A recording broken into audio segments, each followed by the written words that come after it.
the creamery.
Good morning, everyone.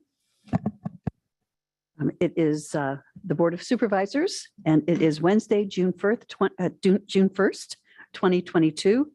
And I'm first going to call to order the joint meeting of certain Board of Supervisors standing committees. Could we please have a roll call?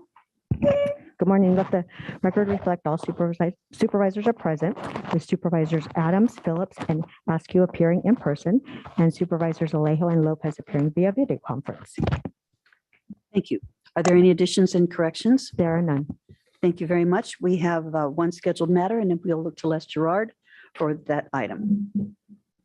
Thank you, Honorable Chair, members of the board. This is the continuing findings that need to be made under AB 361 in order to continue to meet remotely. And those findings are that the governor's proclamation of a state of emergency due to the pandemic is still in effect, which it is. The county health officer continues to recommend social distancing measures for public meetings such as this, and that the board has reconsidered the circumstances of the pandemic. And if those findings are made, we can continue to meet remotely. Thank you. Thank you. Is there any member of the board that wishes to comment on this item? Seeing none, is there any member of the public that wishes to comment on this item? Seeing none, I will adjourn the joint meeting of certain Board of Supervisors standing committees. And I will open the. Is a vote needed? Move to approve? Second. Thank you. Thank you very much. So we have a motion and a second. All in favor, please, or let's do a roll call vote. It's going to take me a while to get this, rolling again. Supervisor Alejo? Aye. Supervisor Phillips? Aye. Supervisor Lopez? Aye. Supervisor Askew? Aye. And Chair Supervisor Adams. Aye. Thank you very much. With that, I will adjourn the joint meeting of certain Board of Supervisors standing committees, and I will open the joint meeting of the Board of Supervisors and Board of Directors of the Water Resources Agency. Good morning. Let the record reflect all supervisors are present, with Supervisors Adams, Phillips, and Askew appearing in person, and Lopez, appearing in person, and Supervisor Alejo appearing via video conference. Thank you. Chair, this is in addition to the Water Resources Agency. This is the boards of directors on which the Board of Supervisors serve. So this is for AB 361 also. Exactly. Thank you so much. There are no additions and corrections, but There are there none. is a scheduled matter. So do you want to make your same comments? Yes, thank you, Chair. Members of the boards, this is the same findings under AB 361 to allow the Board of Supervisors and the various boards of directors to continue to meet remotely. And the same motion would be necessary as the last item. Thank you. Thank you very much. Is there any member of the board that wishes to comment on this item? I'll move approval. Thank you. Is there any member of the public that wishes to comment on this item? Thank you. I see none. So we have a motion. Second. And thank you. We have a motion and a second. If we could please have a roll call vote. Supervisor Alejo? Supervisor Phillips? Aye. Supervisor Lopez? Aye. Supervisor Askew? Aye. And Chair Supervisor Adams. Aye. Thank you very much. And with that, I will adjourn the joint meeting of the Board of Supervisors and Boards of Directors. And now I will call to order the Board of Supervisors of Monterey County for June 2nd, 2022. How about June 1st, 2022? That's even better. Okay, thank you. Could we please have a roll call? Good morning. Let the record reflect all supervisors are present, with Supervisors Phillips, Adams, Askew, and Alejo appearing, and Lopez appearing in person, and Alejo. I'm getting mixed up with you guys coming in and out. We're going to have a couple of little bumps until we get this worked out because Chair, now, just a quick note. Since everybody's in person, we no longer have to do a roll call vote. As long as all board member supervisors are present, you can do the how long do you think it's regular going to motion. take me to get that down?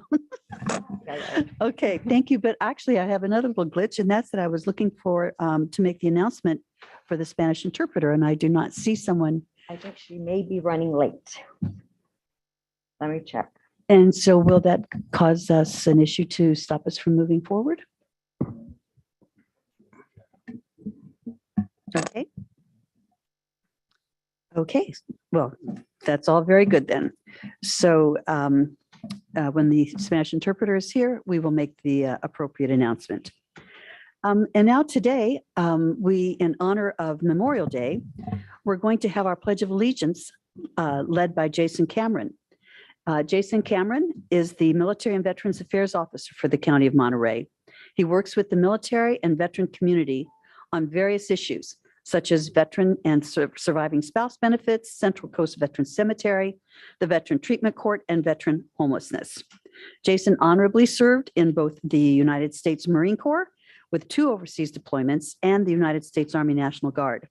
He holds a BA in Business Administration and an MBA in Human Resources Management with California Coast University. With that, I will look to Jason Cameron. Thank you so much, Chair and full board, members of the public. Again, my name is Jason Cameron. I am the Military and Veterans Affairs Officer here for the County of Monterey. Opening this meeting on the heels of Memorial Day, we are able to pledge our allegiance to this nation because of the selfless service of our nation's sons and daughters. Let us remember those who paid the ultimate price for our freedoms and the families and loved ones of those who lost their lives for our nation and protecting all that we cherish. Monterey County's commitment to you is unwavering. It is my pleasure and honor to lead us in the Pledge of Allegiance. Let us begin.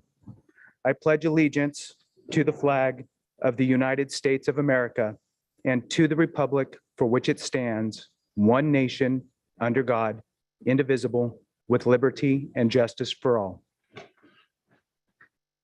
Thank you. Thank you very much, Mr. Cameron. And now I will ask if there are any additions and corrections to today's agenda. There are none. Thank you. We will move forward now to the consent calendar.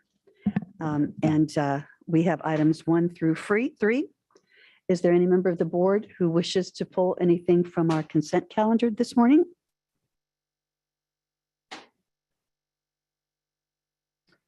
Is there any member of the public that would like to pull anything from our consent calendar today or make any comments on it?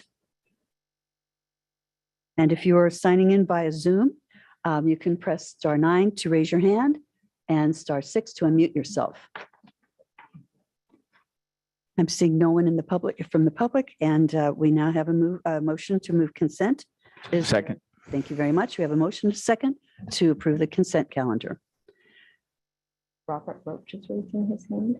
Robert Roach is raising his hand. Oh, thank you so much. I did not see that. And so we have Robert Roach. If you would like to make your comments, Mr. Roach. Yes, thank you. I just wanted to make a brief comment on item 1. I pull item 1 and say that this ordinance is so tightly worded that a person could do everything reasonable to meet the requirement and be substantially complete, but still not pass due to circumstances beyond anybody's control. It should have had a force majeure clause. Let's say an operator spent $250,000 on a fire suppression system, but that system is not operational because some critical component has not arrived. There are still supply chain issues and people are having to wait for things. What will staff do then? They'll be stuck between the rule book and what is right. They'll need your support to do the right thing. Thank you. Thank you, Mr. Roach. I see no additional hands raised. So we have a motion and we have a second. All in favor, please say aye. Aye. Aye. Any opposed? Nope. Okay, great. Thank you. The motion passes. It's the first time we've done that in a really long time. I barely knew what to say. Okay, so let's keep moving forward then. We have already taken the motion and voted on that, and we'll move into our scheduled matters. And the first scheduled matter that we have is to consider a commercial cannabis business tax rate and direct the cannabis program to return to the board for consideration of an amendment to Monterey County Code, Chapter 7.100. And we have Joanne Iwamoto making our presentation today. Good morning. Good morning, Chair Adams, members of the board. Joanne Iwamoto, Cannabis Program. Per the direction from this board, the program was requested to bring back this item on commercial cannabis business tax proposed options. Next slide, please. As a recap to historical cultivation square footages on your screen, you can see that through the years, there has been an uptick.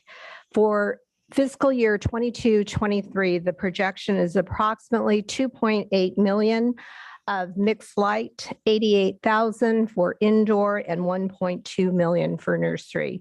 I would like to note that we are working with 7 operators who will be bringing back square footage in the fall or begin as a new operator. Next slide, please. So now I will review the 6 options with additional information. The industry is seeking this immediate relief because many, if not all, are facing hardships that may be the deciding factor in continuing or shutting down their operations. Option number 1, to extend the payment of fiscal year 22 payments through December of 2022.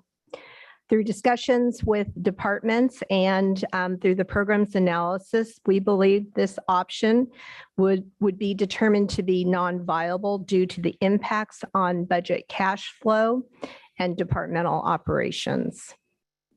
Option number 2 is to reduce mixed light to $2 and indoor to $3.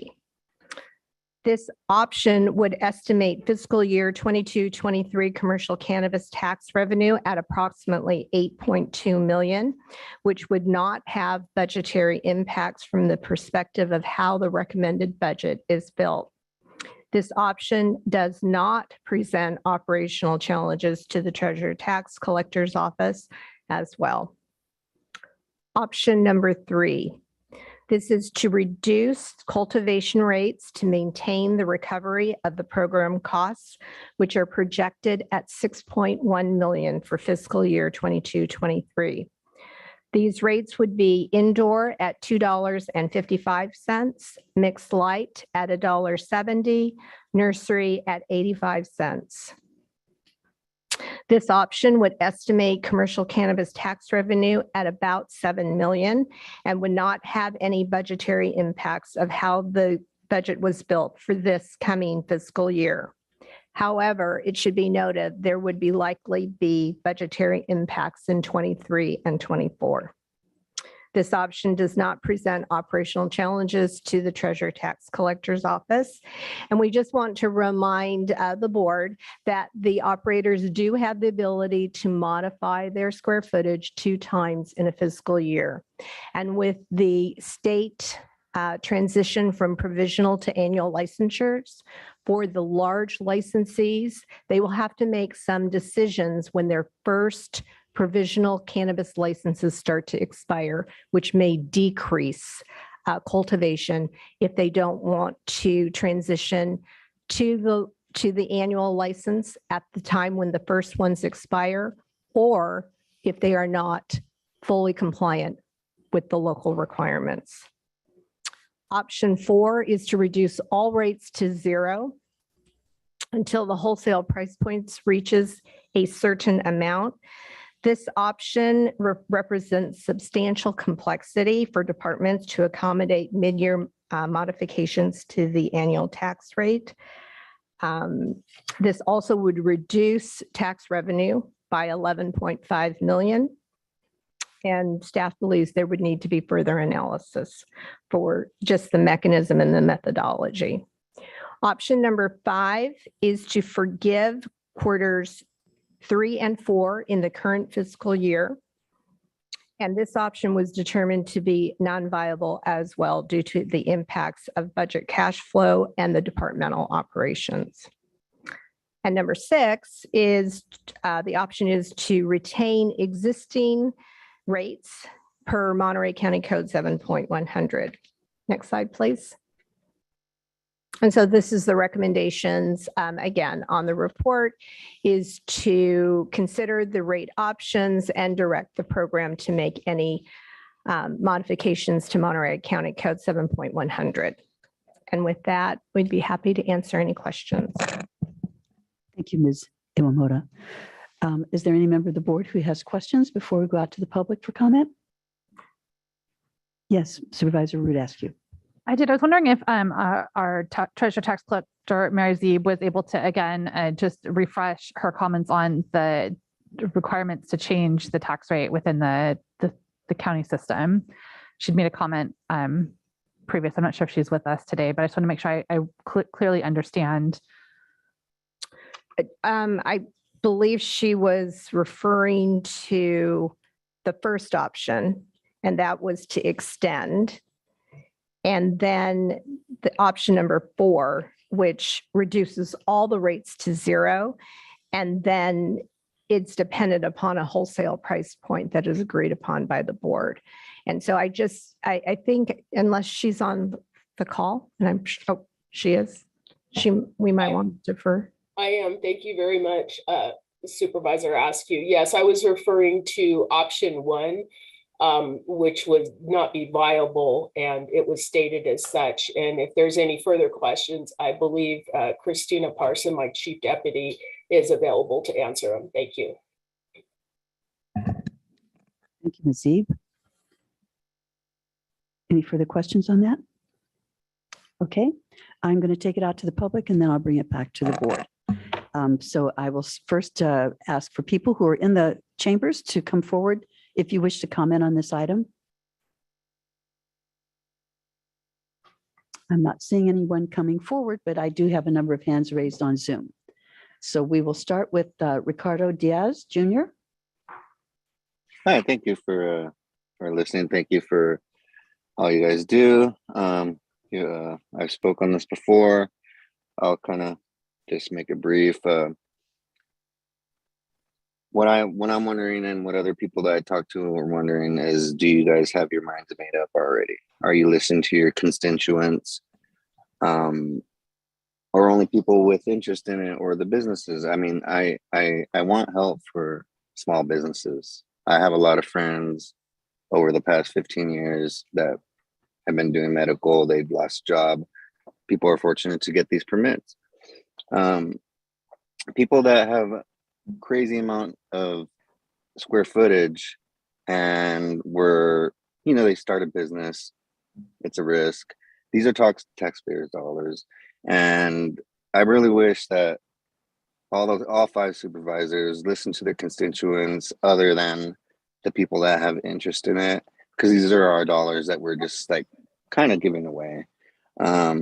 So I'll keep it at that for now, and I always go last, but thank you for listening to me. Thank you, Mr. Diaz. The next person we have is Joey Espinoza. You can press star, you've already done it. Star 6 to unmute yourself. Great, thank you. Good morning. Good morning. I spoke with several operators yesterday who represent over 500,000 square feet collectively. I asked them about the options being presented today and which ones they felt were most important.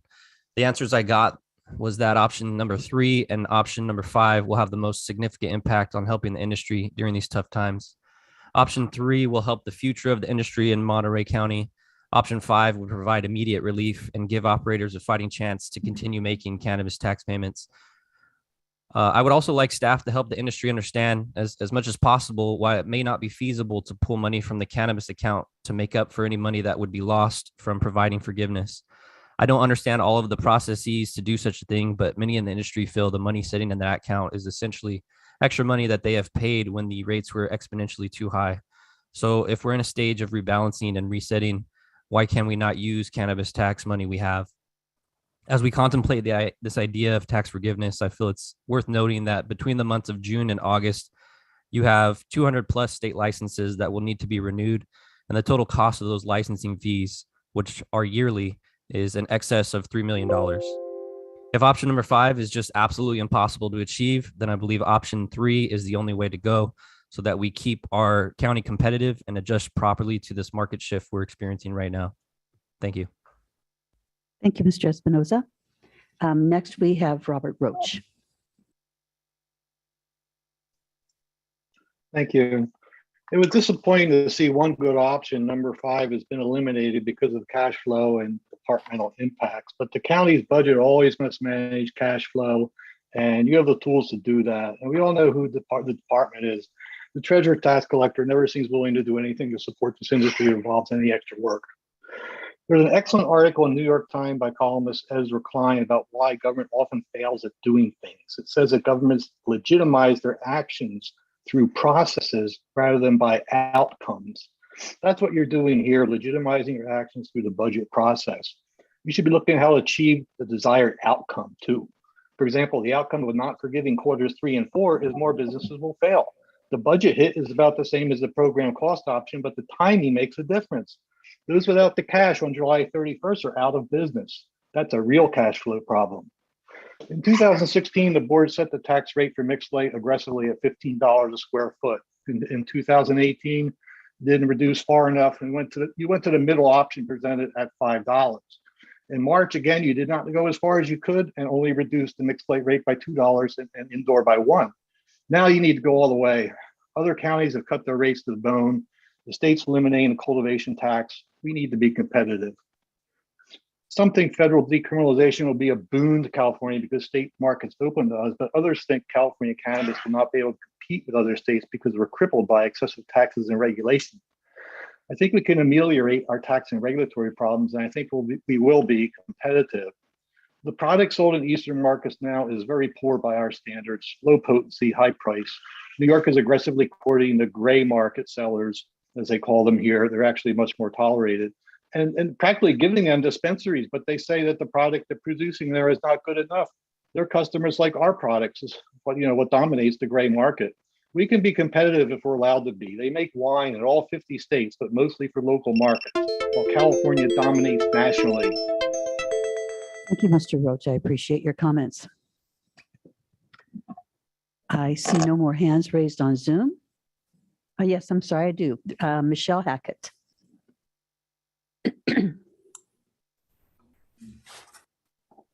And we're ready when you are, Michelle. Okay, good morning. Thank you all so much. I know there's been a lot of hard work and preparation gone into this. As you know, the industry, we've been meeting regularly with Joanne's staff since I would say midsummer of last year when we've started discussing all of these various options. The bottom line is, as you all know, there are very few left in our shoes that are still having to cover costs, employ people, get these properties up to full compliancy. And we're in this business to stay. However, there's only so much that all of us can take financially. And at this point, more and more operators are unfortunately closing their doors daily. As you know, we've seen absolutely no uptick in terms of price point, and businesses are failing left and right. I don't want to see another business or my own have to close. The number of jobs that we would be eliminating is devastating. And so we must act quickly. This is not the first time. Obviously, you've heard the message, but businesses are failing and will continue to fail if we do not get immediate relief. There are still hundreds of thousands of dollars that are due, as stated this month, in licensing fees, as well as compliancy projects that will still take us well through next year. So the support is needed, and it's needed immediately. And I think that we need to look at the broader scope of the future of this industry. Not only California, but Monterey County will be the most lucrative cannabis business in the state, in my belief. The best quality product for the lowest costing price. And I think those that are out of touch with where this industry is needs to know that there's a lot of good that comes from cannabis, and we are just like the agriculture community, and we're here to provide jobs and last past this very depressed market. Thank you, Ms. Hackett.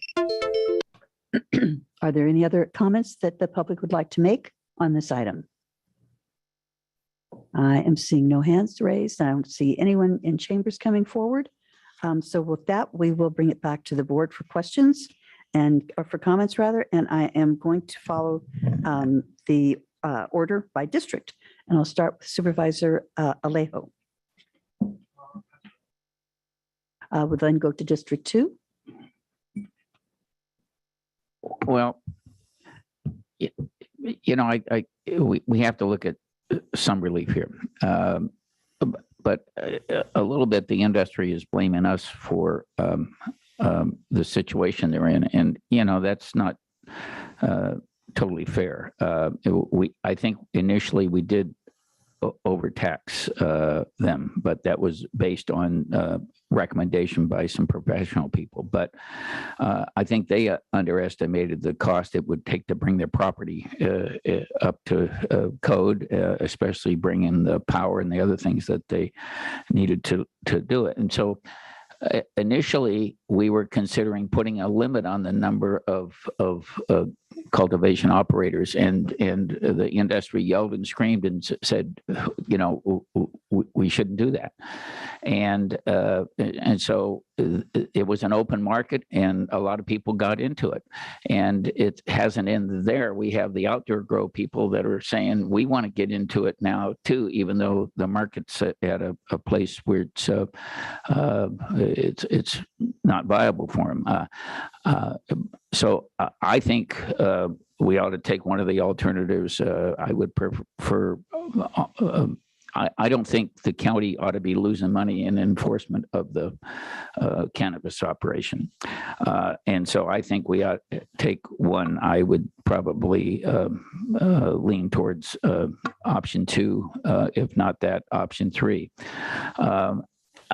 But I do think, and I've said this at some time, I don't think the county ought to be losing money, but I do think it seems to me when we have 26 or 27 people, we're paying $6.5 million to manage the operation. And I just look at the things I looked at some departments. Could they shave anything off to cut down the cost? And everybody said no, but we're spending $273,000 on the Cannabis Authority. Program contingencies are $501,000. District Attorney's Office is $777,000. And I talked to the DA whether she could live with less, and she adamantly she couldn't, but they have got settlements of $2.3 million. Health Department, not behavioral health or environmental health, but Health Department $357,000, Sheriff's Department $811,000.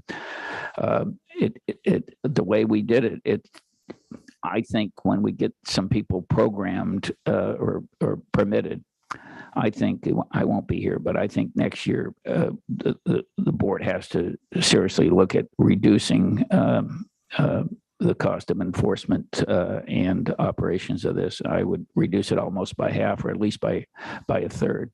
But having said that, I don't see that we ought to select an option that's going to impinge upon the general fund of the county to monitor this operation.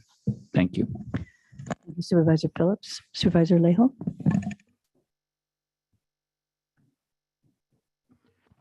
Thank you very much. And I agree with the sentiment of Supervisor Phillips as well.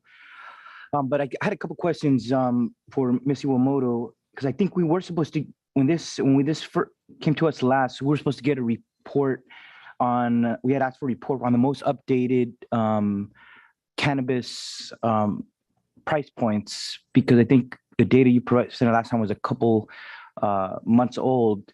And when we made I had made a point that when we made the decision, the last data we had received in December when we voted to reduce the tax was from October, and then I think the most updated was November, and those numbers were not as updated in a few weeks ago when we talked about this. So we were supposed to get that to kind of see using the data that we have, where has a market rebound, because obviously it was low at the in November and October, but usually kind of the price jumps up in the spring, although some of the speakers mentioned that the price hasn't gone up. But it'd be important to see that, to kind of know where does the market stand now in terms of price points. And then number two was the question dealing, and maybe this is just a different issue, but it's a related one, in terms of the amount of taxes that we still have to collect, that we extended to collect at the end of the year, which is due actually a month after that in July. And this board had asked whether some relief could have been on extending that pay due period. And our treasury tax collector said that would be very difficult for her office last time. So we were supposed to bring that issue as something to consider in relation with potentially reducing the taxes here today. So I don't know if we have information on the latest price points? The last time we had a chart. Do we have that latest data, or can we get that? And last question was just on the recommendation of dropping on one of the options, dropping the amount from, because currently indoor is at $7, mixed light is at $3, and if we drop it to $3 and $2, mixed light, if we drop it to $2, is only a reduction of 33% in the taxation rate from $3 to $2. But dropping the indoor, which the price was more stable, it hadn't dropped as much as mixed light, the recommendation there is to drop it 57% from $7 to $3. And the reason I raised that is because last time when we made a drop, we made it proportional to where the market was. And so I'm just wondering why the difference in such a dark drop, a more significant drop in the indoor when the price is more, has not decreased as significantly. So those would be some of my questions for you. Yes. Supervisor Alejo. So we will bring up the price points. We do monitor them every month, but unfortunately, CCA, it takes about a month to reconcile the previous month. So I'm going to have staff bring that up in just a moment. As far as the rates, so we looked at the model of Lake County, which was the 321, and because indoor had decreased, there was a significant decrease in the price point. That is where that $3 for indoor and then $2 for mixed light came in. And so Norma or Miles, can you first bring up the spreadsheet that shows the rates?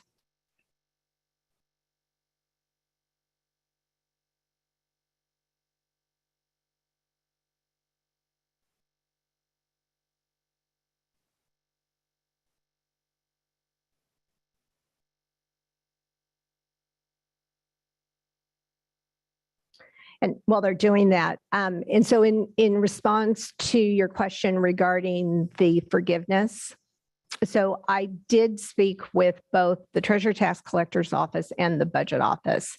And in order to do any type of refunds or credits, et cetera, that would be somewhat of a complicated process to complete in a very short amount of time.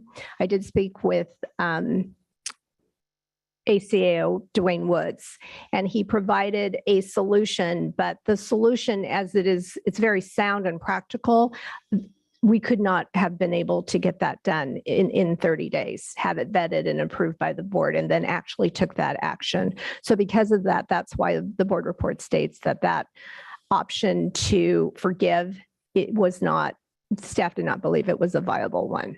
So on your screen up here right now, you can see the current rate at 7, 3, and 1, and then you see the 3, 2, 1. But I think what Supervisor Alejo is looking for is he's looking for the chart that's provided in the memo that shows the wholesale price points at the last Cannabis Committee meeting. So Supervisor Alejo, they're trying to bring that up.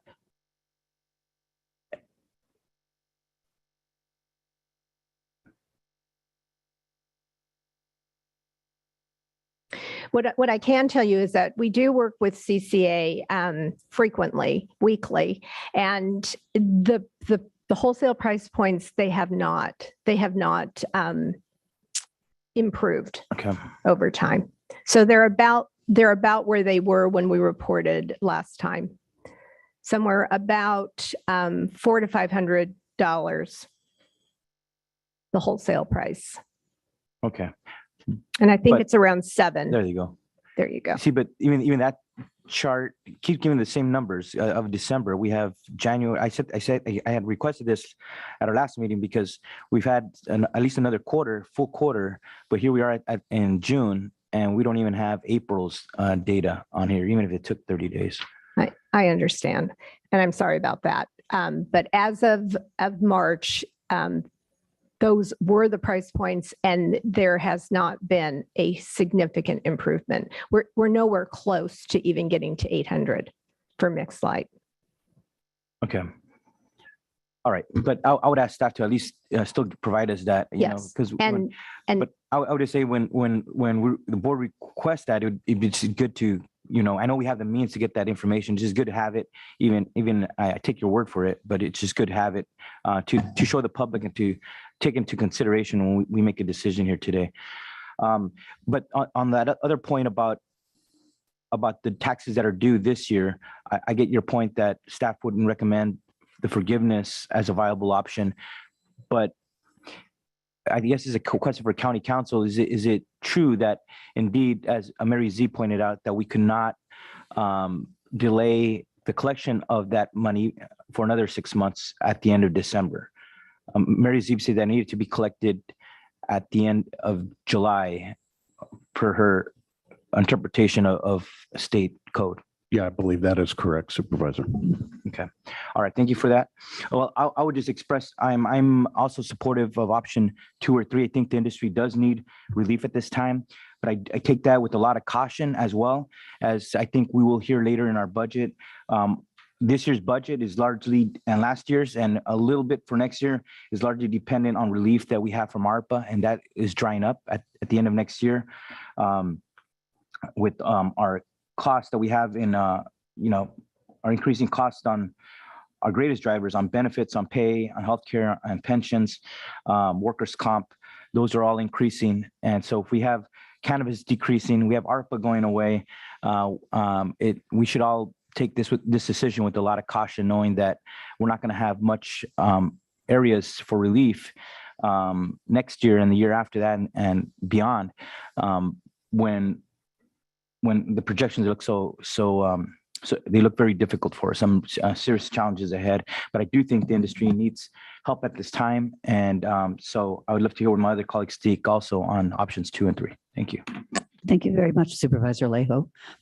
I'll now go to District 3, Supervisor Lopez. Yeah, happy to jump in and just say, for me, it's also 2 and 3. I think the answer is somewhere in between.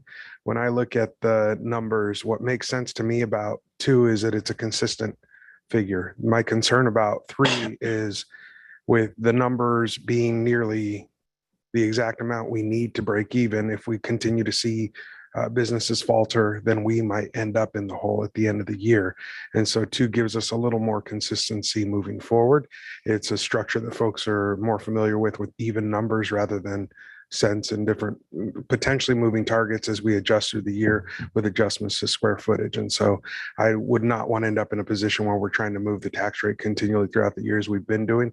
The goal has been to come to a number that we can agree on and hold steady. And I think given the defaults we're seeing at this time, I understand there may be some additional square footage in the pipeline, but reaching a point where we're making this decision once a year, possibly as part of the budget process, makes sense. And I think 2 and 3 are close enough to the number that we're looking at for that break-even point that I could support that. And so that's where my mind is at this point. Thank you. Thank you, Supervisor Lopez. Supervisor Root Askew. So let's see, a couple thoughts. Again, I want to thank Joanne and your team for doing such a good job of listening and keeping us posted about where the industry issues are, so that we can adjust from where we sit to ensure that we have a successful economic. I mean, this is truly one of the most significant opportunities for economic growth that our county has seen in a long time. And for an industry to go from, getting approval via our voters to generating $20 million a year to the bottom line of the county's budget, I mean, that's astronomical. It's incredible. So I want to ensure that we're doing what we can to support the ongoing success of an industry that is beneficial to our economic vibrancy as a community. I also, at the same time, feel very strongly that we continue to honor the public who voted to welcome this industry into our community with an expectation that there would be financial benefit. We've asked our community to take on a risk by voting to allow cannabis to be brought into Monterey County. And I think that many of the fears that may have originally been in place have been resolved and addressed over time. But there is an expectation from the community that with cannabis industry happening here, there will be tax benefit. That was part of the agreement that was made fairly recently when voters voted. So having said both of those things, I do have concerns about the financial impact to the county budget by reducing the tax rate to where option 3 is, which is maintaining cost recovery. I think we're putting the county's financial, as Supervisor Phillips said, we're putting the county at risk by taking it to that place. And the other question that I have is as we think about, we've built out this budget for today, for this year, with the idea that we wouldn't have tax revenue beyond 8.2 million. But if we think about the next 3 years where we lose ARPA, as Supervisor Alejo said, where we have other reductions in revenues, we've made a bunch of commitments to other programs and services. So the 3-year budget forecast, if we think about the loss of cannabis revenue within that 3-year period, it could have significant impacts on our ability to pay our core function staff. It could have significant impacts on our ability to have one-time money for things like Salinas Valley Promise or Bright Beginnings or, Park It, like a number of things that we've been able to do with cannabis dollars. So I hear support for option 2, and I hesitate to go any farther than that. I also feel like we need to make sure that we support an industry so that it doesn't fail. But if there was an option less than option 2, I think going all the way down to 2 and 3 is low. So if there's some signal that we give that that's as far as we can go. I think the other thing that I wanted to be really clear in some of the comments that were made, this board, from where I sit this year and last year and watching prior, has been incredibly responsive and accommodating to supporting an industry's growth. I think everyone I know who sits here, listens carefully, is taking into account a lot of information and continually adjusts our path to be responsive. So I hear that happening. And option 2 is where I can compromise that, but I'm uncomfortable with the economic impact that that's going to have if we make that decision. Thank you, Supervisor Rudascu. And I'll make my own comments.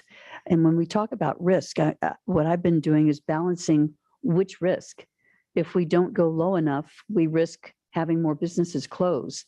And there's the other comment that if we don't stay high enough, do we risk not having enough money in the background to be able to continue on with our services? But based on the staff report and as I have read it, I think that option 3 is the preferable option to take. If we voted on option 3, though, I did have a question for staff. Do you know how the tax rates in option 3 compared with the tax rates in similar counties? Has that been anything that we have looked at when you and your team were crafting up the various options? Yes, we do. And we have to remember that many counties use gross receipts. The counties that are using square footage, they are dropping their rates below. They're either at 321 or they're going farther below that. One county in particular has it at less than $1. So we would be, if we were at 3, we would be in the sort of like the general range of counties that we could view as competitive with us. Well, again, so we compare ourselves with Santa Barbara County. They're currently at gross receipts, but they have also, their board also gave direction to their staff that they want to revise their rates and they want to go to square footage. Now, I don't think it's going to be a straight line square footage. I think it's probably going to be a tiered. There is another county that is also doing the same. They are moving away from gross receipts because gross receipts is very difficult unless you have an audit factor that's placed into that. It's very difficult to get a clean tax return that has been vetted. Thank you. Thank you for that answer. And then I wanted to check with our budget department to just confirm that if we did select option 3, we could move forward with the recommended budget that we have before us as presented without any changes or significant impact. Let's see, Mr. Vega. Madam Chair, while he comes forward, can I make a request? Sure. That would be to have the interpreter provide their services. I know this is a big decision, and if there is somebody out there that wants to hear this information in the appropriate language. Thank you so much, Chris. So before I get to Mr. Vega, I'll ask you please to make your announcement. Thank you very much.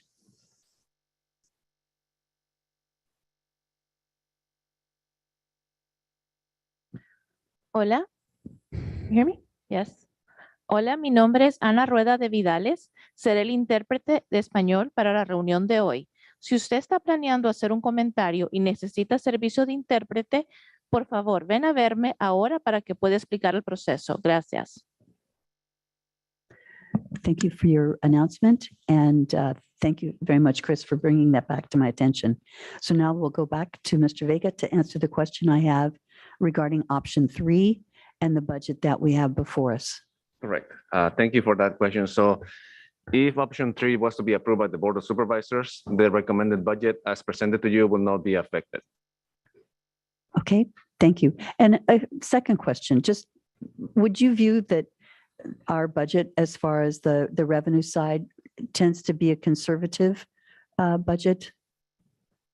In most cases, yes, that is the way that the County of Monterey has budgeted its revenues. It has been conservative in nature. That is one of the standard practices in the industry, to be conservative when budgeting, to ensure that we stay viable in the long term. So if we were to go for option 3, the probability of our succeeding through the year without having a budget constraint is probably a good one? It's possible. There are many different factors that are currently affecting the industry. So option number 3 assumes that many conditions that currently exist will remain at the same level that they are right now, but that is uncertain at this point. But based on the information that is available at the time, that estimate that was provided by the cannabis program staff seems reasonable and appropriate for the budget that is presented to you today. Thank you very much, Mr. Vega. Okay, so continuing on, I believe option 3 is the best compromise between the needs of the industry and our need to ensure that the program stays whole to provide the necessary support to the industry during the next year. And I think without program staff on both sides, everybody would really suffer. Ms. Iwamoto, do you have another comment you'd like to make? Well, so we did get the pricing information, Supervisor Lejon. I do apologize for that. So NCS has stated that for April, the mixed light, and this is out of the distributor licenses, and there are variations, it's about $548. For indoor, it is $975. So they did see a spike.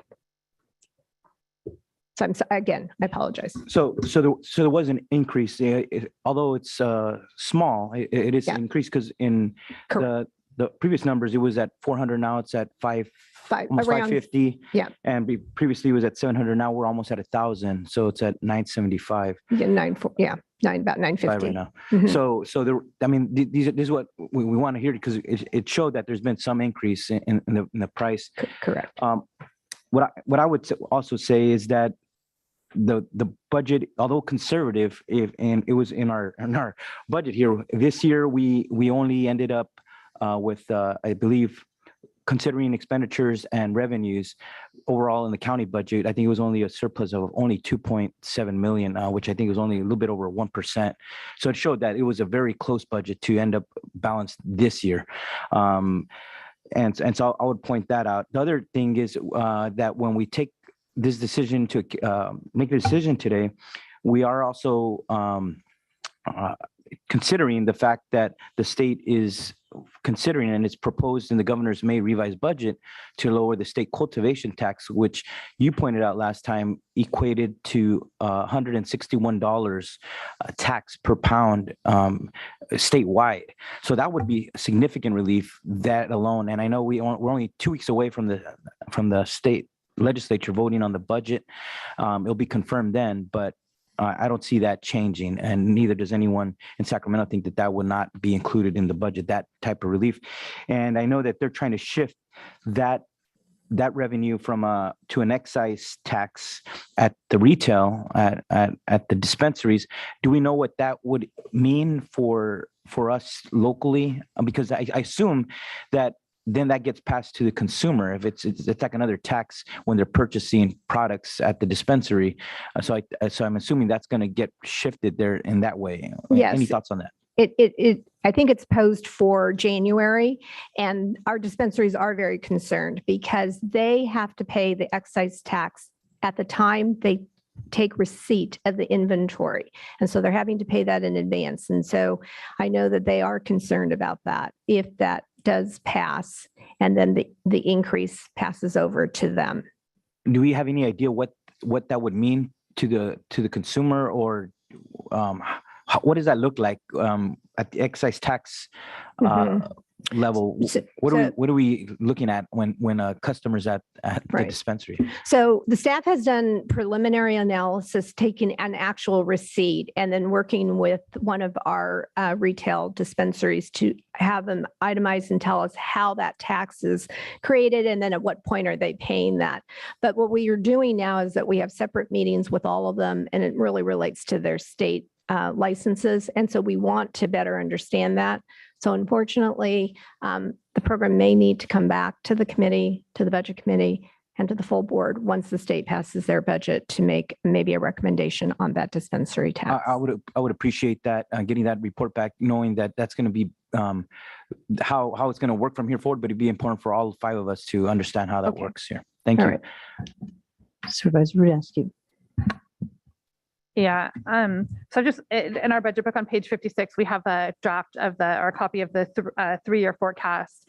And so from where I sit, yes, we need to ensure that we have an ongoing, viably operational cannabis industry. I think option 2 is clear in terms of the dollars that we're talking about, and allows us to make future decisions moving forward.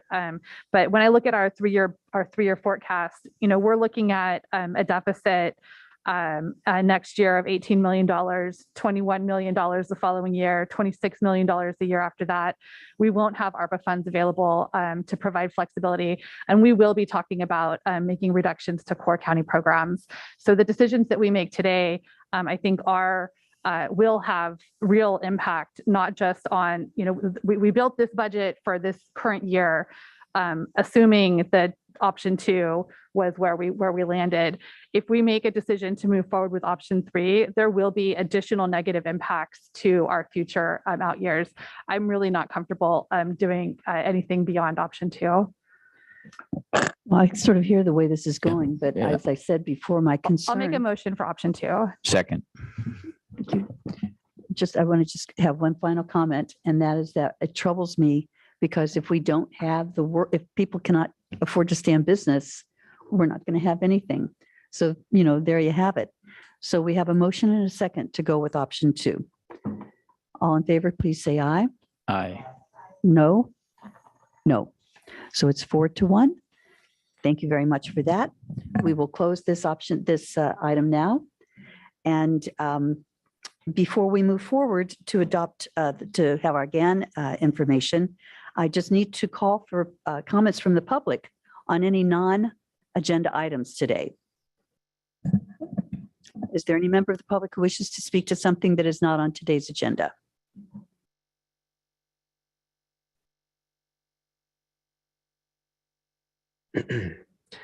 Hi, good morning, Chair Adams and Board of Supervisors. My name is Jonathan Danda. I'm the soccer complex manager for the Salinas Regional Sports Authority.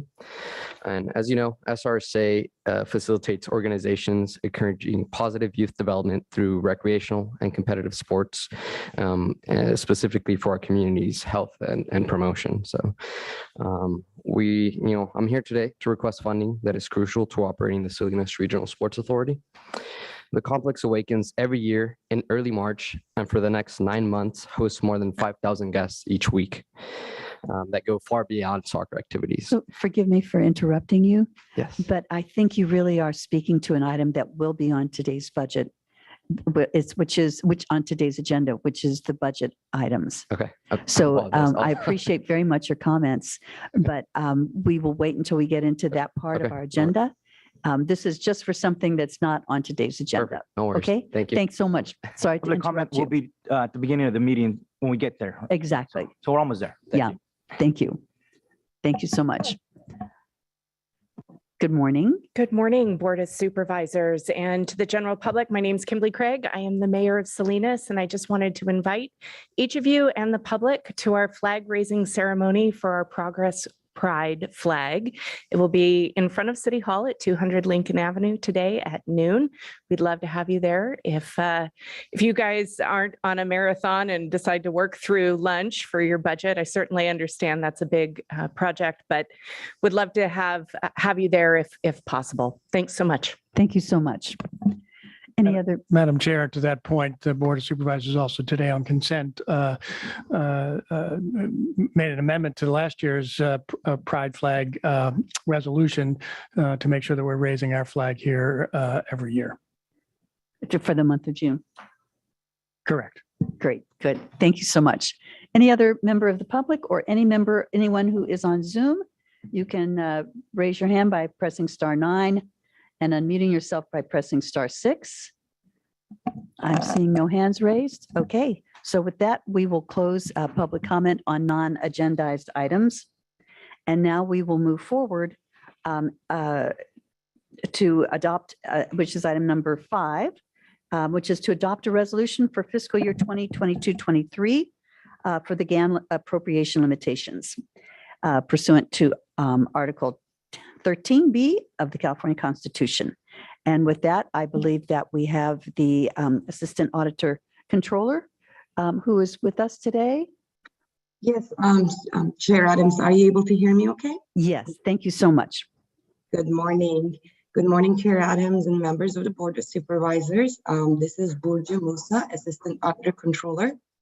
And on behalf of the Auditor Controller's Office, I'm here today to ask your board to adopt a resolution for the fiscal year 22-23 GAN appropriation limits.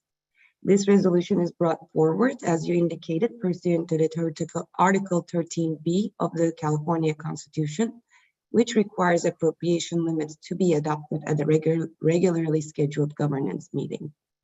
The appropriations limits have been calculated by the Auditor Controller's Office for those board-governed jurisdictions determined to be subject to the provisions of the Article 13B and are shown in the attached schedule that is provided to you. The documentations and calculations are available for public inspections at our office. The general and liability funds computed appropriation limits for the fiscal year is $827,693,802. With that, this ends my presentation. And thank you for your time, and I'm available for any questions that you may have. Thank you very much. Let me see if there's any member of our board that has a question or comment on this item. Okay, no, is there any member of the public who has any comments on this item? Okay, seeing none, we will I have a motion to approve item number 5, adopting the resolution for the GAN appropriations. So moved. Second. Thank you. So we have Lopez and Phillips. All in favor, please signify by saying aye. Aye. Aye. Opposed? Seeing none, it passes 5-0. Thank you very much for your presentation. Thank you. And now, it's my honor to open the public hearing of our fiscal year 22-23. for our recommended budget. And I'm going to take a couple of minutes to introduce us to the process that we will be fulfilling today. I want to say first off that we are going to have all of the Water Resource Agency budget and all of the special districts who, under the Board of Supervisors purview, will be heard tomorrow, Thursday, starting at 9 a.m. So we will not be doing water resources today or the special districts today. All of those will take place tomorrow morning. So as we go through now, we're about to enter our process. I just want to make a couple of comments. And I think that budget development and the opening hearing that we're about to have is one of the most important responsibilities of the Board of Supervisors. As I mentioned when we had the budget workshop earlier this month, earlier last month, the budget is a reflection of who we are as a community. In addition to the budget serving as a roadmap for the upcoming year, decisions that we make today will shape how we approach the upcoming year. Funding programs and staff for the next few years will definitely be impacted by our decisions today. I'm very thankful that all of the board members are here today in person. It just makes it so much easier to ensure that everyone's voice is heard. As we move forward now, I'm remembering the work that we did last month at the annual board and department directors retreat.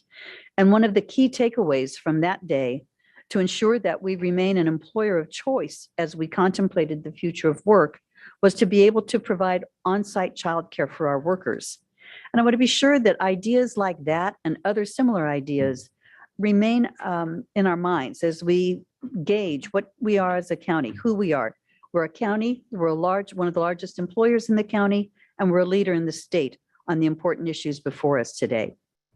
The process that we're going to follow for today's proceedings is that public comment regarding the recommended budget and department budgets will only be taken once, and that will be before the overall departmental presentations.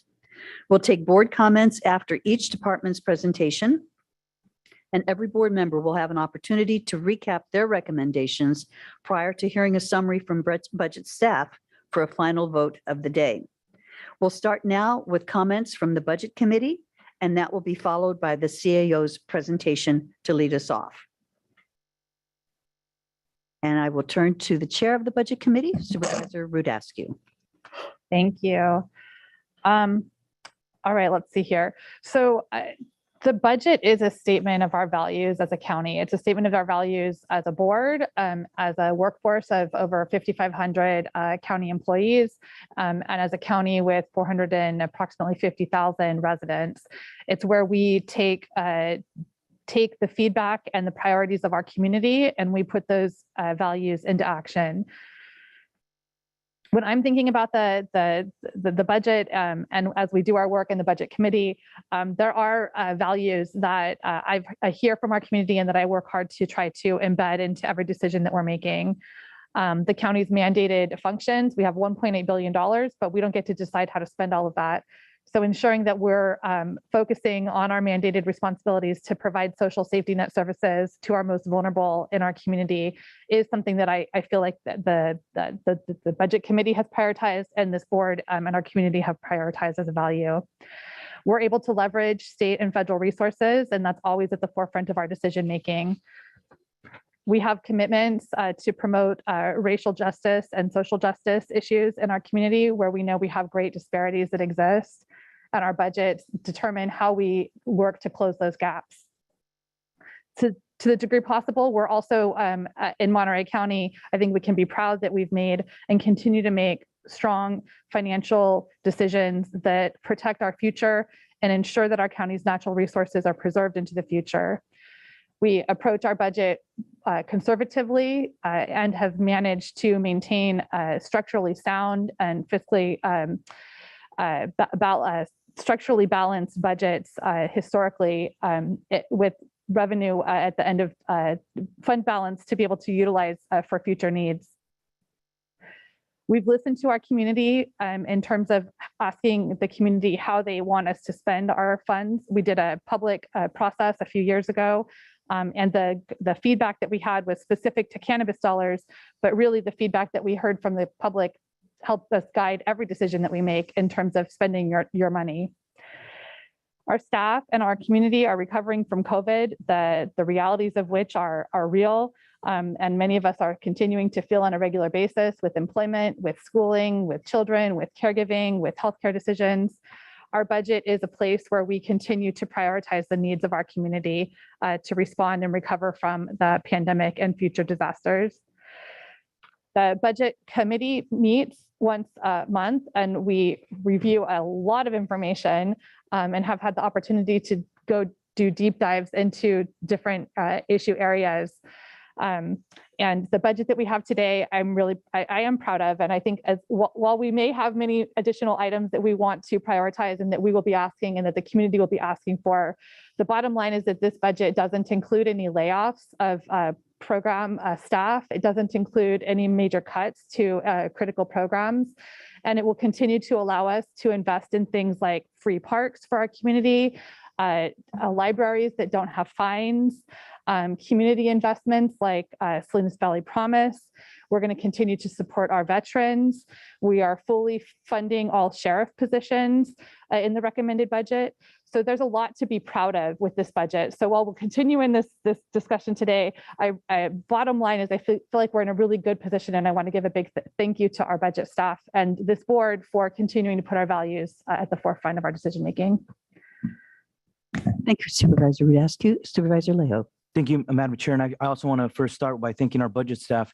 We have a great group of professionals that really help our budget come out balanced each year, and they also make their best recommendations to help us continue to provide key services to our county residents, key resources to carry out our capital improvement projects, but also try to address the new needs of our community as well. And I know they have a tough job sometimes trying to make sure all our different departments end up on budget at the end of the year. But that is very much appreciated because it allows us to have a budget that allows that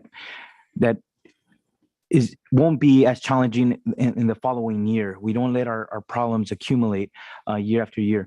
I do want to say though that as a member of the budget committee, our job is to be a watchdog, to ask the right questions, to not approve every staff recommendation, but it's really to ask the questions, why is it needed? How much does it cost? And can we factor this into our budget years into future? Many times that the programs that we approve aren't just for 1 year, they're ongoing, and it accumulates and drives up significant costs down the road. But I think we've had a lens that we've incorporated into our decisions to be equitable to our different communities, especially those that are disadvantaged. And I'm glad that our departments have helped refocus some resources to where it's needed in terms of our parks and some of our roads and infrastructure, like we did in San Lucas and San Ardo. And I know we need to do a lot more of that in other parts of the county where communities have been waiting for a long time to get streets and sidewalks and lights fixed. I hope we could do more of that. We've done some, but we have to do more. But I think there are some new challenges that we're seeing. Certainly being able to keep staff and recruit them has been a major challenge, not only for Monterey County, but for many counties across California. But I think in our negotiations with our bargaining units, we have shown that we try to recognize the need to provide fair wages and benefits to keep our employees. And I think we've done that in this budget, but it also makes our future outlook more challenging. And we mentioned some of that with cannabis funds going down and ARPA funding ending. We must proceed from here forward with a lot of caution, as our years ahead will be much more challenging. Yes, we don't have any proposed layoffs this year. A few years ago, we were facing a dire budget, but similar situation will be ahead of us in next year and the years after. So I think our staff have proposed a good budget this year, but the difficult decisions are still ahead of us in future years. Thank you. Thank you very much, Supervisor Lejo. And thank both of you for the work that you do on the Budget Committee. Now we will hear from our County Administrative Officer. Then we will hear from our budget directors. And then we will hear the public on the items that they wish to bring forward. So I'll look at my county administrative officer over here, Mr. Charles McKee. Thank you, Madam Chair. I appreciate the opportunity to make some opening comments for the fiscal year 2022, 2023 budget for the County of Monterey, as well as the special districts and potentially also the Water Resources Agency, where those will be happening tomorrow, as you said. This is likely my last budget for the County of Monterey. And it's obviously a large number. 1.8 billion is a huge number. But I think as Supervisor Askew put into perspective, most of those dollars are tightly controlled on where they can be spent. And so the flexibility that we have here as a county is not as great as many people would think when you see those kinds of dollars. They're very limited in where you can spend those dollars. But the budget is, it is a blueprint for how we as a county want to move forward and allocate the monies that we do have available with discretion. Putting it all together is a very complex process, not just the 640-page budget book. I mean, it's huge. It's a big document. And anyone who has ever put together any type of complex document that requires a significant amount of analysis, as well as making sure that every I is dotted and every T is crossed, and knowing that everybody is going to be looking at it with a fine-tooth comb, knows it's a really hard process to do. And we really should put out the thank yous to those who do it every year and do it with superb quality. So it's really no easy feat, and I want to thank everybody who has stepped up. The short turnaround time from the workshop to now is just amazing that they can put this together. We have the department heads, obviously, who do that every year, and they have the overall insight as far as what needs to go in the budget book for their departments. Those finance managers, the accountant techs, the accountants, the management analysts, there are secretaries. There's a lot of people that do a lot of work to make this happen. And most importantly, here is the CAO budget team. Those are the unsung heroes behind the scenes, those stars. I just want to thank them and call them out. Rocio Cazada, Bella Lesic, Lucia Sanchez, Veronica Fernandez, Juan Pablo Lopez, and Raquel Escorcia. They really do the brunt of this work, and they do a fantastic job, and we need to recognize them. They're listed in the budget book. I just want to make sure that they know that we recognize their efforts. It's significant. I know Ezekiel, is up here and he does a great job, but he couldn't do it without that team behind him.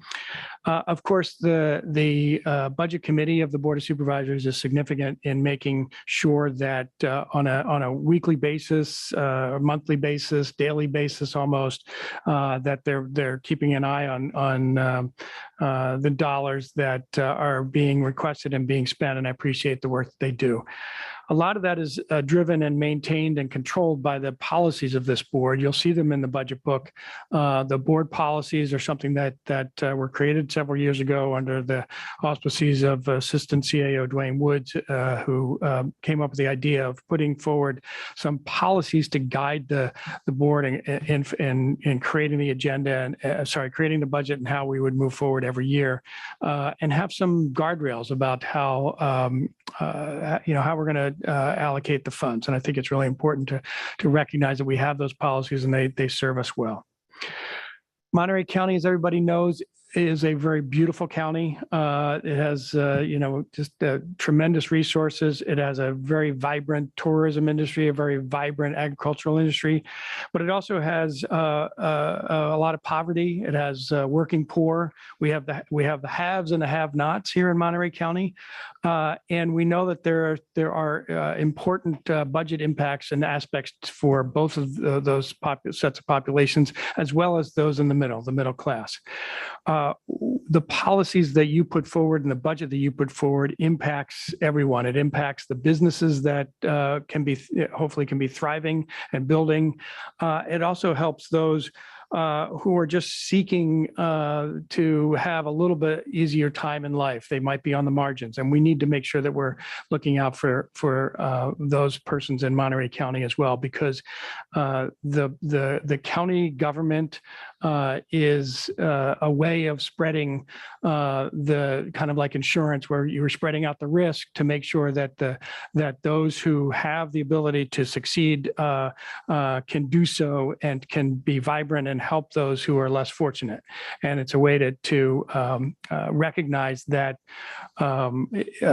you may be paying for services that you don't directly receive every time. You might think, oh my God, I'm not getting anything for these services. But what you're getting overall for these taxes that I'm paying, I'm not getting it. You may not see that direct benefit back. But what you're getting is a growing economy. You're getting an orderly and successful society that ultimately helps everyone. And it helps us have a system in place that makes sure that we have a limited number of people that are out on the streets. We want to have zero there. And it also allows us the climate in order to have businesses thrive. And I just want to make sure that everybody is looking at the budget and the way that we put forward the budget with the big picture of what's needed here overall in Monterey County and for the county government. And there are a lot of aspects to that, whether it's the work of the departments that provide those services directly out, or the works of the department who provide the internal services. All of those are needed to make a successful budget as well as a successful society here for Monterey County. So with that, Madam Chair, I just want to thank everybody, thank the board for having their prudence and dedicated and close eye on what we do with our budget today, and look forward to having a budget that will be successful for the whole community for the fiscal year 2022, 2023. Thank you. Thank you so much for your very thoughtful remarks, and, special congratulations to you, or maybe not, for having this be your final budget.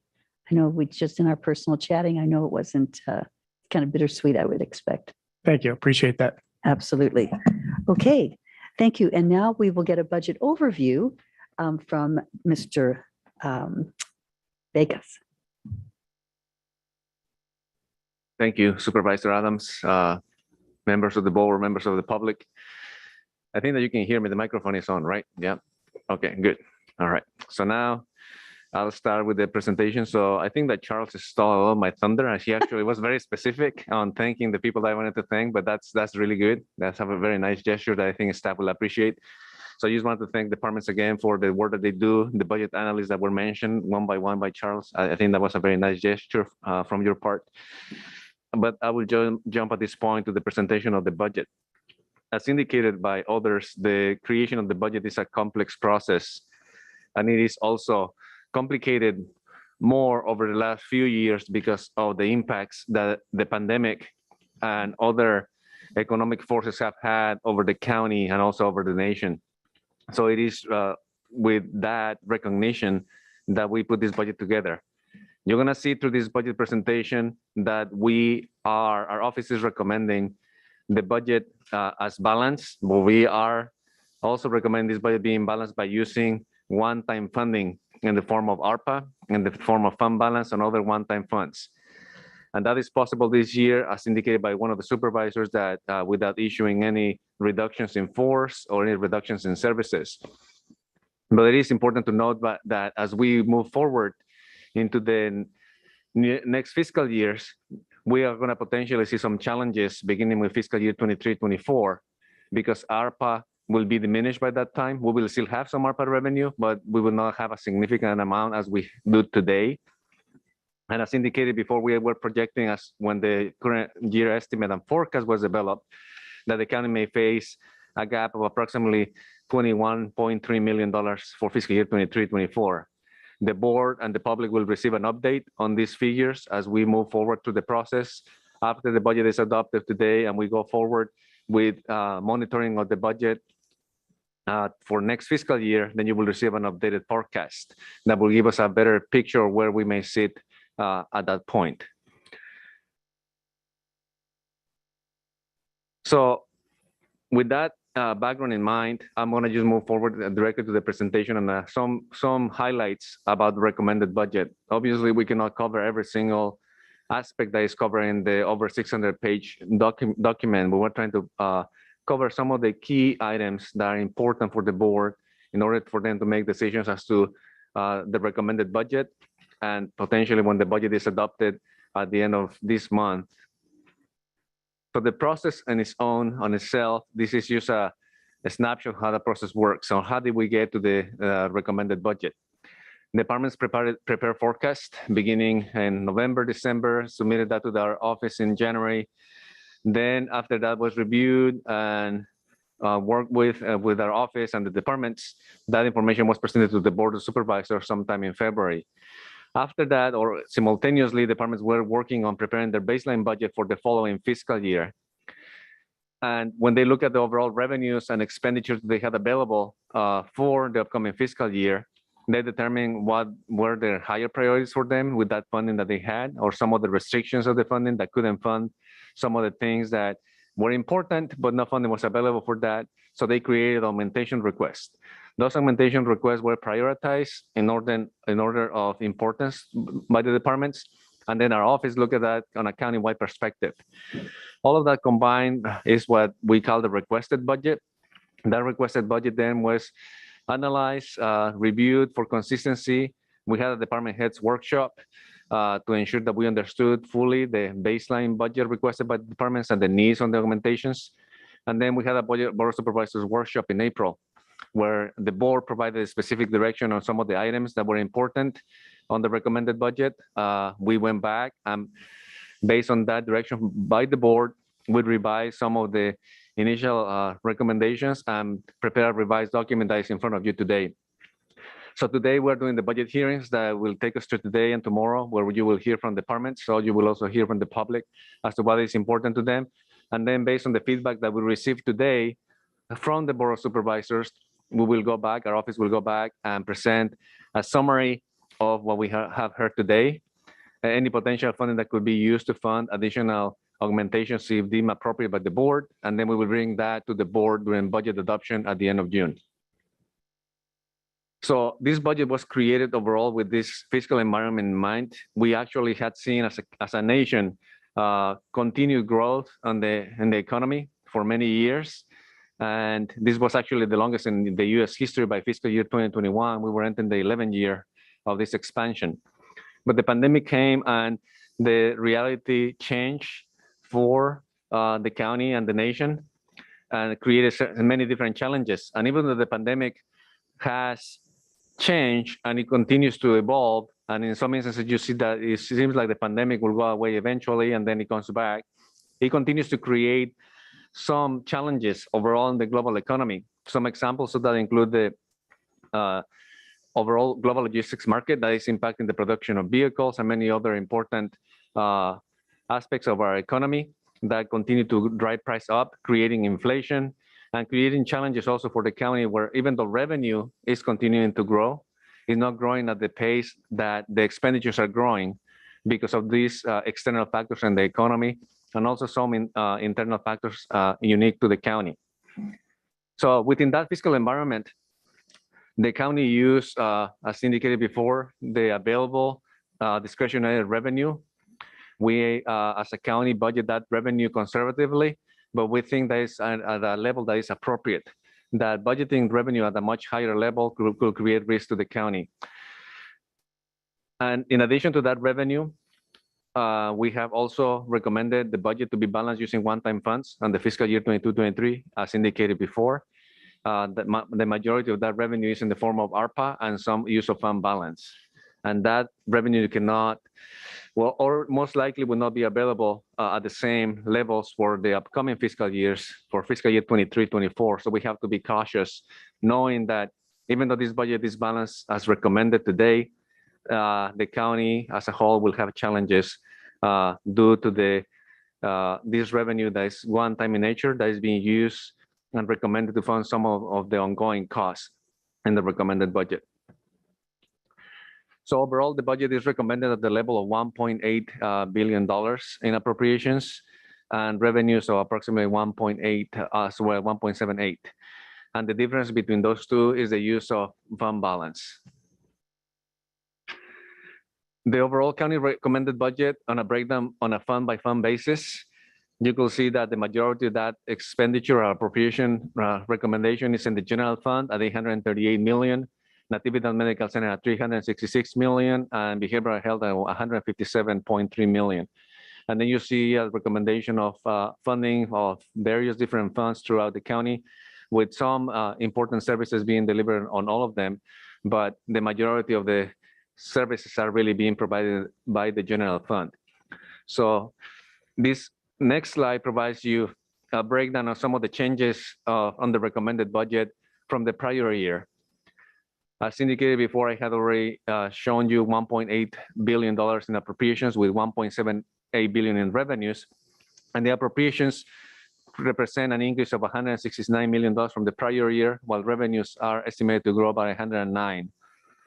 The majority of the growth on the appropriation side is due to the increases in salary and benefits, in part due to the labor agreements that were negotiated over the last fiscal year, and also in part because there is an increase in positions that are being added, 199.6 positions that are being recommended to be added at NMC, mostly in NMC, the Health Department, and Public Works Facility and Parks. On the revenue side, most of the growth is occurring in the general fund with a growth of $31.2 million. Since the general fund represents the largest portion of the appropriations that are being recommended in the budget, this is typically one of the funds that we have the most focus on as part of these budget hearings. And you can see $839 million in appropriations are recommended with $786 million in revenues. The budget is balanced as indicated before, so the difference between revenues and expenditures is the use of fund balance. And similarly to the overall county budget, the appropriations are growing mostly due to the increases in salaries and benefits, while revenues are actually growing because there's some growth in program revenue. For example, in the health department, there's growth of approximately $19.9 million. And then also discretionary revenue is growing in the recommended budget overall, but you will see in a subsequent slide that even though this growth has occurred in discretionary revenue, there's also some decreases on that. And one of the important revenues that actually was discussed earlier in this meeting, the cannabis tax revenue. So because of that reduction of $12.4 million in the cannabis tax revenue from the prior year, it looks like discretionary revenue is almost flat. And you will see that in an upcoming slide. And I just wanted to make the point again that without ARPA, the balancing of the budget will have been more difficult, and we have to continue to watch how that ARPA revenue continues to improve the services that we provide, but also be cognizant that that revenue will be unavailable after a couple of fiscal years. In the general fund, it is important to focus on the $52.7 million use of fund balance. A lot of that has to do with the largest amount with what the board already approved, $130 million for a pension trust that was already approved by the Board of Supervisors last fiscal year, but we're including the appropriations to be able to make that transfer to the trust itself. Also, we have $6.1 million in the health department to help pay for liability that they have to pay to the state, and they had that money set aside in fund balance in prior years to be able to make that payment. But what I think that the most important focus of this will be that as part of that fund balance of $52.7 million, we are recommending the use of $5.8 million of an assigned fund balance to cover baseline expenditures that were previously covered by the cannabis tax. You recall when we had the budget workshop in April, we had estimated a certain dollar amount from cannabis that will be available, and the board had directed us to go back and set aside only a certain dollar amount to cover ongoing operating cost for the cannabis program. So the difference was about $5.8 million at that point. So we had to use fund balance due to the timing of that. So that's something that is built as part of the budget that we will have to deal with as the following fiscal year's budget is developed for fiscal year 23-24. So moving on as to why we are in the situation that we are as a county in terms of costs going up for the upcoming fiscal year. I had alluded earlier to the increases on salaries and benefits, and you could see that actually that trend of growth very clearly in this chart in front of you, where the costs are projected to grow significantly for fiscal year 21-22, and they are that cost actually increased even more so for the recommended budget at $532.7 million. And as indicated before, part of the reason for that is the addition of positions, but also the increased labor cost as part of the negotiated labor agreements, and also some adjustments to some of the positions that had not been compensated appropriately in the past, and some of that work that was done by human resources working with departments on updating the wage studies for many classifications. In addition to salaries and benefits, part of that cost that continues to affect the county overall is also the overall pension cost. As you see on the trend in front of you, as a county, we were paying $35.7 million overall in pension cost. And it's projected that by fiscal year 23-24, the county will be paying $75.2 million and then to $82.2 million by fiscal year 27-28. This is a result of many different factors in the economy, including some of the changes that CalPERS has made to the actuarial reports and estimates on how they anticipate counties and other governments that are included in the CalPERS plan will be affected due to some of these changes, and also some of the rate of return that they anticipate receiving on the investments for these pension funds. So as part of that, one of the biggest aspects that continues to affect that pension cost is the unfunded liability.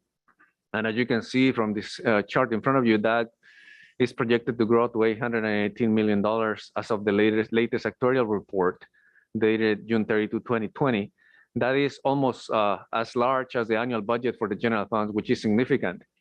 The good news is that the Board of Supervisors, recognizing the importance to address this unfunded liability in the long run, began to establish the 115 Pension Trust. And also the recommended budget establishes an annual ongoing supplemental payment program of $15.4 million to start paying down this unfunded liability, of which $10.5 million of that is in the general fund.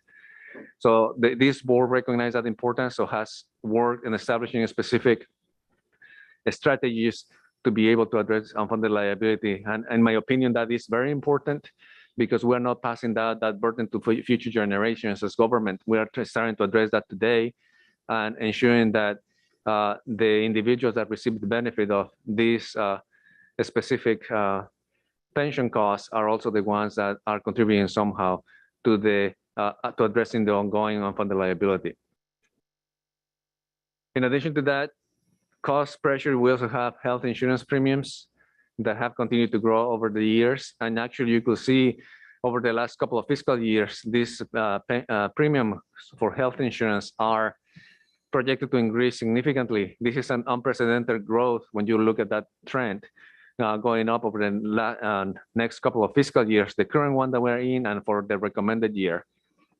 And that has to do in part with the addition of new positions, but also largely because of the way that the labor agreements were negotiated, and CalPERS also increasing the overall premiums to their members. As you recall, there were a couple of plans that were actually phased out of this process, and they implemented 2 new plans, which are Cal Gold and Platinum. And those costs overall were much higher than the previous plans that CalPERS offered. So that created overall, all those different factors created these ongoing cost increases for the county. Another aspect of cost that needs to be looked at, and that is also affecting the overall recommended budget cost, is the workers' compensation and general liability program. It is a program that has continued to grow over time, and also is something that the county will have to address to ensure that it continues to be a viable organization providing services to the community.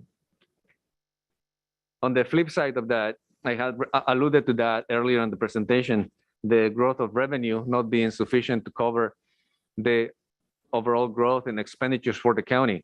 As you can see from this trend, revenue for fiscal year 22-23 is projected to grow in the general fund to $786 million compared to $754 million from the prior year. But when you look at the middle of those bars, you see a line there projecting the trend of the discretionary revenue growth. And as you can see for fiscal year 2021, discretionary revenue actually grew up to $320 million. That's when we received significant infusion of one-time revenue from the federal government in the form of CARES. And we also received some of the ARPA revenue during that fiscal year as well. But then looking at the projection for the current fiscal year and next fiscal year, you actually see that discretionary revenue is projected to be almost flat, $285.8 million, $285.9 million for the following year. And most of that is related to the decrease on the cannabis tax rate that decreased by approximately $12.4 million compared to the prior fiscal year budget. So this is more evident on this chart in front of you, where you could see that we had budgeted as a county $18.8 million for the current fiscal year, but for the recommended budget year, we're only projecting $6.5 million as part of the recommended budget. And also, it is worth noting that what you don't see here in between the adopted budget and the recommended budget is that for the current fiscal year, based on the specific actions that were taken a couple of months ago, reducing the cannabis tax rate, the estimates have been reduced from $18.8 to $15.9 million for the current year. But the bottom line is that this important revenue source is projected to decrease significantly, therefore giving less flexibility to the county to address potential future cost increases in the upcoming fiscal years. The way that the recommended budget is being built right now will assume that if the tax structure remains the same, then as the Board of Supervisors and the county may have an additional $5.8 million to be added to the cannabis assignment, as you see here on this chart. In fiscal year 22-23 also, it is estimated that the beginning balance for the cannabis assignment will be $6.2 million. And that, of course, could change depending on what happens today if the Board of Supervisors decides to fund some additional augmentations using some of the cannabis assignment dollars to be able to fund some of those one-time expenditures that may be requested by departments.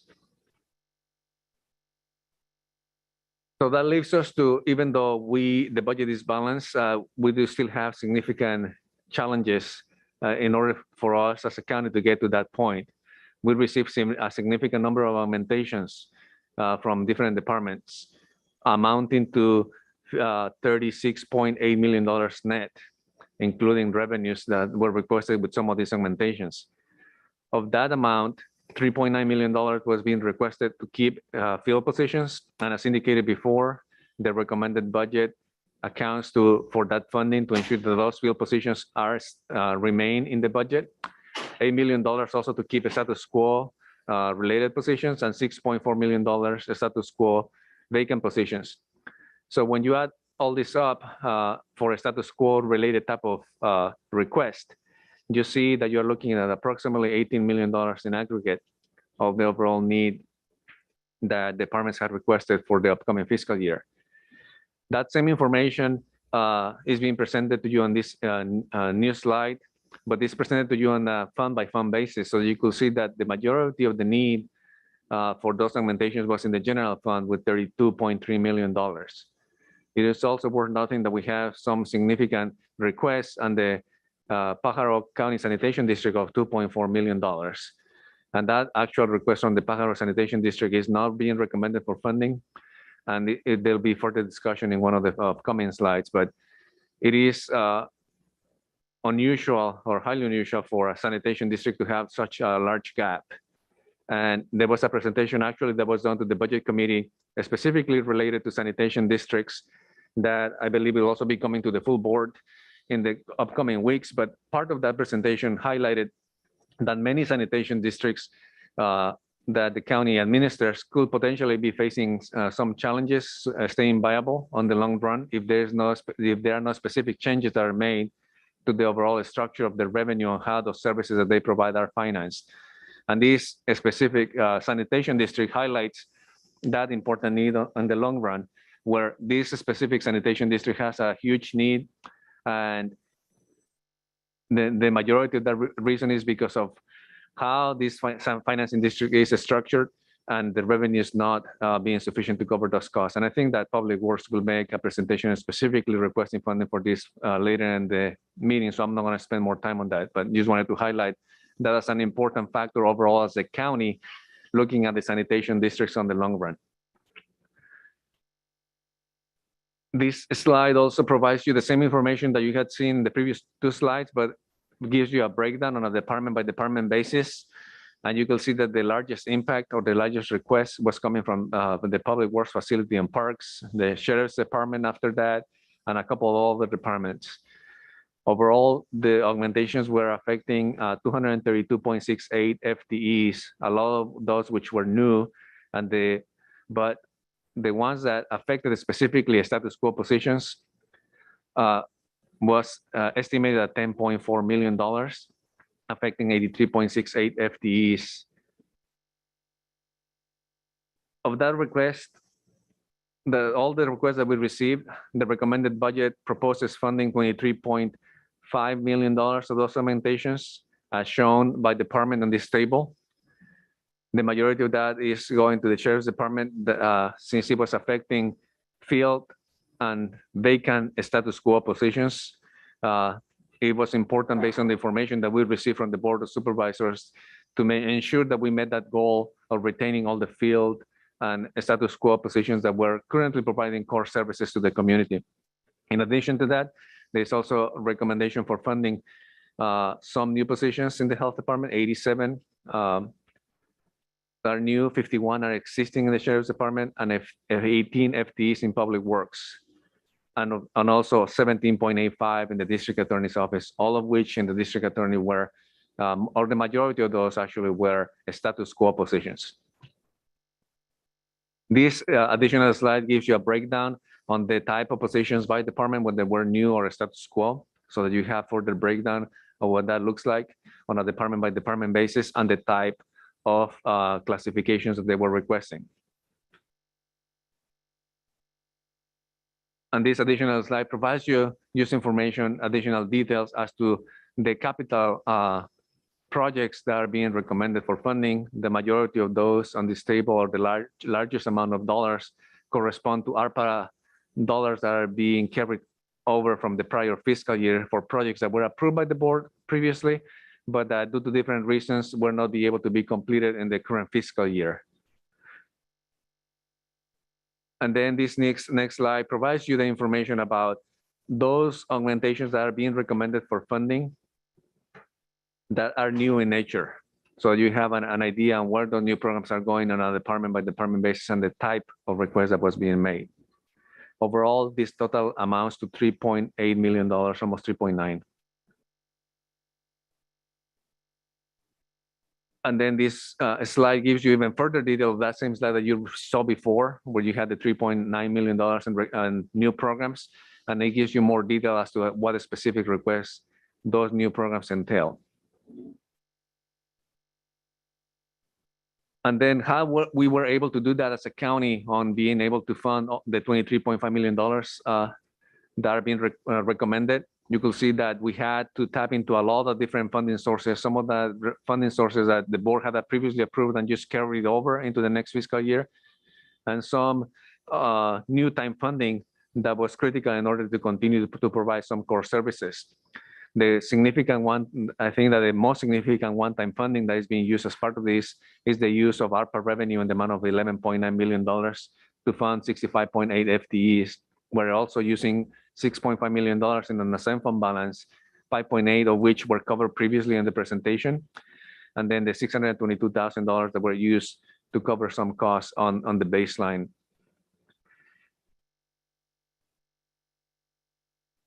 And then this slide gives you just a detail on what specific programs are being recommended to be funded using the cannabis assignments. Since we understand that this is an important topic of a conversation with the board, it just gives you overall where the cannabis assignment funded augmentations are being recommended. It is important to note that when the recommended budget was produced, $1.2 million for the water intrusion project for the health department and $903,000 for an scheduled maintenance projects was being recommended to be funded out of cannabis assignment. But since then, we have changed that recommendation to be funded out of the building improvement and replacement fund instead, since there is funding available for that and that funding is appropriate for those purposes. So that's why you may see in some other literature that you have that the cannabis augmentations were mentioned at about $4.5 million of funding for assignments, for recommendations. but the modified recommendation only requests to use $2.4 million of that cannabis assignment. And even with all those recommendations that are being proposed as being funded as part of the recommended budget, the county still didn't have sufficient funding to be able to recommend many other important augmentations that were being requested by departments to be funded. And as you can see, that amounts to approximately $13.3 million. And further detail of that, those specific augmentations that were requested and not funded is provided in this slide, where you see the largest amount not being funded, being requested in the CAO's department. And with the largest component of that being an operating transfer out from the general fund to the library fund for the Gonzalez Community Center, where the library could be collocated.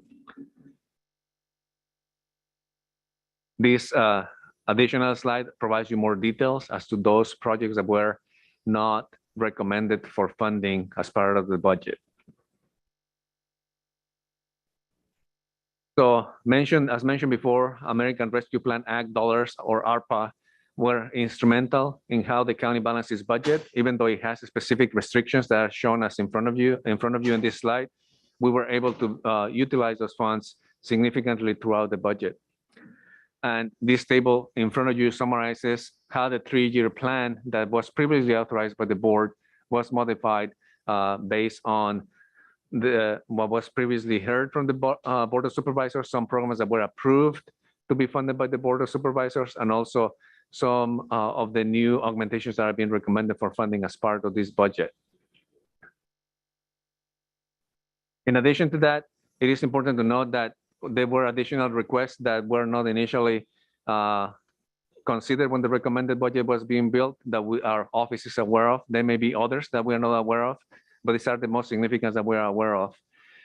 We understand that the health department will be coming and asking the board for a specific funding to be carried over for the VIDA project. The board already approved $1.5 million of that in the current fiscal year, but about $1 million of that will be requested to be carried over into next fiscal year.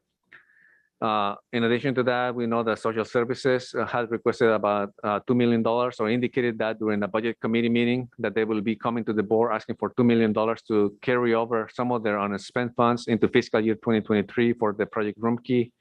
Similarly, $471,000 for COVID testing. The health department was asking to carry that over into the next fiscal year. Also, $10,000 from the CAO department for the Parkit program is being requested to be carried over into the following year. And $25,000 for the broadband JPA that was approved by the Board of Supervisors during their May 2022 meeting. Also will have to be added to the budget once it's adopted. The board already approved this, and the specific direction by the board was to add it to the budget. So we will be doing that as part of the adopted budget. I just wanted to highlight that for you as well. And there's also $250,000 is being recommended for the Seaside Community Benefits Office project. So overall, we're getting almost to the end of this presentation. What you saw on the previous slides is just an overview or highlights of what is in the recommended budget. But in addition to that, there are specific recommendations that are part of the budget book that you could find actually beginning on page where? I have it marked here somewhere. Beginning on page 51 of your budget book. And these specific recommendations were also provided as part of the PowerPoint presentations that were attached to your agenda and is available to the public. So I'm not going to read every single one of these for you, but I think that it's just important to highlight some important points on some of these.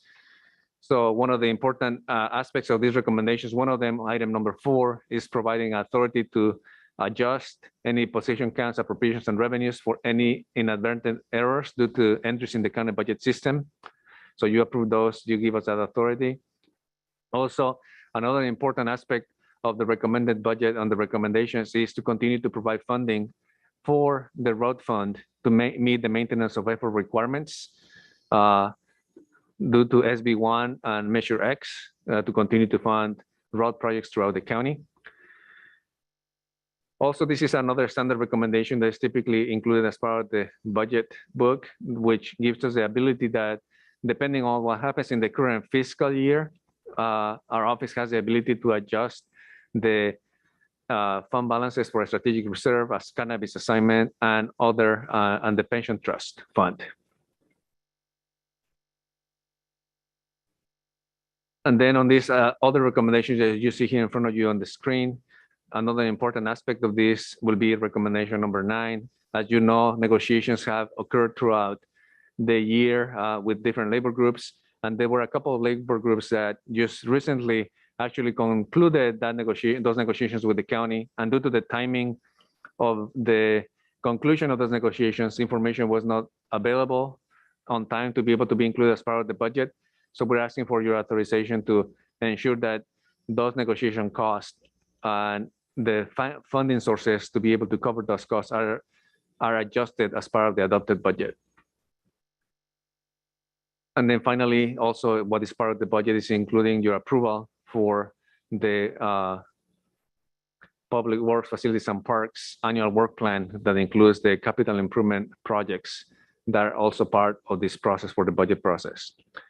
So at this point, I would like to just go into the next steps. My presentation is pretty much done at this point, but it is important to know that at this point, you will hear from departments presenting information as to what are some important needs that they are still unfunded.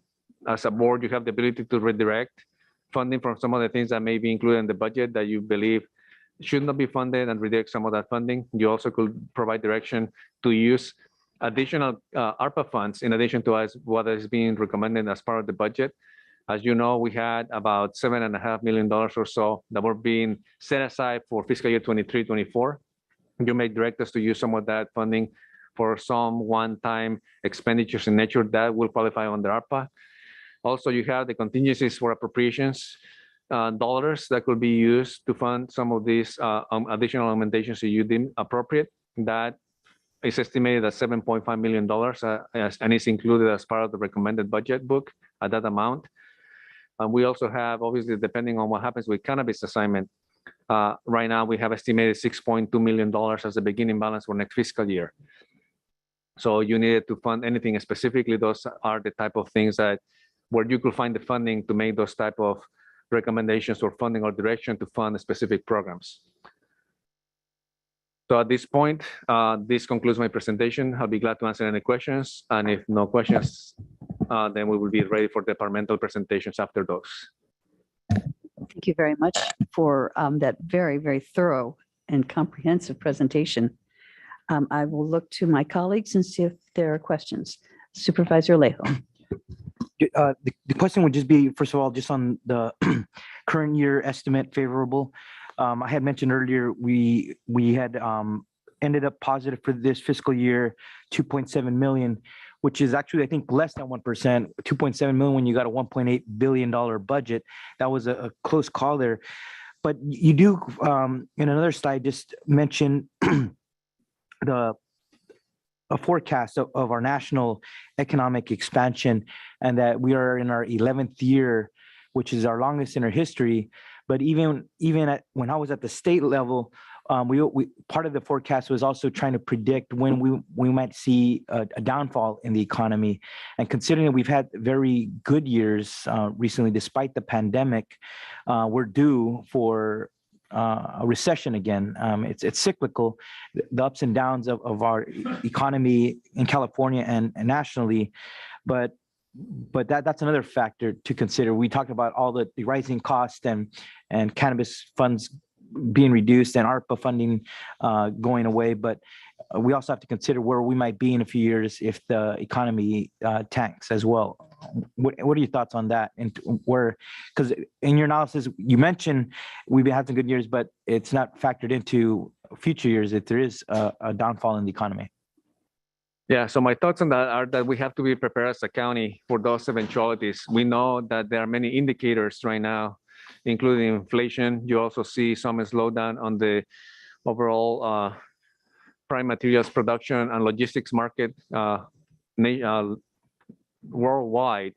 So it is important for us to keep an eye on those. Right now, as part of the budget, we have taken all those factors into consideration and look at how those could potentially affect our revenues. But we anticipate, at this point, we don't anticipate some of those revenues on the discretionary side that will be significantly affected today based on the current conditions, but it's something that we have to watch because those conditions could change rapidly. And if that happens, I think that the worst case scenario will be if our property taxes were affected at that point. Although the most likely scenario is that something will happen in the economy, and the type of revenue that could be affected is the TOT revenue and also the sales tax revenue, because those are the ones that are a little more responsive to the economy. They change faster as the economy changes. So it's something that I think that we have to watch overall. And I think that you made very good points that we have to continue to be vigilant because the overall economic condition in our nation and the world is changing. And as soon as that changes and it starts affecting the county, we have to make adjustments accordingly. Right. And last question, it was just on the pending funding requests, and maybe we could get to these when we go department by department. But this is that one slide that talked about VITA asking for the just over $1 million to be carried over. And then the second item there was the project room key. And our budget committee, VITA, the health department gave clarification that VITA, what we approved, I believe it was like 1.5 million of funding, and then they got a state grant for another 1.8 million. But staff during budget committee clarified that that was just to keep the 50 VITA outreach community health workers, and it wasn't expanding that number. So maybe they could just clarify that it's to keep the 50 workers going, and perhaps expanding some duties with the new expansion of Medi-Cal for those 50 and over who were previously not eligible. But the question I do have was for Project Room Key, which is just over $2 million, and that's in Department of Social Services. Is that ARPA funding, or is that other funding that they already had allocated from the state for Project Room Key? That is ARPA funding. The last time that they had presented that information to the budget committee, I think was at the end of April when they had done the last quarter's report. But I'll let the Department of Social Services speak and provide further detail, but that is ARPA funding. Yeah, I just want to flag that because we're talking about ARPA funding that may be able to be used for other things in this budget. And I know the state is allocating significant money, I think for the continuation of Project Room Key because of the major state budget surplus. And I just want to see what maybe notifications the Department of Social Services may have had about any potential funding that is coming to Monterey County to continue this program. And then that would allow us to use this funding perhaps for something else. Yes, and I think that those departments will be presenting later on during this meeting. So and we could wait. I think We could wait till then if that's give you more that detail, yeah. appropriate. Thank you. Thank you, Supervisor Lejos. Supervisor Phillips, do you have any questions or comments? No, thank you. Supervisor Lopez? Not at this time. Thank you. Supervisor Rudascu? Okay, thank you. I had just one thing that I needed some clarification on. If you could go back to the slides that you had, and I think it was about the second to the end. And it was you were talking about, okay, keep going. And I believe it's then on the next one. And it was 7.B. Not this one? No, it wasn't that one. Keep going. This one, yeah. So I didn't understand this, and you know how I am about the cannabis fund. I just want to understand everything about it. At one point, I know within the budget book, we talked about any additional funds that came through the cannabis account would go to the assignment account. So, but I didn't understand therefore 7B. Does that indicate that it won't go to, that additional funds won't go to the cannabis account, or that the cannabis account is available should the county administration office decide to transfer or release money for something other than what the assignment account is for? No, what this allows us to do is that at the end of the fiscal year, we look at how much revenue was collected from cannabis compared to the amount that was authorized by the board for specific purposes. So if there is any excess of revenue from that, then we will have the ability to adjust the ending balances for cannabis assignment. Because the recommended budget is assuming a certain dollar amount that as of today, based on the information we have, but things could change between now and the end of the fiscal year. So what this provides us with the ability to do is actually modify those balances So if there is excess revenue, then we will be able to say, okay, this dollar amount is going to go to cannabis revenue. The board will have to approve that ultimately, but we have the ability to adjust those ending balances. So does that mean that the money in the cannabis account could go up as well as it could go down? It depends on the revenue collected, correct? Correct, because based on the information today is based just on estimates. So we'll have to look for the actual information at the end of the fiscal year, and that could change. And so what would we be looking at the end of the fiscal year We then? will be looking at revenue that was budgeted as approved by the Board of Supervisors compared to actual receipts. And that difference could determine whether or not there's additional revenue to be set aside into the cannabis assignment. So knowing that we estimated very conservatively for the cannabis account, it sounds like that might be on a negative side as far as the, being able to have additional funding to provide for other kinds of programs throughout the community. Yeah, so a conservative amount typically means that we don't estimate as much as could potentially be received on the revenue side. So if conditions change significantly in the economy and revenue doesn't come in as budgeted, then in that scenario, if revenue is less than originally anticipated, then the cannabis assignment may have a smaller amount than initially anticipated. But it will not affect what is currently there and they're sitting in the assignment as an ending balance. What it will affect is that any additional changes that could be made to either additions to that assignment itself or not. So this is the last question I'm going to ask about this. So don't get, tired of my doing this. So therefore, if however, we budgeted just say $10 million to come in for cannabis revenue, but in fact, 20 million came in, what would be the balancing point? We will be looking at what the Board of Supervisors approved to be used of cannabis revenue for a specific purpose. So the budget for fiscal year 21-22, the Board of Supervisors had approved the use of $18 million. So in your scenario, if we were to receive $20 million, that means that $2 million will be available to be added to the cannabis assignment. So if we budgeted 10, 20 came in, we would have 10 to put into The the difference, assignment. correct. Thank you. At last, thank you. That's completed. Okay, so what I would like to do now is to finally go back and open the public comments regarding the recommended budget and the department budget public hearings. So if you'd like to come forward now and make your comments, and then we will also see if there will be other people in chambers and also whether we will have any call-ins. So please go ahead and All right. start all over again. Awesome. Thank you. Let's Thank you. do this again. So again, good morning, Chair Adams and Board of Supervisors. Like I said, my name is Jonathan De Anda. I'm the soccer complex manager for the Salinas Regional Sports Authority.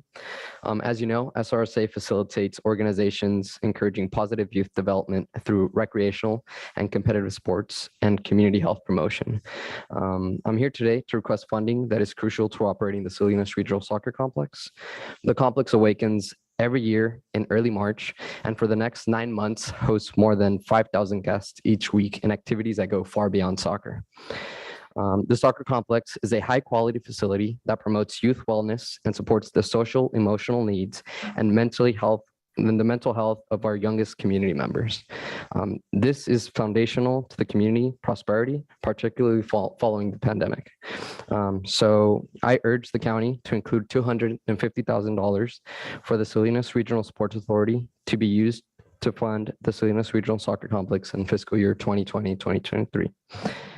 As you move forward with budget deliberations, please consider that positive youth development has far-reaching benefits for families in our communities. The soccer complex serves as a community gathering place for youth to build skills, emotional assets, competencies, and foster healthy relationships that go far beyond just soccer and empower their full potential. So again, funding the Salinas Regional Soccer Complex promotes resiliency and equity for our region. Thank you for your time. Thank you very much for your comments.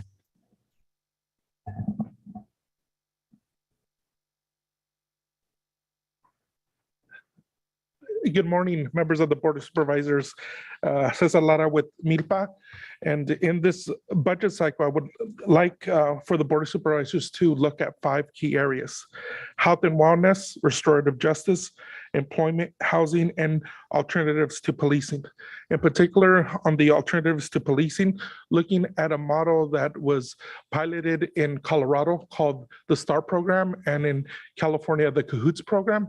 And that program has shown that it's a cost savings to communities. And when somebody calls 911, instead of sending police, you would send mental health specialists in case that there's a need. And that has shown that less people go to jail, which is a high cost. Under housing, really look at, housing and supporting Operation Room Key and other programs in the community to really look at the homeless problem. In employment, invest in job readiness and placement training program like those that are provided by the Workforce Development Board. In restorative justice, really look at consolidating the Monterey County Youth Center with the juvenile hall and looking at investments at the new juvenile hall to ensure that that space is a healing space like it was put forth in SB 823 to really look at a health lens model. And in in health and wellness, really look at investments in open space in the city of Salinas. For years, there's been a lack of equity funding for parks, county parks, and other services in the city of Salinas. The city of Salinas is where the highest density of residents are in Monterey County, and it should be invested in by the county, looking at things like this regional soccer complex, but also looking at projects that have been proposed like a BMX and skateboard investment there on that property. So as you look at this budget in this coming year, really look at these programs to really look at investing in the community. And I'd like to thank the county and the county staff for great presentations. Thank you. Thank you, Mr. Lara. Is there anyone else? Yes.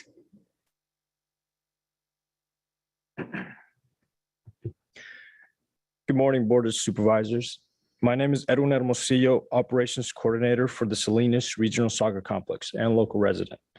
As someone who grew up playing on the once called Constitution soccer fields, I always seem to find myself in awe looking at how far this complex has come. This sports facility has provided safe, healthy space for fitness, life skills, and athletic development, as well as an economic engine for local businesses. Being at the complex most weekends, I can see how big of an impact this facility has on this community. We have seen roughly 5,000 people every single week since opening back in March.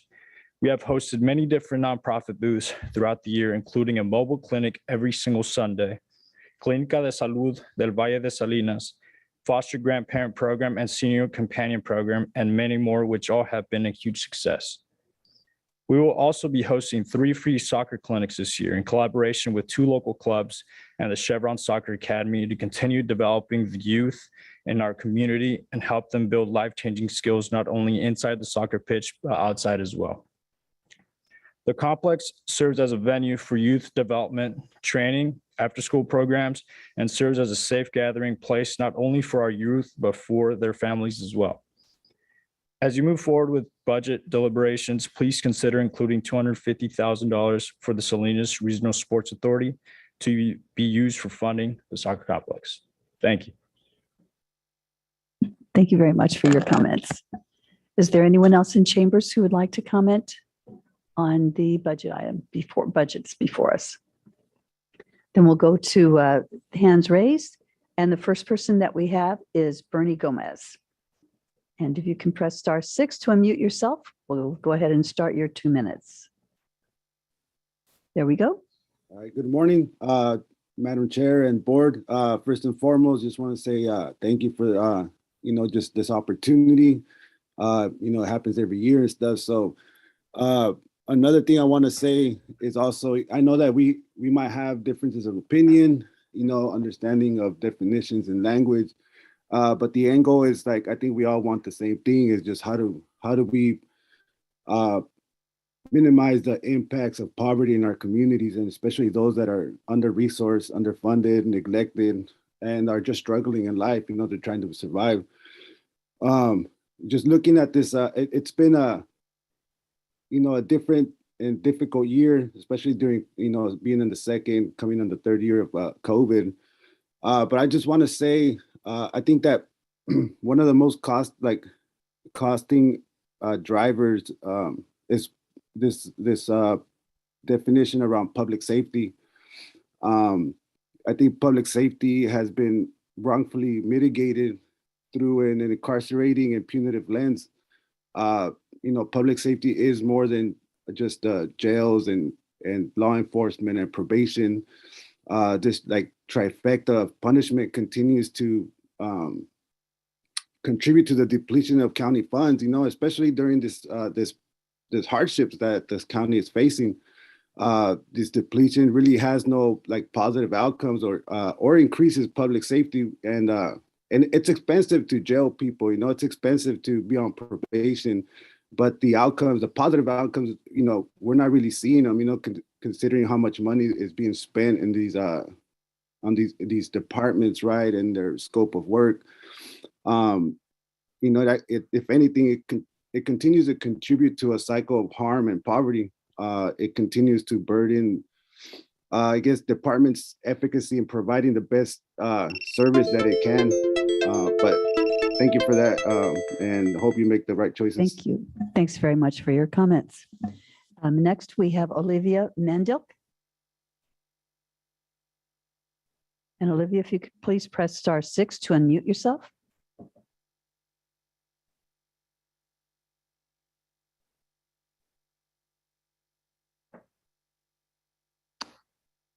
Can you press *6, Olivia?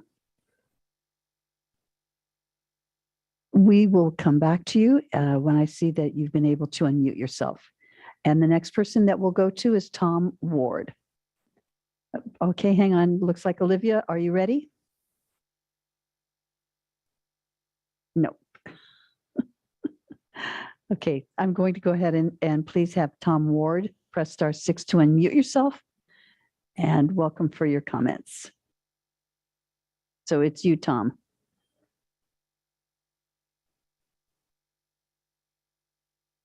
I don't know if we've got a glitch in our system or not today.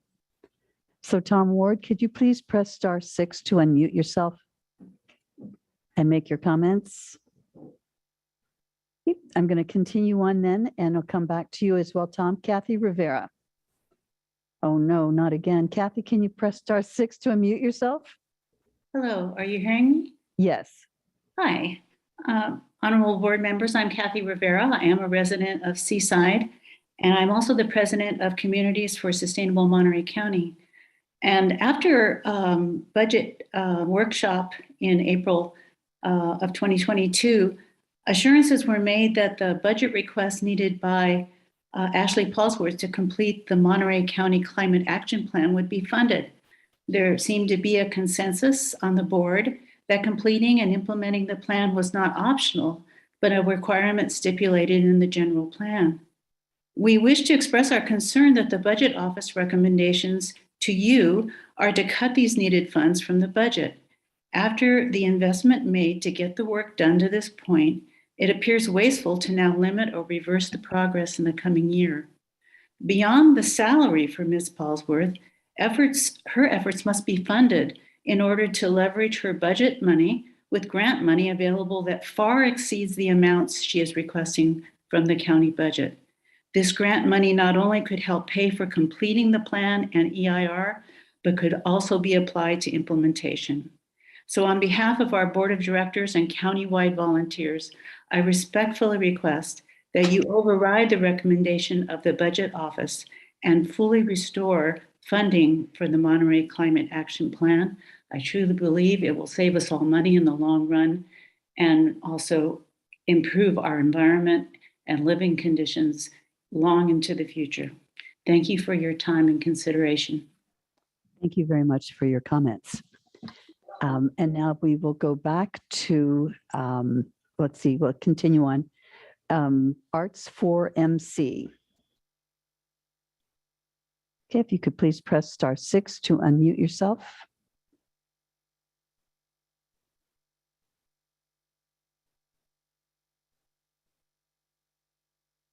Okay, we appear to have a bit of a problem here. Good morning. Can you hear me? Yes, thank you very much.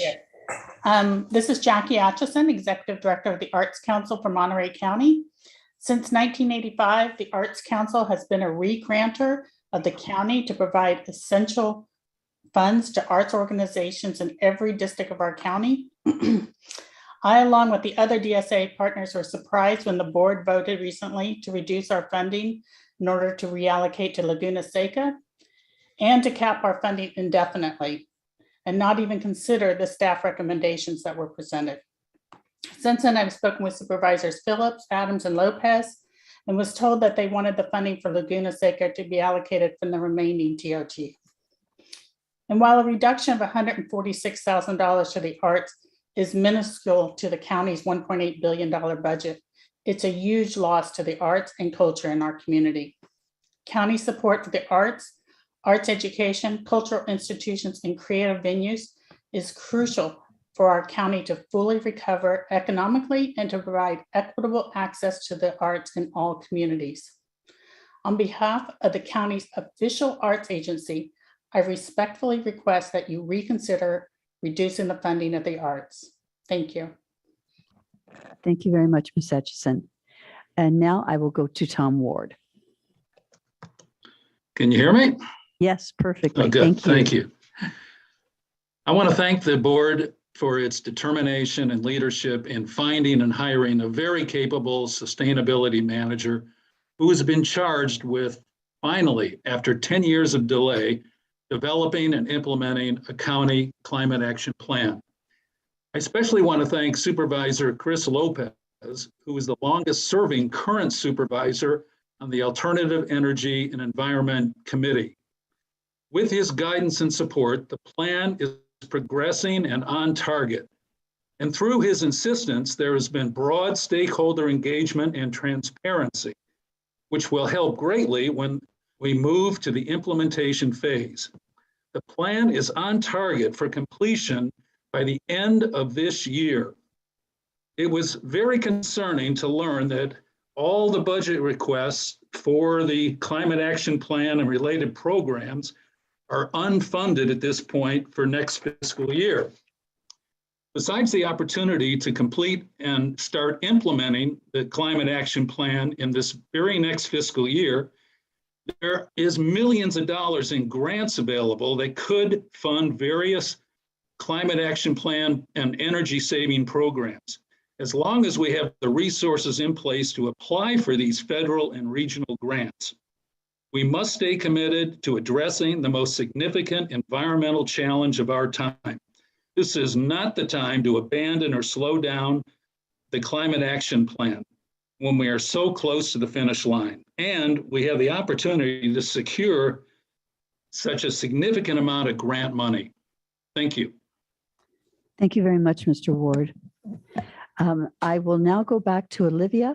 And I realize, Olivia, that you may not be on the phone. So all you need to do is press, unmute yourself on Zoom. I did. Can There you we hear go. me? Yes, Hi. thank you. Hi.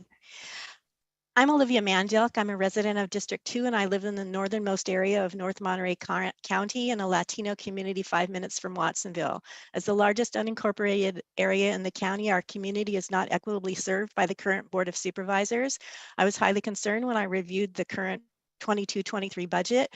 I will share one of my concerns by sharing a statement from that budget about how unincorporated areas will be negatively impacted when the budget is implemented. Quote, the fiscal year 22-23 recommended budget does not include funding for 5 peace officer positions, which will have a negative impact on status quo operations. These unfunded positions are in addition to the 7 peace officer positions that were deleted last year. The number of deputies patrolling the unincorporated areas of Monterey County is currently at a historic low. Current staffing levels all allows for the basic 911 response, but not the community service response the sheriff's office is often called for. The current staffing issues do and will continue to impact how the sheriff's office can serve the communities of Monterey County. Low-level crimes like illegal dumping, loud noise, and illegal parking, along with non-crimes like homeless encampments, will be the lowest priority and will receive little to no enforcement attention until patrol staffing begins to increase. While these low-level crimes exist, they're serious issues for our members of our community as they plague many of the areas of District 2 on a daily basis.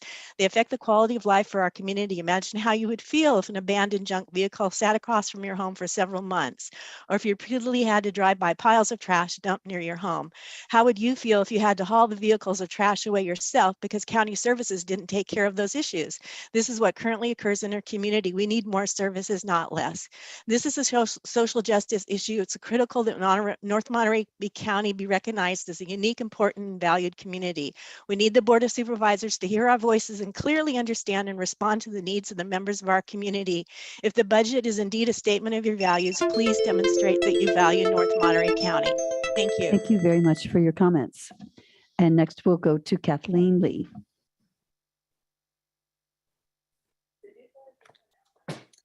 Thank you, Madam Chair, and I appreciate the opportunity to comment today. On behalf of the Parkit stakeholders comprised of the Big Sur Land Trust, Big Sur International Marathon, Monterey Peninsula Regional Park District, California State Parks, and the Point Lobos Foundation, I'm requesting your support for the recommended carryover funds of $10,000 from funds previously allocated in FY 21-22 as ARPA funding. And in addition, we've also submitted a request for $50,000 for FY 22-23 to continue to support our Parkit initiative efforts, which are important safety mitigation projects and a suite of initiatives to address visitor safety and visitor management along the Highway 1 corridor. And this benefits a number of public open spaces and state parks and regional parks. The county has been an important partner in the Parkit Initiative project, and we appreciate your consideration of these two requests and continued ongoing support of these efforts to ensure that both Monterey County residents and also our visiting public can safely visit our beautiful open spaces and continue to enjoy the recreational amenities that we have to offer. Thank you for your consideration. Thank you for your comments. Next, we will have Ricardo Diaz, Jr. Hi, Board. Thank you again. Since this is about general fund, I wanted to say that everything that Olivia said was awesome. I agree with it completely. North County resident, 46 years, now live in Castro. I just want to speak for North County, specifically Castro.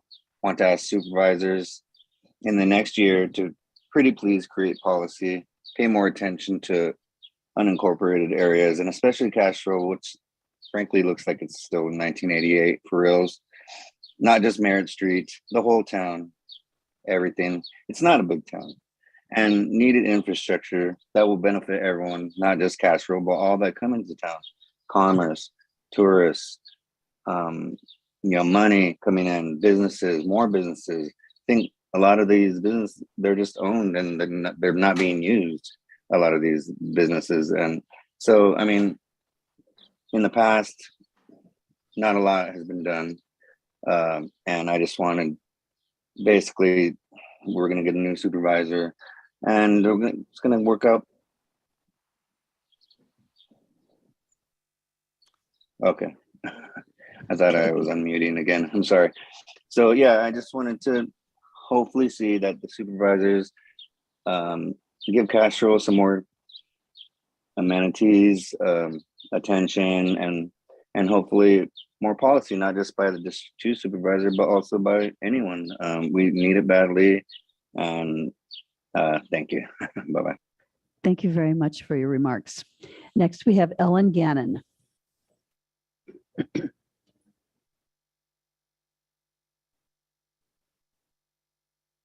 And Ellen, if you could unmute yourself and on your computer, there we go. Thank you. I just found how to unmute. Chair Adams and Board of Supervisors, Ellen Gannon, Sustainable Carmel Chair. Gratitude for creating the MC Sustainability Program Manager position and for hiring Ashley Paulsworth as manager.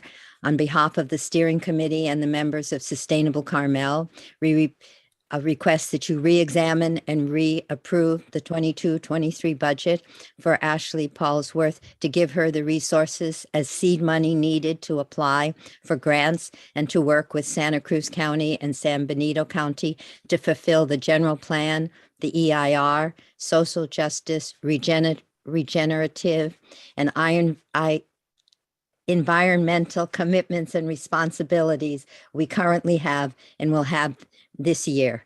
Thank you for this opportunity, Ellen. Thank you, Ms. Gannon. Next, we have Lisa Collin.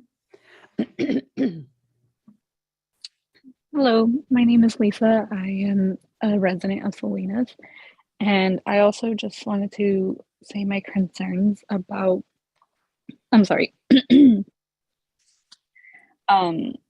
just the way our money is being used. I understand you guys have a hard job, and you guys are the ones that are in charge of deciding what goes where and hearing out people's ideas and what they need the money we get spent on is very kind, but I feel like a lot of the times it is not being taken to heart.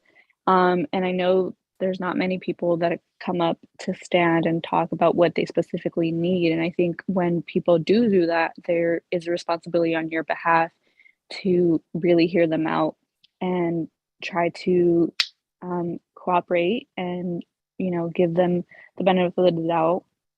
There is a lot of money in this fiscal year that I feel is being used not inappropriately, just not the smartest way. And if you guys could just really hear everyone out, it would be really appreciated. Thank you. Thank you for your remarks, Ms. Collin. Next, we have Maura Lamontagne.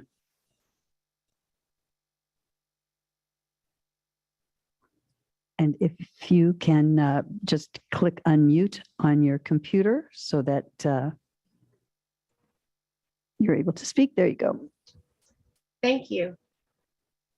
My name is Moira Lamount, and I am the Office Administrator for the Monterey County Film Commission.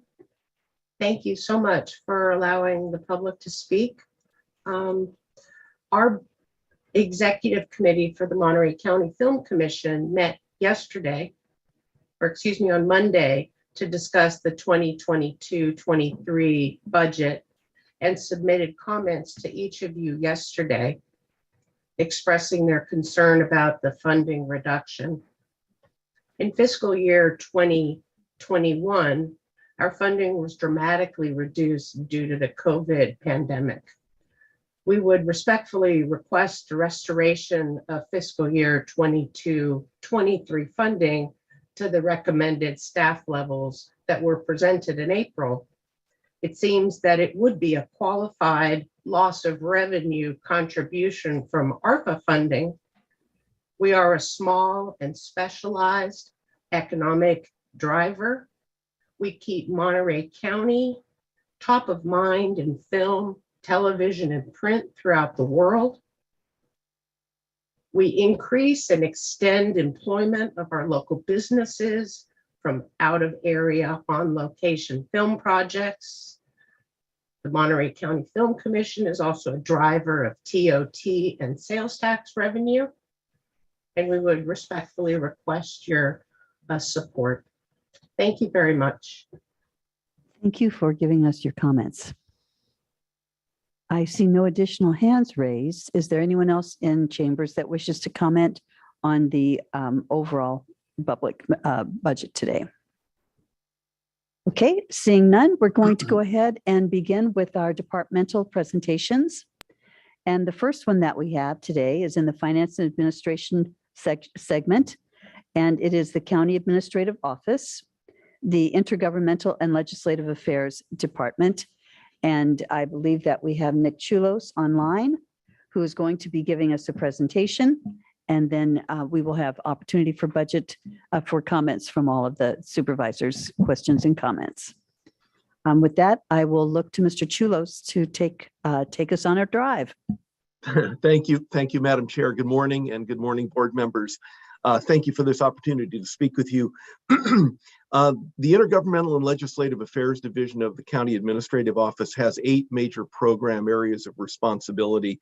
the cannabis program, the legislative and advocacy and grants program, the workforce development board, the sustainability program, Office of Emergency Services, the community engagement violence prevention program, and then the newer programs, the communications program, and the newest, which is the homeless service program. So a total of 8. And I'd like to thank the budget staff for the really hard work they've put into creating this year's recommended budget. I know it's a very tough job. We, in the IGLA division, submitted a number of augmentation requests over our baseline budget. We got about half of them included in the recommended budget, but about a half of them were not included. And I'd like to focus briefly this morning with some PowerPoint slides on those items that were not included in the recommended budget. And I'm going to share my screen right now and pull this up. And I will try to be very brief. I know you've got a lot to cover this morning, Madam Chair. Close this down. Can you see my screen, Madam Chair? We can see it, Nick, but it's not in presentation mode. Okay, let me do that.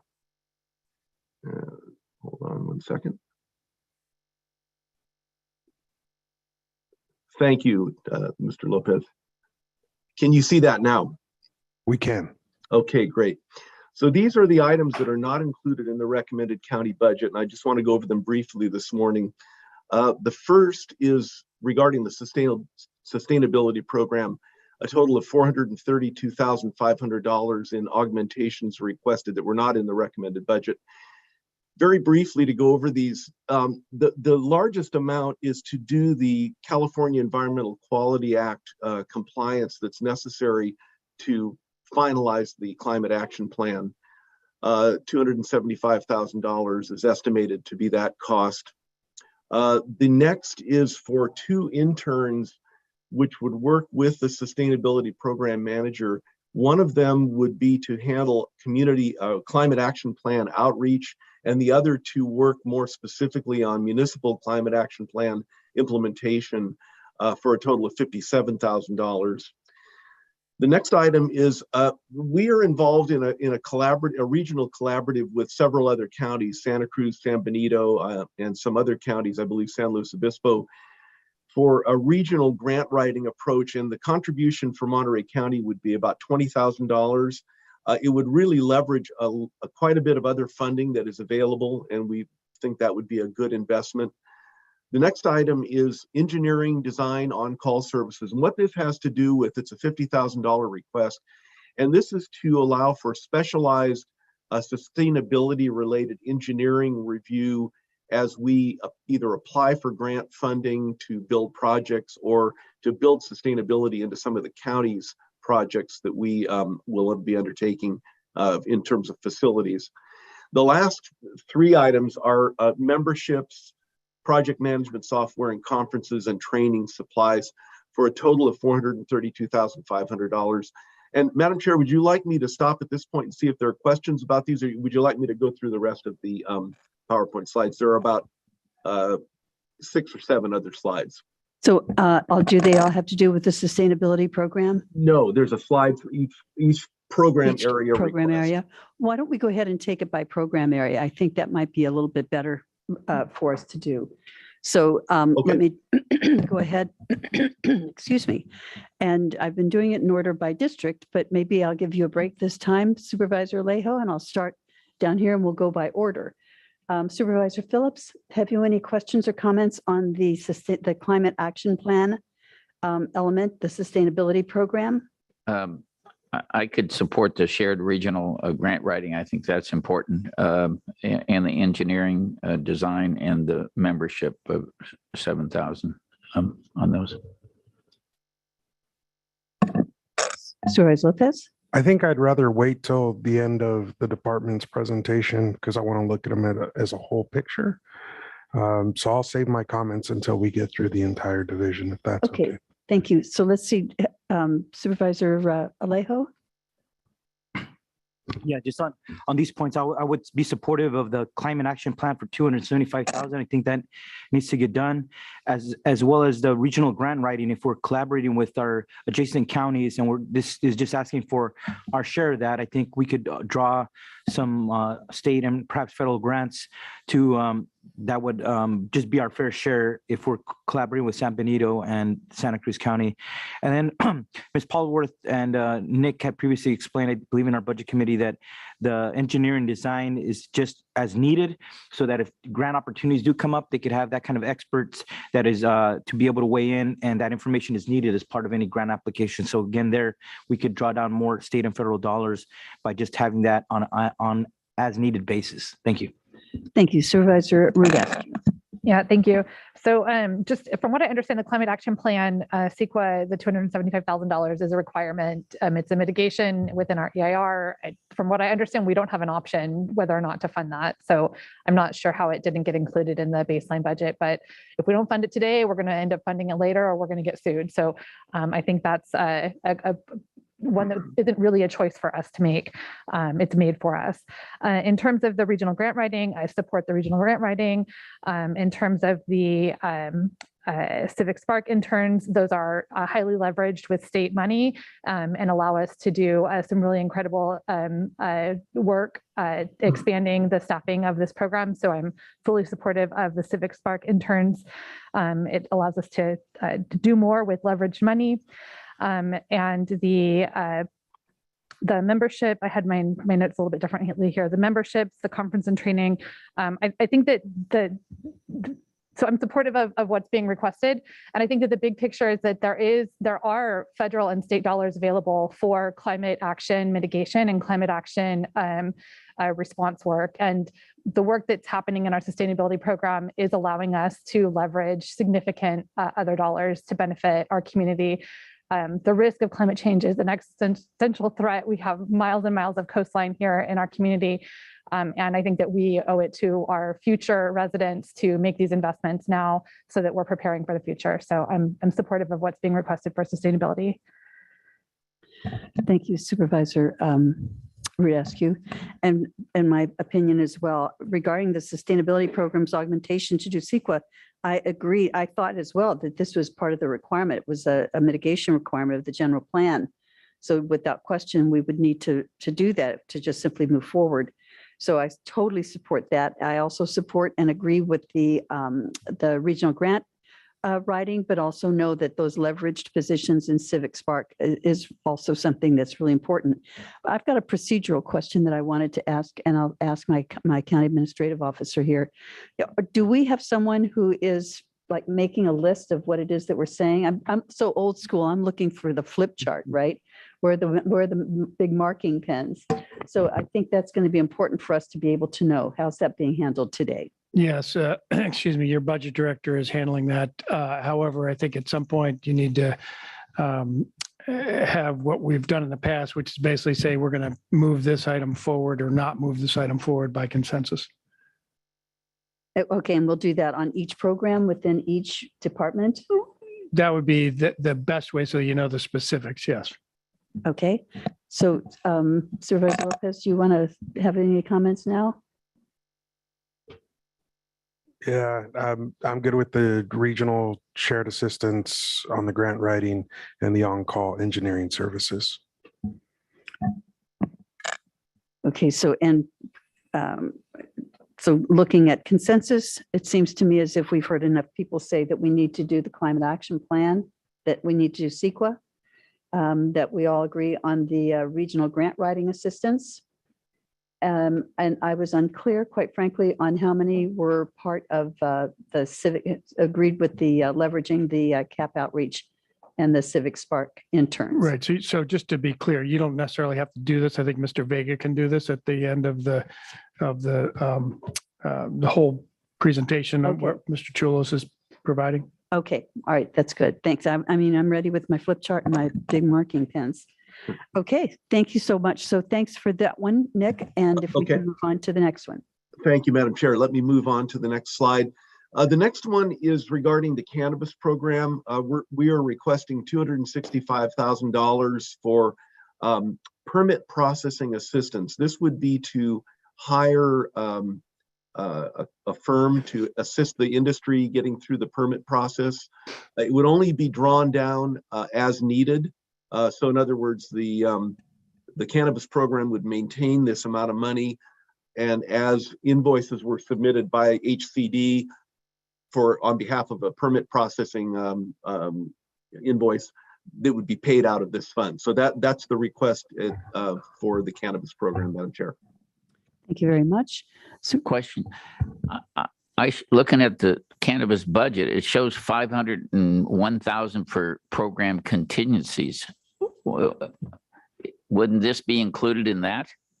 You know, my understanding, Supervisor Phillips, is that the bulk of the contingencies that you were referring to have to do with the enforcement aspect.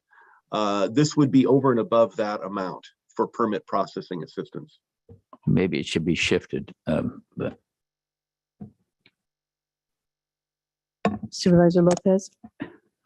I'm good with it. It's what we need in order to continue to process permits at a point to get us back to where we want to be. Yep. There are still folks interested in joining, and this is how we do it. We have to move them quickly. Thank you very much. Supervisor Lopez, Alejo. Yeah, in the past, this has been more for outside consultants. Is that's still the same, Supervisor Lopez? Because if that's the case, it was, again, on as needed basis. It was there to use to process the permits. That's been ongoing, as we had our presentation a few weeks ago of why it's still taking so long to get some of these permits through the process. But to keep it there as a reserve and to hire consultants as needed, I'm good with it.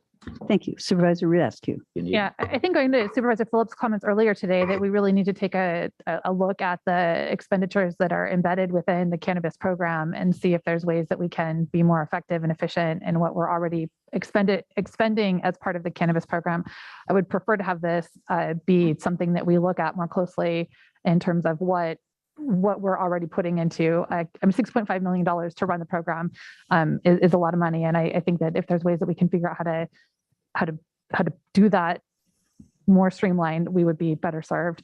But it sounds like there's support for this. So thank you. I strongly support the cannabis program augmentation for the permitting assistance. I just think as we try to stabilize this industry, we need to work on getting legal applicants through the permit process. And this is critical to implementing some of the Citygate recommendations that we received over the last year and a half. So I'm very supportive of this. Well, if the Cannabis Committee feels they need it, I'll support it. Thank you very much, Supervisor Phillips. Moving forward now, Nick, on Okay. to the next one. Thank you, Madam Chair. The next one is for the Office of Emergency Services. This is a request for a total of $706,500 in augmentation. The first item, I'm going to go through these very quickly, is, as you will recall, the board has directed us to bring forward a plan to create a department out of the current division of Office of Emergency Services. And the cost estimate for that would be $190,000. The bulk of that cost is in the creation of an assistant director position, which does not exist right now in that budget. We feel that it's important to create some structure in that organization, some mid-level management, and some more organizational hierarchy, if you will.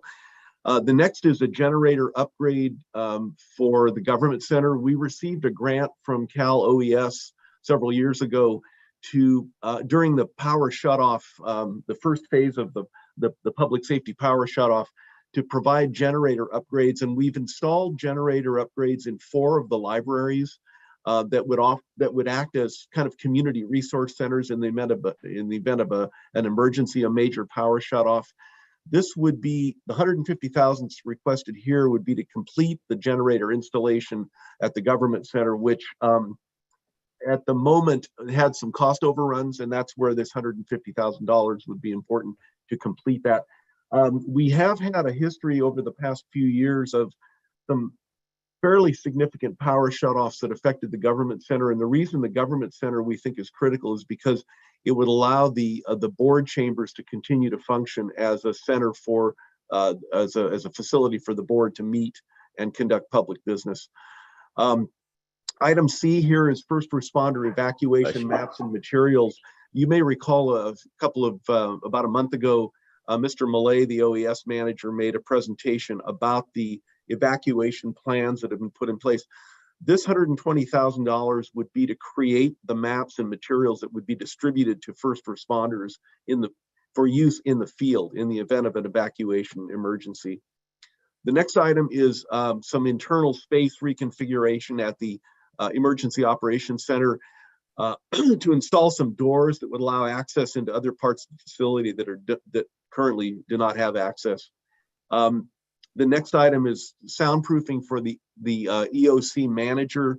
Right now, there is really no real privacy or confidential soundproofing in that building, and this would be important for the manager operation. And then the last item is for the next gen radio. It's a small amount of money. It's for the access and maintenance fees that are required to have OES be part of the next gen radio system.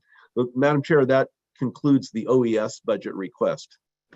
I'm glad to answer any questions. Thank you very much. We'll start down this time with Supervisor Rudascu.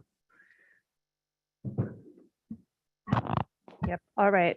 So I think that one of the things we saw clearly from the civil grand jury report, as well as what we're hearing from the community, is that the need for our crisis response and emergency management is only increasing. So to the degree that I didn't go through each one of these, but I do believe that we have a responsibility to finish out the government center evacuation hub. And I thought we made a commitment to the departmental staffing changes that needed to be made previously. So those were the two that I have on my list, but I'm open to hearing feedback about the others. Thank you very much. Supervisor Alejo? Yeah, I think we did make that decision to transition, even though I had some concerns about that, to give it its departmental status. I'm okay with that. I know there's a lot of other requests being made here, but considering the budget, I know each department is going to request what they need, and I would expect that from our professional staff, but we just can't be funding everything. I think some of these have to be done in phases over several years, and I think this year providing the $190K as it was the decision was already made is fine. We also funded, I believe, almost $500,000 for the fencing around the OES department. That was a request, so that's in their budget already. So it's not on this list here, but it's a new item that they had requested, and we approved that as well. So I think that's where I'm at. I think the generator needs to come out from some of our capital improvement and maintenance funds rather than dealing with it here. Thank you. Thanks for that.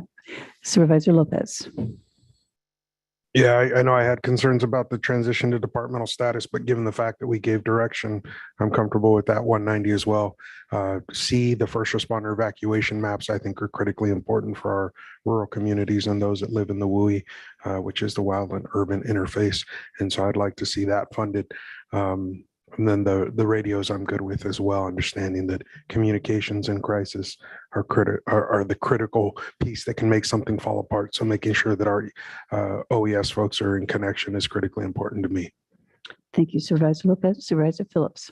Yeah, I support the 190 for the transition. I know that was what was raised by Supervisor Alejo at the time. He said it's going to cost us some money. We kind of said no, but we did it, and I think it's appropriate. I don't support the generator overrun out. They can find it maybe somewhere else, but still we have about 75% of our people in this building that are working remotely, and I think we could live with if we had a problem. I think the next gen radios is a minor matter and ought to be taken care of. And I kind of do agree that the evacuation maps and material would be important. So.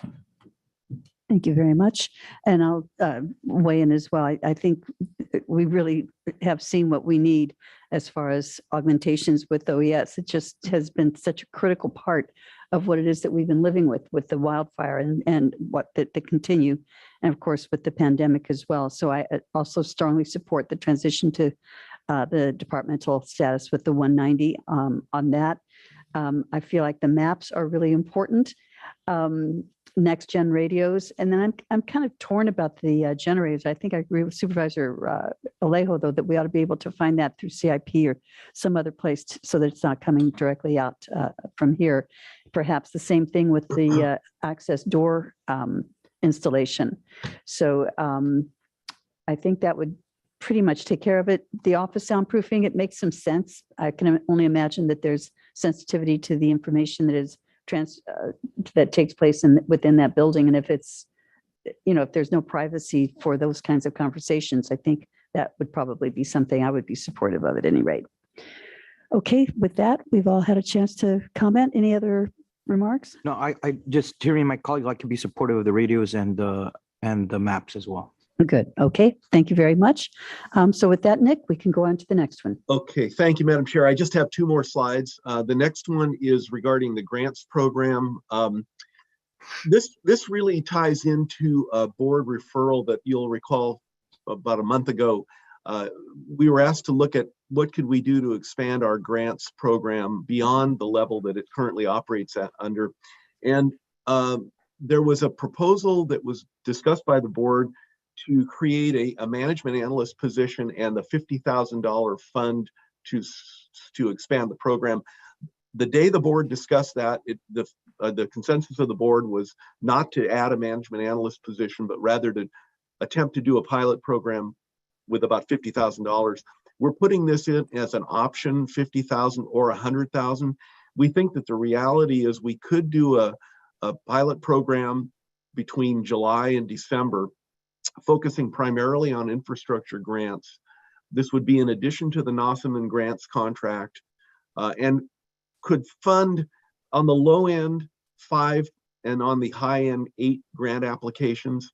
Annette Diadamo, who is handling the program, has had extensive conversations with RCRC, and although RCRC is going to be doing a grants assistance program, they have quite a few counties to deal with and not a huge amount of money involved in creating that program. So we believe if the board wants to expand our ability to apply for infrastructure grants, we really need at least $50,000 or up to $100,000, depending on the range of grant applications that we are going to be seeking. And it would be a limited time frame pilot program to end in December of 2022. We have some staff right now that we could commit to that program for a 6-month period, but not really beyond that period, just due to other assignments and priorities. So I'd be glad to answer any questions you might have about this particular one. Thank you very much. And this time I will start. We'll do it again with Wendy Root ask you. We made eye contact. Yeah, thank you. So I guess I'm confused as to how this is on an augmentation request, because I have my notes from the meeting where we talked about the 5 options, and I heard clear support for option 4, which would have provided a grant manager, the MA position, as well as the $50,000 for the pilot program. So maybe I misunderstood what was being said in that meeting, but my understanding was that there was consensus for option 4, which allowed for an MA position and the $50,000 grant program. Correct me. So, Madam Chair, if I could just speak real briefly, Ms. Diadamo did go back and review the tape of the meeting, and it's our opinion that the board did not give that direction. You certainly could give that direction today, but we didn't hear it clearly on that one. Okay, well, I guess that was the direction that I heard from at least a couple of us in regards to referencing specifically option 4. So I would still support what was included in option 4 to fully fund our grants program.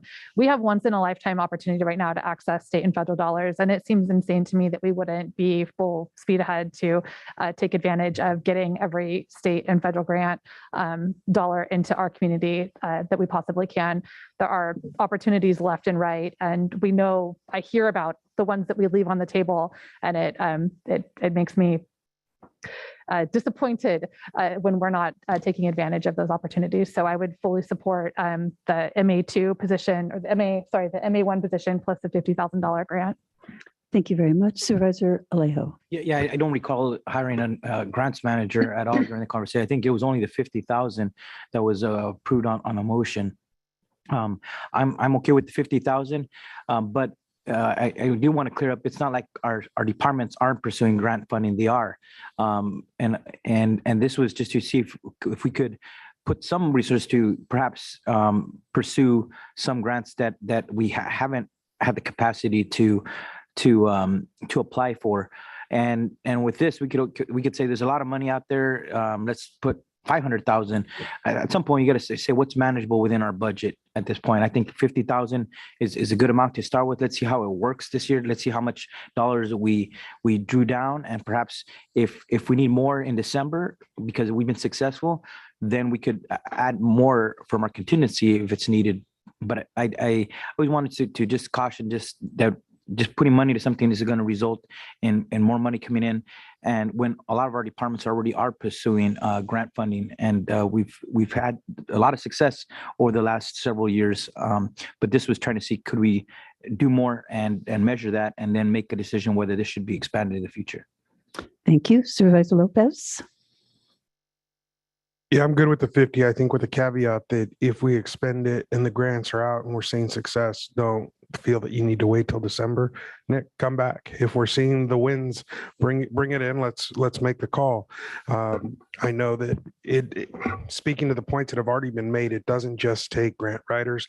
Often it's having plans in place. Specifically, one that I can think of that I've heard of in the last few weeks is the lack of a hazard mitigation plan being approved by this body has hindered some of our partners in South County in applying for funding because we don't have that in place. And so we missed a couple deadlines, or are going to miss them in a couple days. So I think it's critical that we do this. But again, I want to be clear that if we go through that 50, see the need, and specifically from departments saying this is a bigger need than we've been able to fill with what we do have, come back, make that ask. But let's start with the 50 and go from there. Thank you, Supervisor Phillips. I concur at the 50. And I concur as well. Thank you so much. And moving on to our next one, Nick. Thank you, Madam Chair. The last slide is the communications program. So the communications program did get funding included in the recommended budget. It's a new program, as you well know. There's one additional item that we are looking at requesting $30,000 to hire a CSUMB intern that would help us with adding capacity for social media outreach and working on developing and populating a database that would be used for emergency notification. So this would be a one-time cost for an intern for 1 year for $30,000. And that concludes that presentation, Madam Chair, on the communications program. Thank you. Supervisor Phillips. I don't know. We hired, I think, whether we need that. I don't know that whether I could go along with this, but. Okay, Supervisor Lopez. I could support it. Supervisor Alejo. I agree with Supervisor Phillips. When we hired our staff, that's why sometimes we start a new program and then the requests just keep adding up. It becomes one position, then becomes two, then it becomes overhead, then it becomes conferences, then it becomes memberships, then it becomes interns, then becomes software. We did something that had never been done before. We had one employee working as management analyst who did our communications. We now have a director. Now we have a bilingual additional communications management analyst, 3 people who we hired with the description that they would have skills in social media. So we shouldn't have to now be saying we need interns, we need additional capacity social media. The prior requests including outside filmmakers. We hired these folks because we wanted them with the skill set so that we wouldn't have to spend additional money hiring additional people. We wanted them all in-house with all those skill sets, and we know they do have those skills. And so I can't be supportive of just adding more just because it's requested. I get it. They're going to request more, but we can't afford everything with this current budget. Thank you, Supervisor Rudasky. I'm really proud of the improvements that we've made to our communications program. I think it was one of the biggest things that I'm walking away from last year's budget with. We've got staff on board now. I would, of course, be supportive of adding to our communications fund, but if I had to choose between where we put our intern money, I would put it into the Civic Spark program since we would be leveraging significant additional state dollars. So, thank you very much. thought about this is actually having a really more structured intern program that could benefit all of the different departments that we have, so that we do have the Spark folks and that we do have the ability to pull somebody in from CSUMB. You know, I just feel like interns can really help us. And I know, Luis, you've done well having interns on your staff. I've not been successful. I haven't, focused in on it enough to do it. But I think, that can be something that we should be looking at all the time, to give people the opportunity to learn what it's like to work for county government is a wonderful opportunity. We talk about wanting to find employees. What better way than to bring them in as, potential as interns. So as far as the 30,000 to do this, if that could be somehow added in so that it wasn't just somebody coming on board, but if there could be some sort of a focus that would include an expansion of a real intern opportunities throughout the whole county, I would really like that.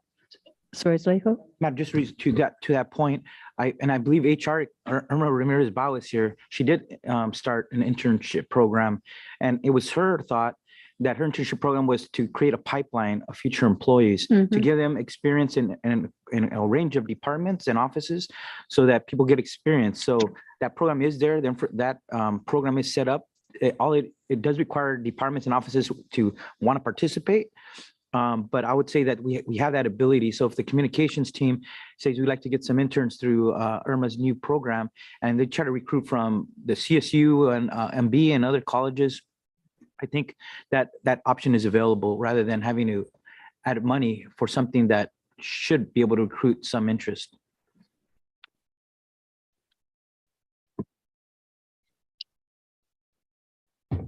Good morning, and thank you, Supervisor Lejo. You are correct. We do have a very robust internship program, but I think what Nick is asking for is to have a paid internship. And so some departments do have the ability in their budget to have a paid internship, and others do not. But we have a robust internship program, and it's just merely for the department to put in a request. We reach out to those universities and colleges, and the applications start coming in and we forward to the department. So I hope I answered your question. Thank you. You might as well stay there because I think you're up next. And Madam Chair, I should probably comment after Irma that the intent here would be to go through the Human Resources Intern Program, but as Ms. Ramirez Bao indicated, this would be a paid internship if the board approved it. None of the other interns that we now have, as far as the program that you do, receive no stipend at all? Well, I will say I'll call out my department. So I do have a few interns that I have been able to pay. So the internship salary is broad. So depending on what is the skill set and if you have the money in your budget. So it all depends on the department's budget. Okay, I hear. No, I didn't realize that that's how the program went. So I would be supportive of this then, if that's what we need to do to get interns rolling. I'm supportive of it. Okay, any other comments on this one? Then Nick, I thank you so much for all of the work that you did in your presentations. And I think that was the end of your gig. And yes, thank you, Madam Chair, and thank you all for your thoughtful consideration of these items. Really appreciate it. Thank you. Absolutely. Thank you very much. And now we'll move on to HR, and we have Ms. Ramirez Bao ready. Well, good morning, and we're now afternoon, and I'll make this brief as this is getting into your lunch hour. So Kim Moore, my assistant HR director, is going to share her screen on the PowerPoint, and it'll be very brief. So today I'm going to be asking for a budget augmentation request for employee COVID testing. So let's see, and Kim's going to put that in presentation mode.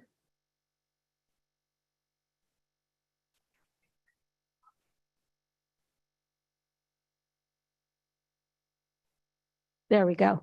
Thank you, Kim.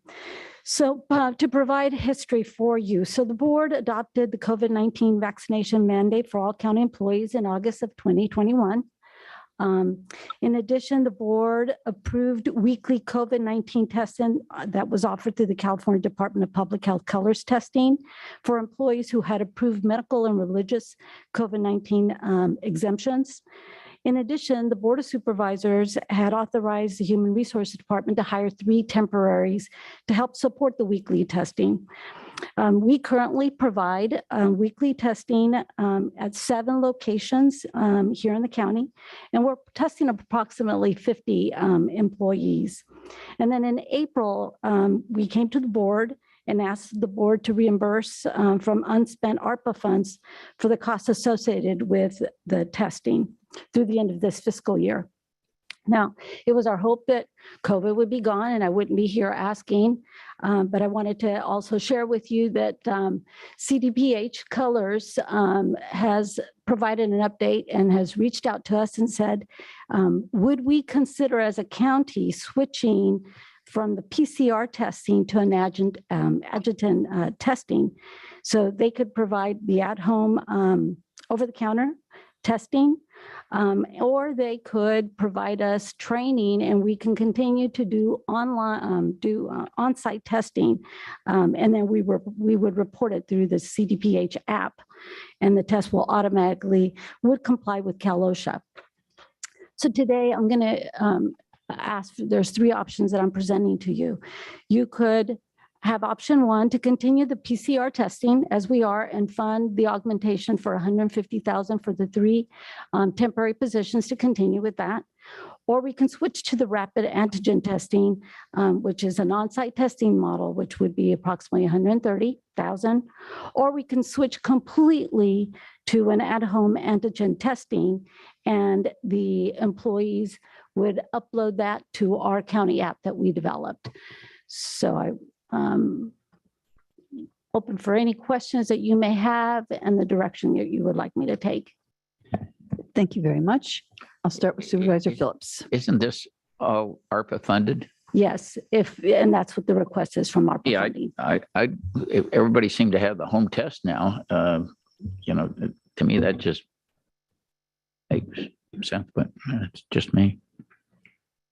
Supervisor Lopez. I'm fine with the antigen. The antigen? Okay. And is that going to be the antigen with the 3 temporary employees being still offering it on-site, or for employees to I'm good with employees at home at this point where we are. Supervisor Lejo? Yeah, I agree that a lot has changed around testing, right? With the rapid home kits that have become available. And I think our HR office recently used those to make sure when there's been a concern to distribute those to employees, and it's cheaper. I got my shipment of the federal program mails directly to you, but it seems like there may be a more cost feasible way than we were previously when there wasn't the cheaper and just as even quicker 15-minute turnaround for some of these test kits. So I think it's worth re-looking at a different way of how we do testing of our employees moving forward at this point in time. Thank you. Why wouldn't we switch to the no cost antigen testing? Is there any reason why we wouldn't make that decision? Nope. That clearly, I mean, those are 3 options. The only reason I would say is that if you would want HR to continue to monitor, but in this case, I think that a lot of employees have their test kits and are doing them at home. As supervisor and would we be providing the at-home test kits, or would we?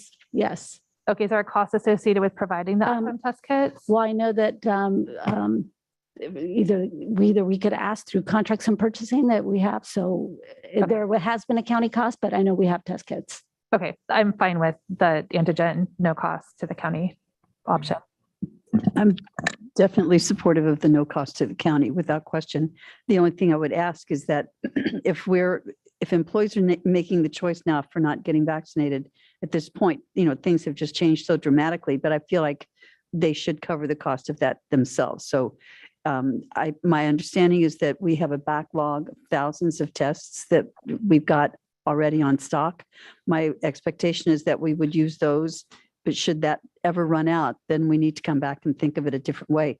But would we then be requiring proof of the negativity of the test? Would they have to bring in the little, thing to show that it's testing negative every day? They would have to load it, and they would download it and put it into our app that ITD created for us.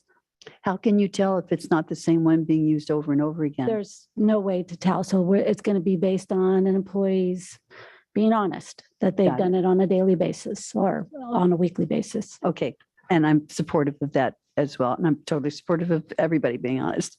But thank you so much. Is that it? For your That's it. department? Thank you so Madam Chair, much. if I could, I also support honesty. Just good. want to channel my inner Christy Michi here. I know we're seeing cases pick up. We're all worried about the fall, at least those folks who are looking to the trend. And so knowing that, making sure we don't end up in a position like we did last year with no tests on hand if there is a crunch, just asking folks to keep that in mind if we start to see what is already showing in the figures. Thank you. I will monitor that and come back. So thank you for getting us out of the testing business. Thank you so much. You know, with that in mind, if I can get concurrence from the board, I think it might be a good time for us to take a lunch break and return at 1:30 when we will take up public safety and criminal justice, starting with the sheriff corner. Is that everybody in agreement? Okie dokie. Thank you. See you back here at 1:30.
Mic 1.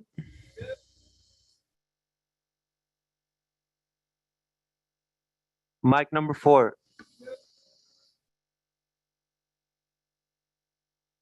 Mic number 5.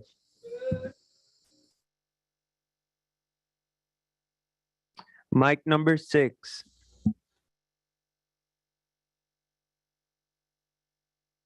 Mic number 7.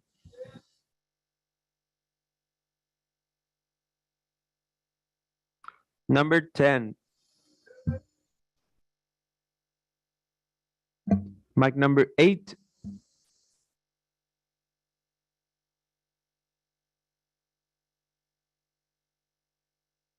Mic number 11. Number 14.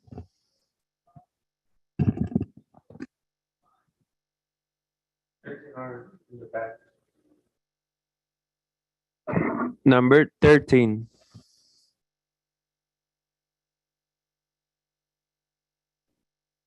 Got number 12.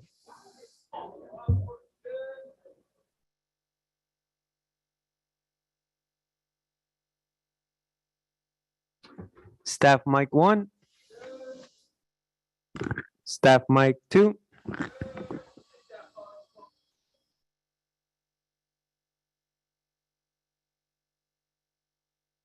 Podium mic.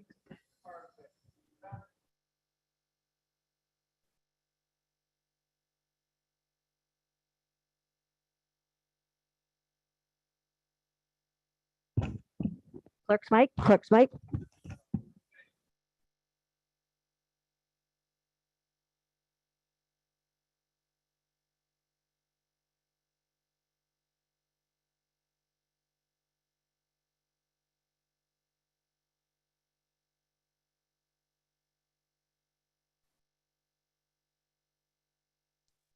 Audio test clear.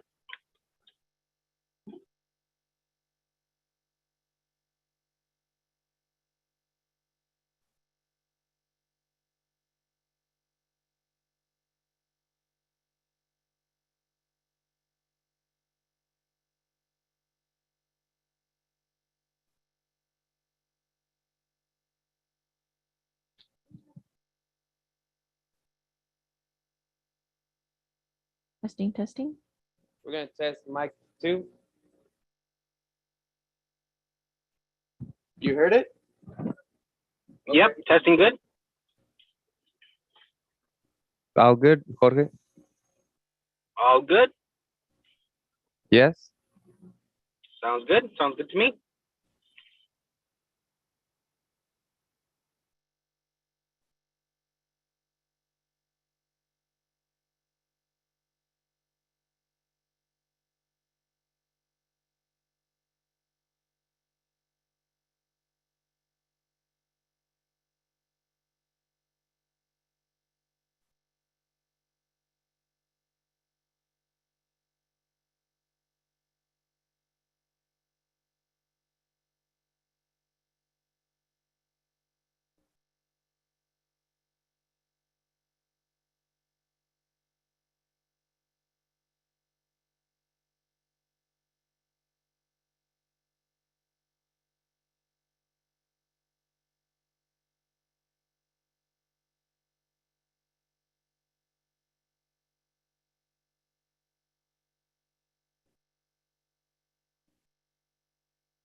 Good afternoon, everyone.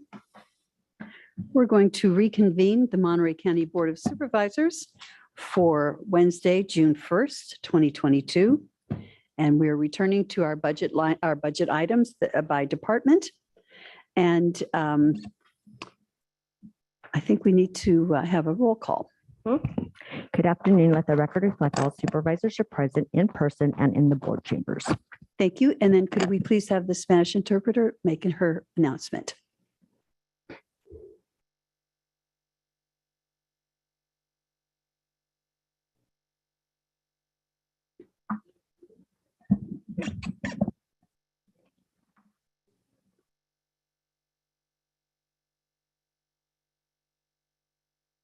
nombre es Ana Rueda de Vidales. Seré el intérprete de español para la reunión de hoy. Si usted está planeando hacer un comentario y necesita servicio de intérprete, por favor, ven a verme ahora para que pueda explicar el proceso. Gracias. Thank you very much for that. And now we will go to item number 12, which is the sheriff coroner. And my hope and expectation is that we have someone from the Sheriff's Department that is going to be making this presentation today. Yes, can you hear me? This is Sheriff Burnell on Zoom. Yes, we can hear you. Okay, good afternoon, Chair Adams, members of the board. I'll start off with saying on this first slide here, we're grateful that no vacant positions or filled positions were cut this year. Last year we lost 7 positions. 5 positions were funded. And as you can see there, we still have 5 unfunded deputy sheriff positions. You know, it's a tough time for law enforcement agencies all around California to hire, to get applicants to come out and even apply for these jobs these days. And so we're at 26 vacancies right now at deputy sheriffs. And if we can, you know, I've seen it in the past 8 years. You know, 8 years ago, we had about 25 to 30 vacancies in the deputy sheriff ranks. About three or 4 years ago, we got caught up and we had just about every position filled for about a day or two. And then we started seeing some retirements. Some people didn't make it through the training program, and that wave started going the other way again. So we see it come in waves, but this wave that we're seeing now seems to be lasting a lot longer. But we're doing everything we can to recruit good qualified applicants. We teamed up with KION a couple of months ago to put together a recruitment video that's playing on KION stations and their sister stations over in the other valley to recruit good qualified deputy sheriffs that want to work here in Monterey County. So we're asking to keep the 5 unfunded deputy sheriff positions on our books. So if and when we get caught up, then we can revisit that and see if we can fund those 5 deputy sheriff positions. The big ask we're asking for this year is for the AEDs, the automatic external defibrillators, at a cost of $150,000. The AEDs we have right now department-wide are outdated. It's hard to get parts for them. And so we're asking to update this and update our AEDs and fund those. And then the third item there is the overtime. With our current vacancy rates and the trends that we see right now, you know, we predict we're going to need, you know, 1.6 million more in overtime. And that's just due to the vacant positions, and we need to cover those shifts. But again, we're doing all we can to fill those vacant positions so we can cut that overtime cost down as much as possible. And then finally, the next slide, other unbudgeted cost concerns. This is really going to be mid-year concerns. We have no temporary help. This budget doesn't consider our ongoing need for temporary employees to backfill vacancies. Most of these are in the civilian ranks at the sheriff's office. Maintenance, this budget doesn't consider potential maintenance of equipment needs for our jail expansion. The one thing that's really costly is our elevator issues. We've been having issues with our elevator over there. we've never had an elevator in our facility before, and we're seeing that that's becoming a costly issue there. It's no longer in warranty. And fuel, we're not, this budget doesn't consider the impact of higher fuel costs. Our agency consumes over 260,000 gallons of fuel in patrol costs only in Monterey County. And if fuel costs stay or rise above $6 per gallon, which I believe it's now above $6 per gallon, we're going to see fuel charges in excess of 1.5 million at the sheriff's office here. And the budget doesn't consider also the retiree payouts for unused leave. That's going to be paid out this year. When you have a change in administration here, we have commanders that are at retirement age, and a lot of our commanders are at retirement age, and not knowing what the future holds, it could be costly for the department. So real brief this year, and that is those are our concerns. And again, our only big ask is the AEDs at a cost of $150,000. So I've got the undersheriff with me also, and we're open for any questions. Thank you, Sheriff. Who would like to go first this time?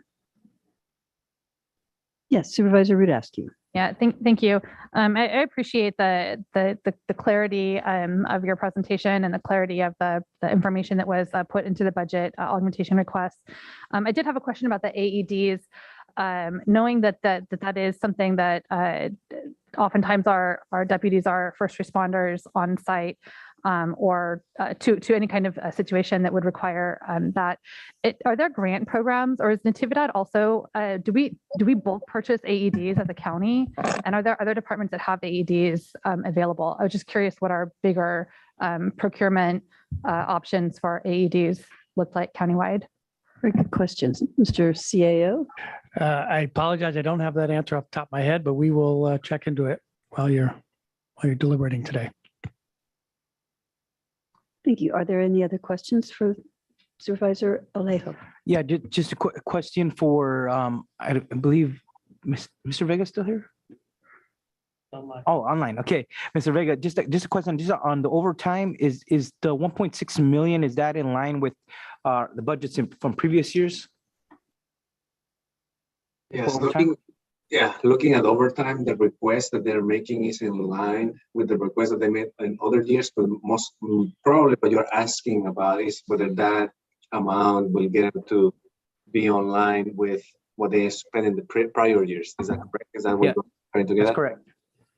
So let me look at the details, but I am not sure right now. I'll get back to you in a couple of minutes. I have to look at their budget, and I don't have the answer in front of me right now. Okay, and I just wanted to tell the sheriff, I appreciate the request. It's trying to keep basically what you have this year with the small modification, and I could be supportive. I just wanted to just clarify, what the request for overtime is, because I think it's for 800,000 for the coroner's office, and then the rest is split among the patrol and the jail. Thank you. Supervisor Rudasky? Oh, it's you. Are you going to respond, Steve? I just want real quick. I just wanted to clarify that's that overtime rate is based on our current vacant positions, the trend that we have right now, and the pay raises that have been agreed upon also. Thank you, Sheriff. I had one other question, actually, and I'm not sure where I was looking under the records and warrants section, but I did work with the RAND board last year to secure additional revenue to fund the live scan fingerprint program. And I was just wondering where in the budget is this additional revenue recognized, and how much revenue do we expect to receive in the coming year as new revenue through the RAND board? I'll defer to the undersheriff if he has that information on hand.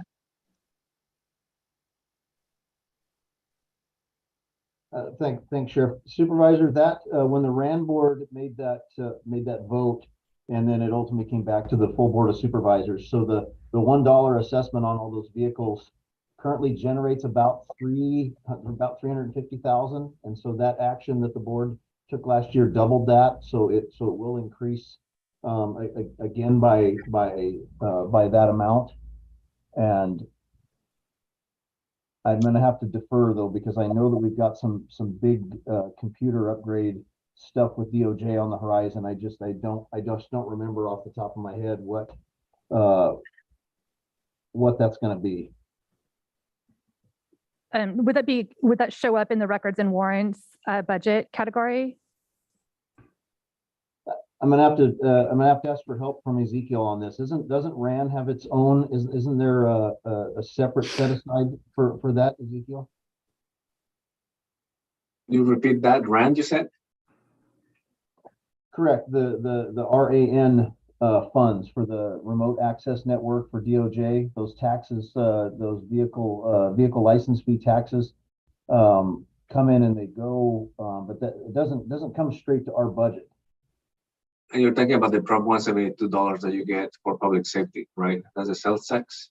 No, it's a different program where there's a fee placed through I think it's through DMV on vehicles to support the RAN. Yeah. Yes, the staff actually is helping me and is saying that, yeah, this is a DMV fee. And Ezekiel, in case it helps, I'm just looking at page 359 of the budget book under records and warrants, and it says that functions include processing live scan fingerprinting for the general public. So I was assuming that would be where it shows up, but I didn't see the $350,000 increase referenced specifically. I just wanted to make sure I was looking in the right place. Yes, and it goes to the sheriff directly. This specific revenue that was mentioned goes directly to the sheriff's department budget, and it's part of their annual revenue. Okay, we can sort out the details of that later. I just wanted to make sure I was referencing. I think part of my point is that this board has been supportive of the sheriff's request for additional support when and where we can. And I think that the $92.3 million from the general fund and the increase of $11 million this year is an indicator of the board's support and the county's support of our public safety services. Also, as the sheriff mentioned at the beginning, that we are fully funding all of the positions as a status quo from previous years. Yes, Supervisor Askew also wanted to add that the revenue for that is recognized in Unit 8242 for the Sheriff's Department.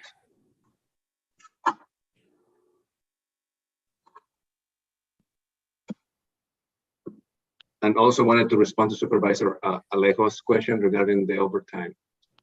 So when we look at the overall budget for overtime for fiscal year 2021, the last budget year that we have as actuals, they have a total budget of $6.9 million.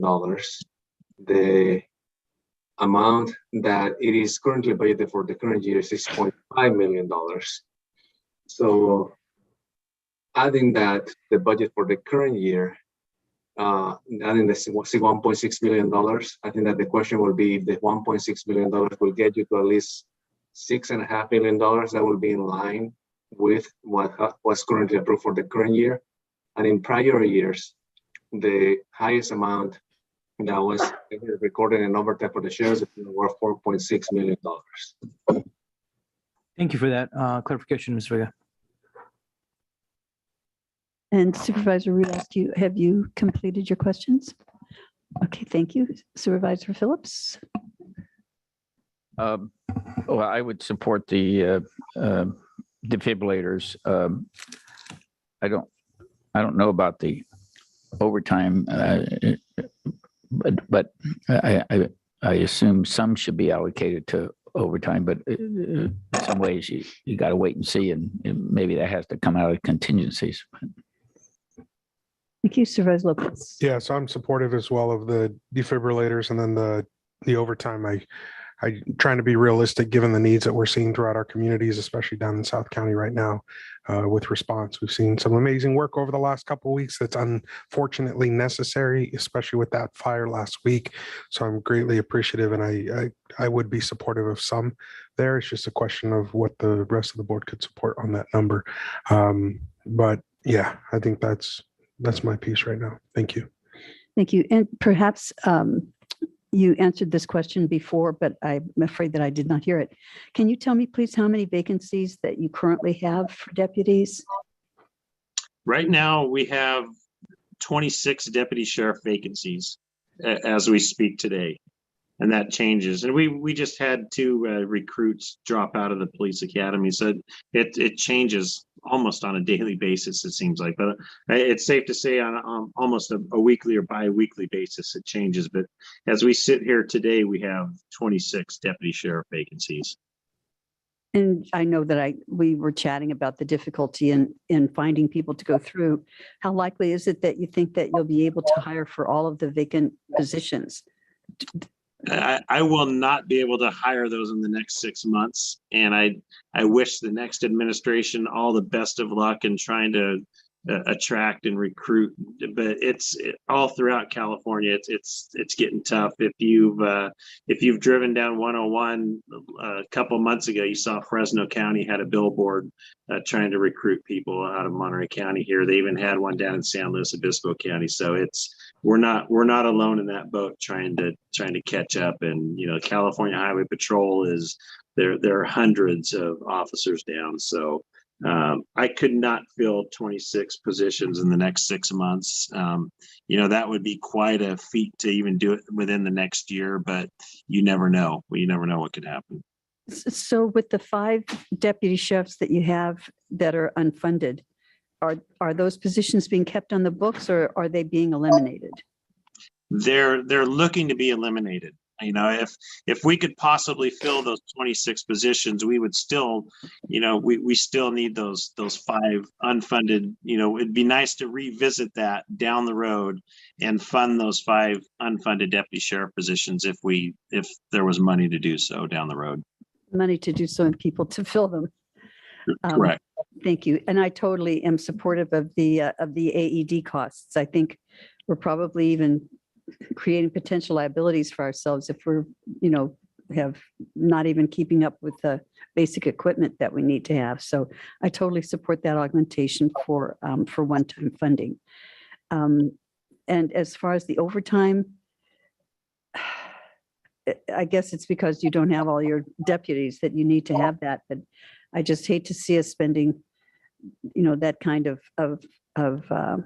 money on overtime. It just seems excessive to me, but I will defer to my colleagues who have more experience at this than I on whether or not that's a good spend of the dollars. Wendy? Thank you. Just a follow-up question. So with the 26 funded vacant positions that we have, what is the use of the funds when we're not paying salaries? And are those dollars available to fund the overtime that you're requesting?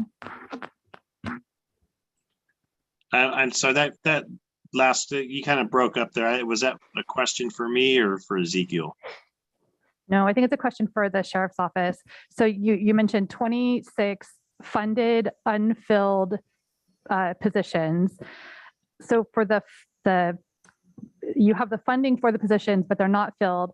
So there would be salary savings that could be used for some of the overtime needs that exist. Can you speak to how the funding for the unfilled positions is being utilized? Yeah, and Undersheriff might be able to explain it better than I can, but what the overtime we're looking at right here, that's to when we have the overtime that we have right now, it didn't take into account pay raises. And right now our overtime rate is excessive because we have these 26 positions that aren't filled. And like I say, we're losing, several deputy sheriffs on a monthly basis here at the sheriff's office. So just trying to keep up with recruiting and trying to keep up with the attrition rate is difficult when you have very few applicants that even show up to want to test for deputy sheriff. So what that 1.6 is just, basically looking down the road is something we're going to probably need based on our trend right now. I'm not sure if that answers your question or.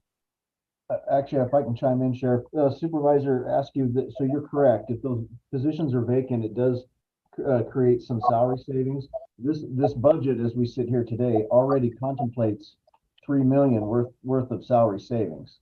So the budget office is anticipating we're going to have $3 million. So although those positions are funded, for us to realize $3 million worth of salary savings over the course of the year means we have to average about 27 FTEs vacant for the entire year.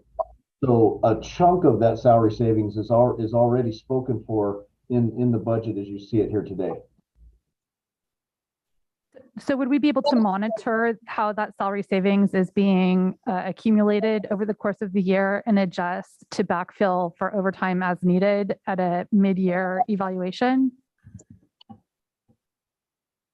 Well, certainly we're going to keep trying to recruit.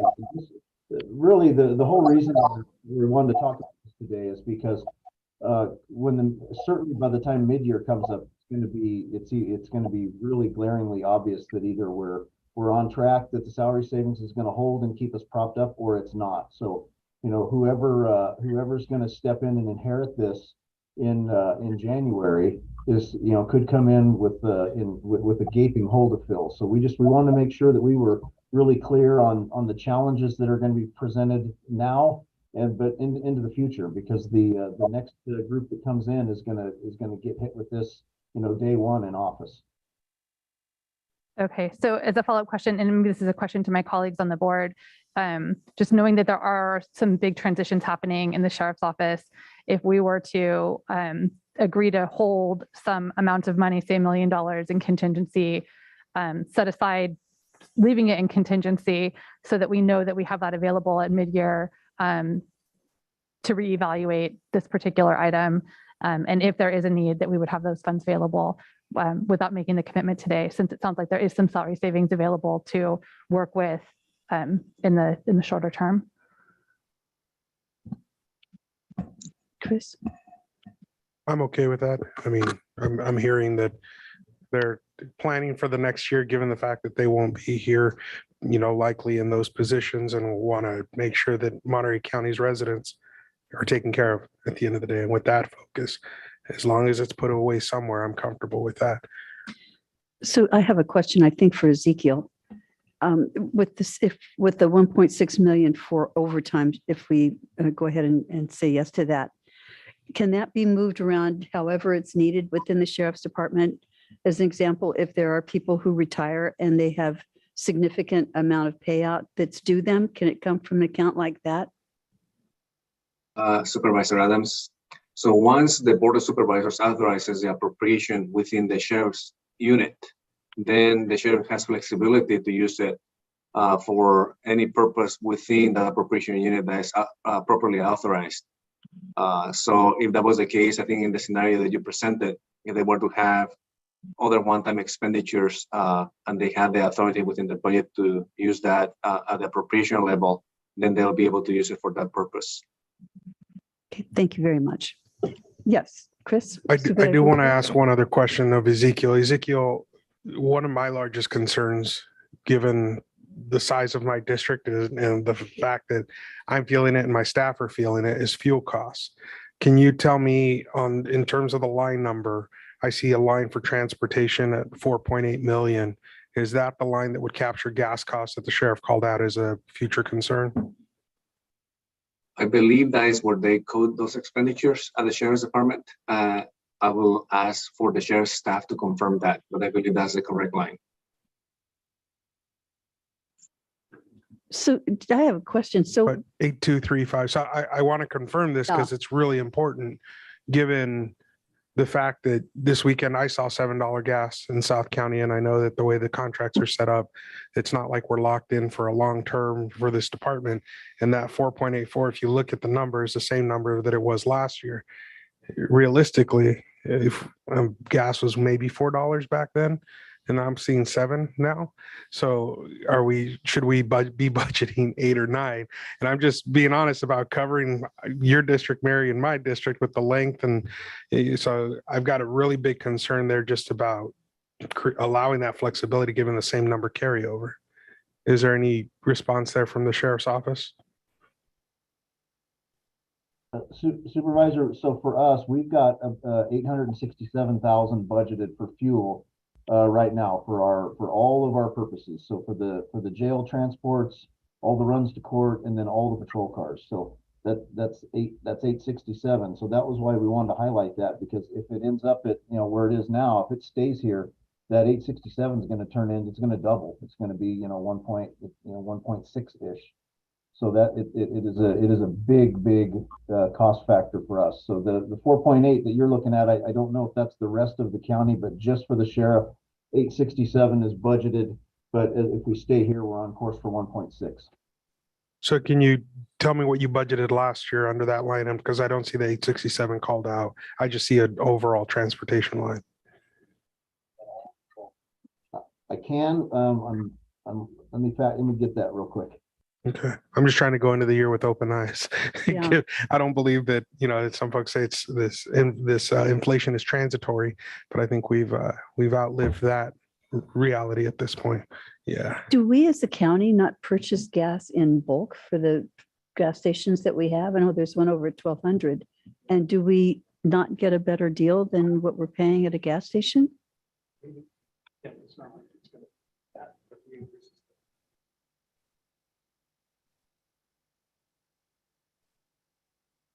Exactly. But I just don't think that we can equate it to what, is out in the general public. No, it's the changes. Right. So I think that the point that everyone's making here is that the Gas is expensive. gas is expensive, exactly. And You even gotta if have electric cars. right, and even if we're able to buy in bulk, it's still going to be a percentage increase over the previous year that could substantially impact sheriff's office, the public works, fleet, exactly all the gas using departments. But then wouldn't we be doing the same for every department that has a lot of mileage, right? Exactly. And just because gas is high now, it doesn't mean it'll be the same in December or in March of next year, because we're making a budget for the entire year, not for just this moment in time. Through the chair, I think what I would feel more comfortable with, and I appreciate you calling this out. I think it is important that we go into all of this with our eyes wide open. But would really be, I think that some of the, we're already increasing the department budget by $11 million. And I would expect that within that 11 million increase that the sheriff's office is going to be able to, account for. And if they see that we are on a trajectory that's going to put them into a negative situation, that they get in front of the budget committee so that we can make some recommendations about how to right that ship.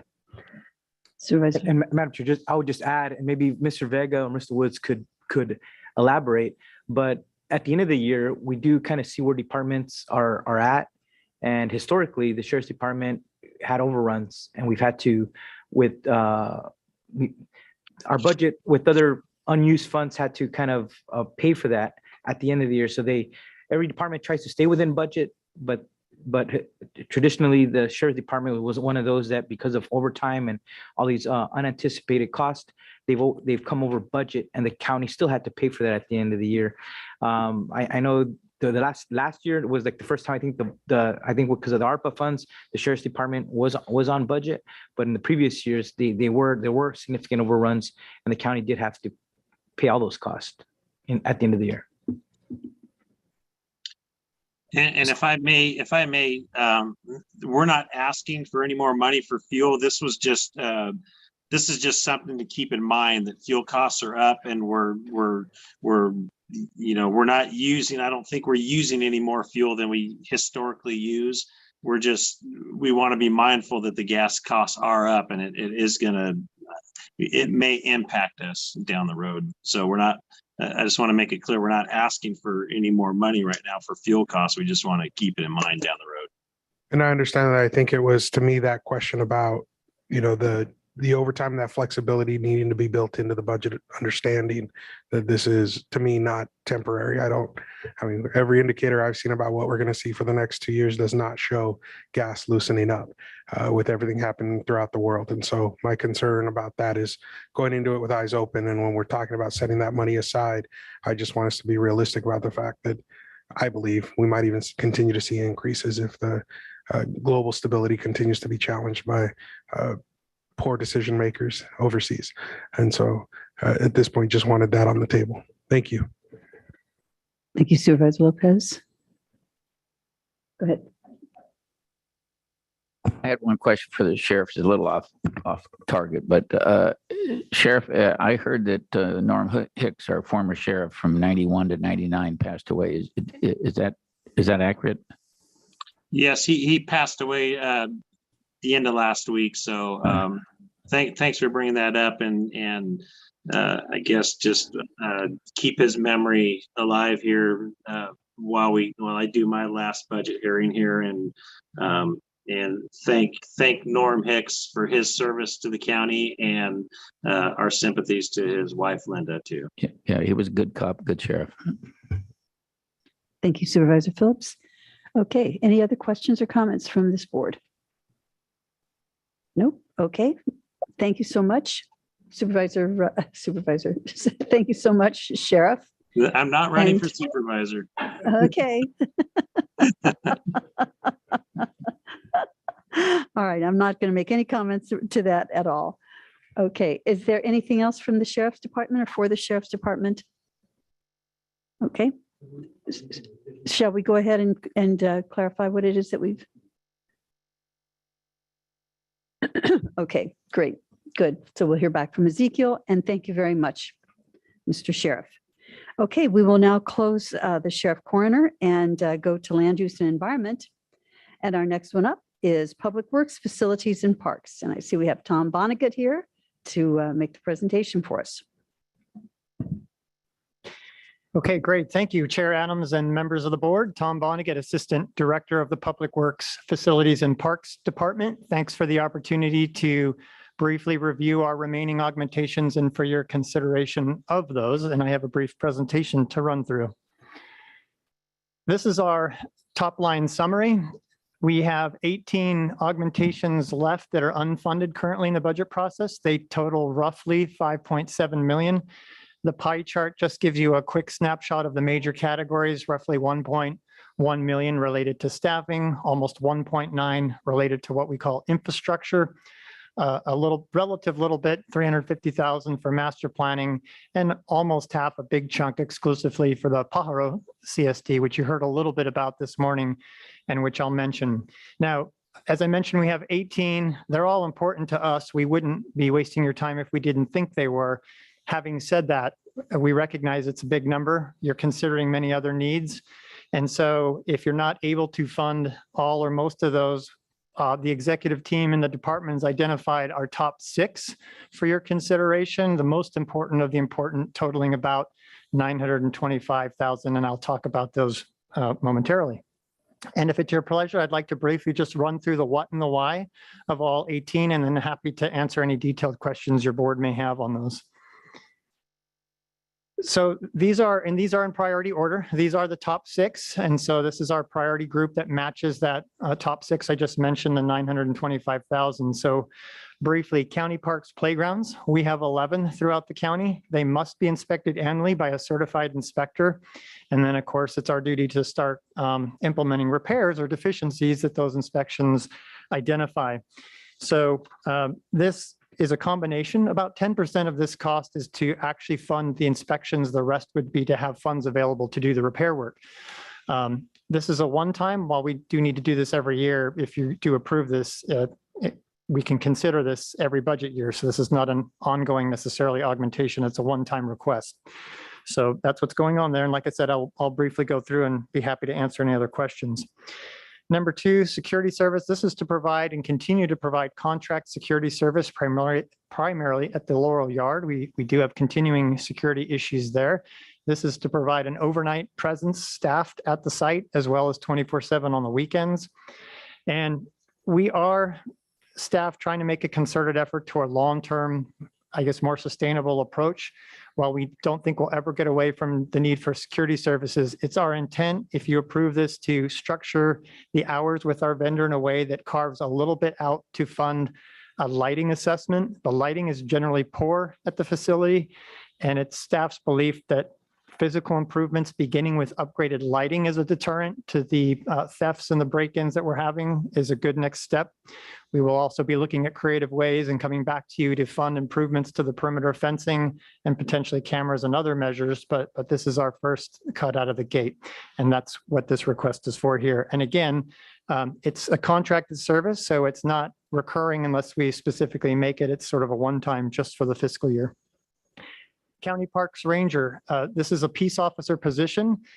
At one time, we used to have 2 full-time peace officer rangers to serve North County Parks. We have none. We do have 5 peace officer rangers now. They are located and primarily serve South County.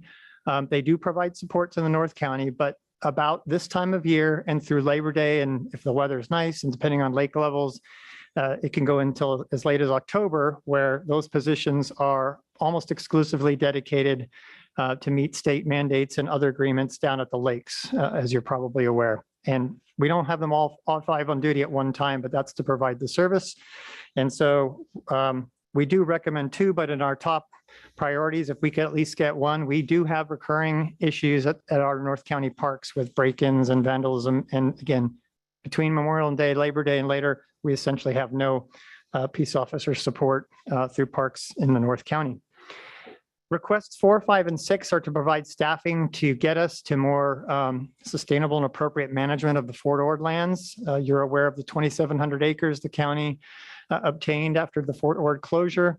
We actually recommend 4 positions so that we can have pairs of a building grounds worker and park services aides to maintain trails, the vegetation, minor repairs. There are a number of outbuildings that need to be secured. But in our top wish list, we really would like to get 3. Our request is also informed to some extent by what our neighbors at the Bureau of Land Management are doing on their 7,200 acres right next door. They have 13 year-round full-time staff to manage that property. Moving on to our next group of 6, we have fire fuel abatement. This is to address local and state fire codes for tree limbing, mowing, vegetation management on county properties that are not within the road right of way. So think if we have communication sites and we need to do vegetation clearance, easement areas, vacant parcels, this is for contracted help to support that effort. Again, it's a contract. And so your approval, while we would like to do this every year, it's a one-time request that could be considered again in future budgets. Parks roof replacements. We have about 60 roofed structures in our park system. For example, restroom buildings. This request is to begin, hopefully, a process over the years of picking these off. These roofs are at or past their useful life. They really do need attention. This particular request at $400,000 is to get the 10 worst. These are primarily restrooms in parks such as Toro, Royal Oaks, San Lorenzo, and then at Lake San Antonio. And again, it's a one-time request. We can consider how we do this in future budgets if you're inclined to approve this. The Parks Master Plan is a recommendation you may recall that came out of the Citygate report that was approved that led to the split of RMA into the Public Works and HCD departments. We don't have a master plan. We have a 2015 strategic plan that's a very high level, somewhat narrowly focused document on fiscal sustainability of the Parks Department. This is more far reaching to set a roadmap on where we want to go with our park system, and more importantly, how do we get there with those improvements. So we would like to at some point undertake and fulfill that recommendation. You heard this morning a little bit about the Pajaro CSD. As again, a reminder for everyone in the public, this is a collection system that serves portions of the Pajaro, Las Lomas, North County area. Sanitary wastewater is collected and sent to the city of Watsonville for treatment by agreement. We're projecting a significant shortfall in the coming fiscal year. I believe Supervisor Alejo mentioned this morning too, you will be getting a report shortly that came out of the Budget Committee for a small shortfall in the current fiscal year, but we're also projecting next fiscal year a much bigger deficit. This is largely driven by increasing operation costs by agreement with the city. They're undertaking a significant capital program as they need to update and upgrade their infrastructure as well. We are undertaking other efforts to get a Prop 218 in process and set the rates at a more appropriate level to have this sanitation district become more fiscally sustainable. But this is the projection as we sit here today. The Administrative Operations Manager, as you're aware, Public Works, as of the beginning of the fiscal year, will become responsible for the records retention, mail courier, and fleet services units. That's about 40 full-time positions. Fortunately, and we're grateful, we are getting the staff and the budget to come with that, but we are trying to fit that within our organization. We're dropping it into our current management structure. This is a position that would provide some flexibility and, more importantly, a better span of control as we try and integrate those new departments into our existing organization. Number 12 is that's the fourth four-door position that I mentioned before. Ideally, we'd have 4 so they could work in pairs. But if we could get 3, we'd be so appreciative. Similarly, at Jack's Peak, we would be requesting a building and grounds worker and a park services aide. We used to at one time have 4 full-time staff for Jack Peak Park. We have 0. Instead, we have 2 live-on volunteers that work about 20 hours a week, and their services are primarily limited to trash pickup and cleanup and restroom cleaning. Number 15 is the second county parks ranger that I mentioned. Ideally, it's best to have 2 for operational needs and filling time off, et cetera. If we could get 1, I think that would be a really good improvement over what we have now. 16 is to fund acquisition of portable radios. About 10 years ago, a number, almost 200 or so radios were purchased for communications during events for a number of different teams at Laguna Seca. It is the county's responsibility by agreement to provide all the assets for that facility. And we determined back then, it's still true now, that it's cheaper to buy these periodically than to rent the equipment every year. The payback's about 3 to 4 years where you break even. And so we only have less than half of that equipment left that's serviceable. And so this is why this recommendation is here. I will note, this is also in the capital improvement program, and the capital improvement committee had recommended funding, but I don't think as of yet this item is funded, so we mention it here. Parks furnishings such as picnic tables, barbecue pits, and fire rings. We have thousands of those throughout our county park system. Many are getting to the point where we can't service them anymore. The metal's getting thin. We can't repair it. We can't surface the tables anymore with the planks. They're down to the nubs, so to speak. And so we would like to begin a program to start replacing these furnishings. This is also in the capital improvement program. It was recommended for funding by the capital improvement committee, but I'm not aware that it has been funded yet. And then finally, County Service Area 17 was a request to prop up the funds to the point where we could conduct a Prop 218 process. This CSA has no assessments. It only gets a very small amount of AB 8 tax revenue. And we want to help this become financially sustainable, and that's why that request. So just to wrap up, again, those are the 18 requests that came out of the budget process. We are definitely appreciative of all the augmentations that were funded. And if you can't do that all, again, we know it's a tall order. We would have these top 6 for your consideration, and happy to answer any questions. Thank you so much, Mr. Vonnegut. I will start down here with Supervisor Phillips.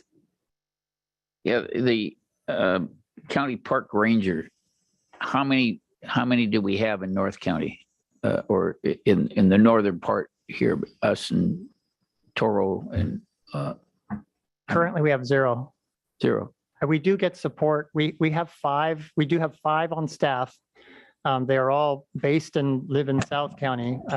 And out of the peak season, we get support up here. Of course, I think you all recognize it's 2 hours drive time from there to here, but we don't have any dedicated support. And again, Memorial Day to Labor Day, virtually non-existent. I don't want to get in the north-south thing, but I mean, they really have to, when they start hiring people, we got to look at people live in Gonzales or Soledad, so that we have the flexibility of movement. But I know when we looked, and I'm not saying they're not needed there, but I know when the lakes were completely dry, we had nothing. They lived in San Luis Obispo and they didn't want to drive up here. So I do think we need at least one park ranger up in this area. The security, so that's for a security guard, $250,000 for a security guard for the area. Have we looked about working with the other part of the campus there, the hospital, and to see a roving person coming by? Is there anything short of paying security for a yard? I'm assuming they lock up the stuff in the yard as much as they can. Right. The yard is entirely fenced, but it's not hard to cut through that cyclone fence. And so we routinely have break-in. So this is a person who is literally there 7 p.m. to 6 a.m. to have us, and they do a set rounds as a deterrent and to report and observe any activity. So, okay. As I mentioned, we're trying to get and reduce that by looking at a long-term plan to make better improvements that we think would help be a deterrent via lighting a block wall that you can't just cut through easily and so forth, and upgraded cameras. But that'll take a little time to get there. On the Fort Ord, as you know, I was on the Fort committee, and we said we wanted to keep a lot of that in its natural state. So I'm reluctant to start throwing all kinds of resources there just to make sure it stays in the natural state. But have we looked about contracting out that or with BLM or any? We have, Supervisor, at least informal discussions, particularly with BLM. And I think it's probably fair to characterize that they're not inclined and have any ability in the near term to try and help us out in that regard. They're pretty stressed and challenged on their own. We were exploring on how to do that or try and make use of volunteers, but we just have a significant amount of acreage. It just is very much as needed, opportunistic with other staff. It's on the portable radios for Laguna Seca. It's going to be hard to justify. I'm sure my colleagues are going to have a hard time justifying that with the money we put into it. But wasn't there? We got some new radios for the sheriff. Is there a possibility of utilizing their radios, discarded radios, for this purpose? We can look into it. I suspect that that's either a different system or just needs to be reserved for their forces. These are radios that are for really special event driven. So you have different event operators coming in and all the racetrack communications that go on between the different groups of people that it takes to run it. All right.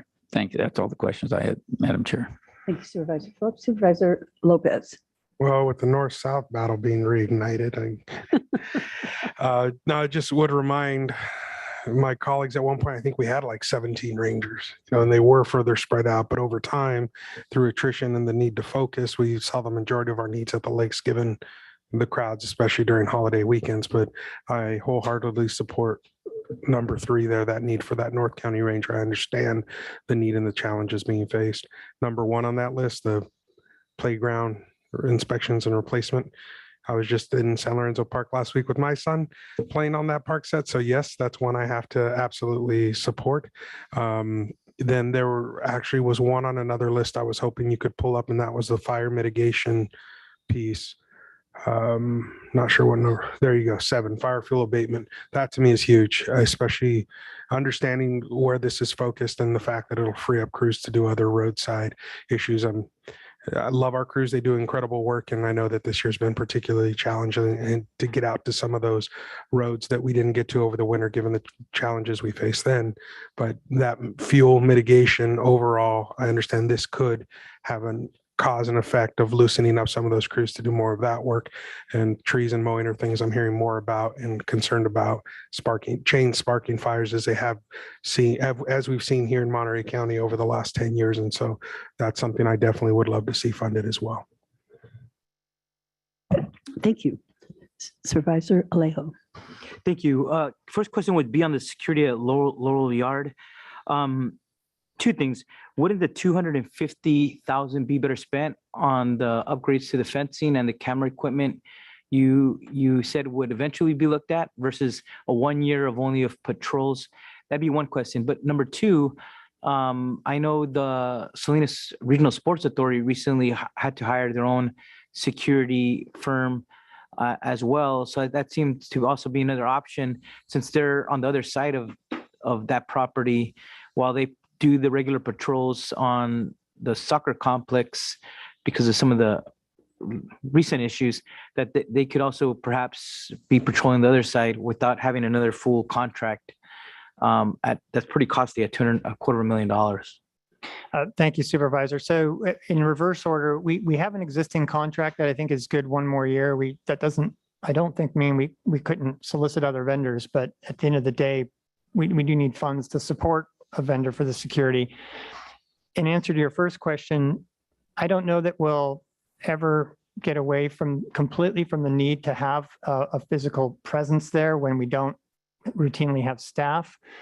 And we think we know that the lighting cost just to install that could be this amount or more. And we definitely know that to improve the perimeter fencing, which is pretty extensive because it's a big property, is a lot more than this. And so it's our recommendation that we start stepping toward that because it's a big chunk to chew off. We're going to have to take this in pieces. Is that part of this would help fund a lighting assessment so that we would know what's an appropriate lighting plan to upgrade what we have.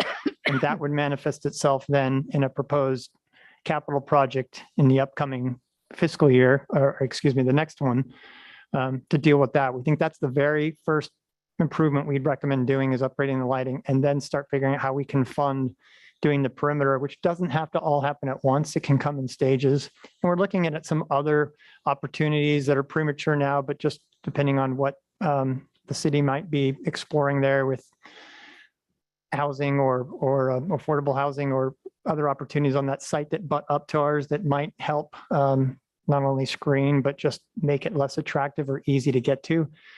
So we're working towards that.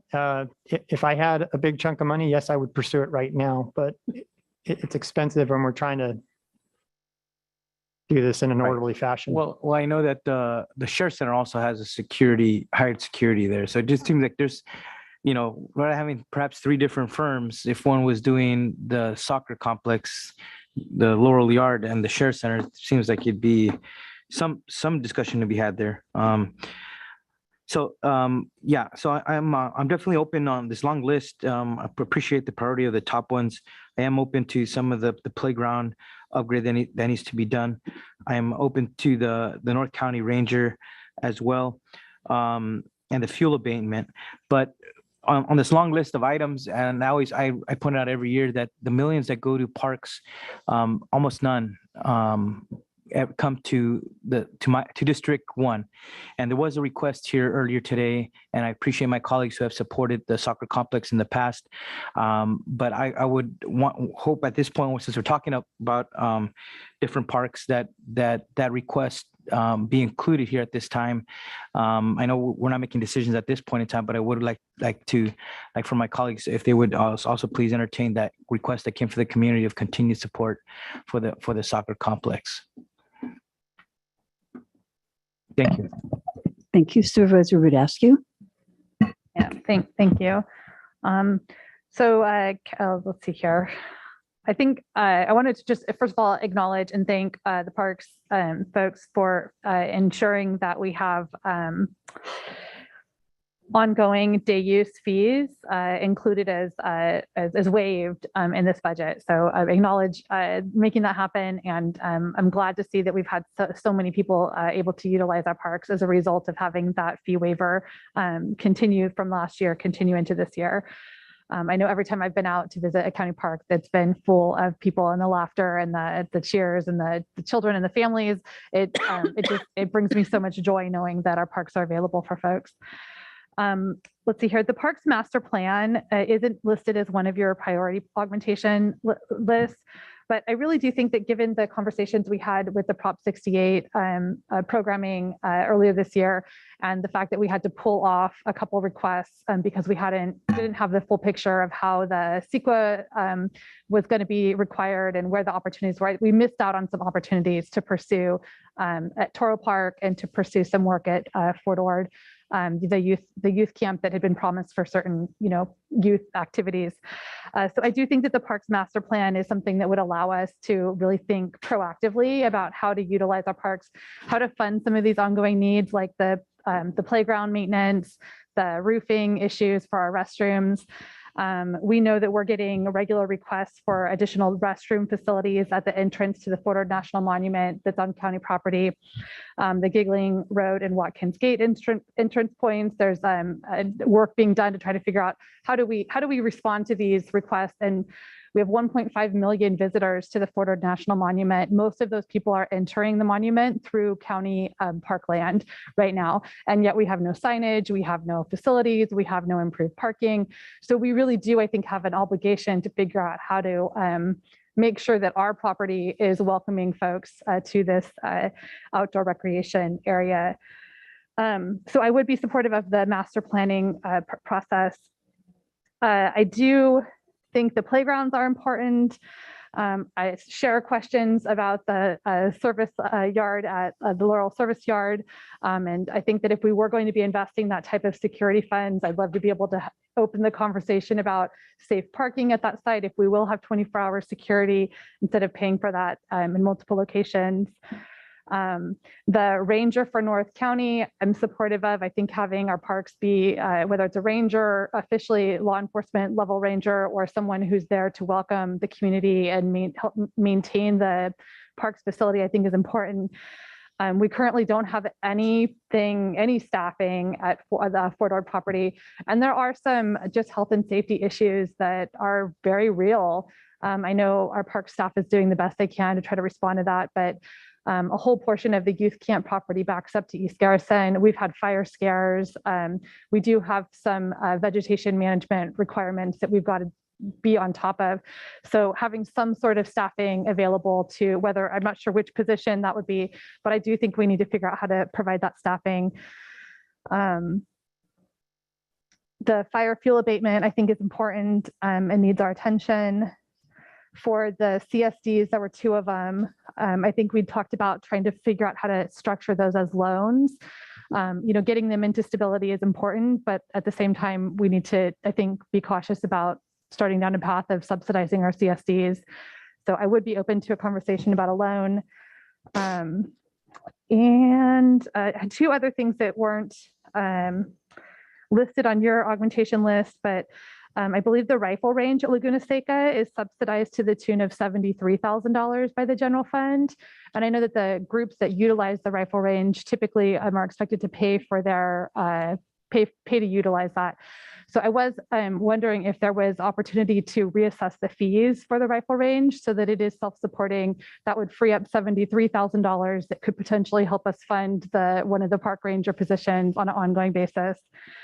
And then the last thing that I know you're working on, but given the conversation that took place around some of the street names that the county had approved that had racist connotations named after Confederate generals, and some of the comments made by my colleagues that there are other streets throughout our county that would have that would be named, that have been potentially named after slave owners or other human rights violators. I do think it would be relevant to think about how we create some sort of fund that allows us to change so many, to waive fees for so many applications per year. So maybe it's 10 applications waived per year for streets that meet certain criteria that need to be changed and that the neighbors agree to. So I wanted to suggest that we put $40,000 into a fund for that purpose, not specific to any particular streets, but to any street that meets the criteria to change those names.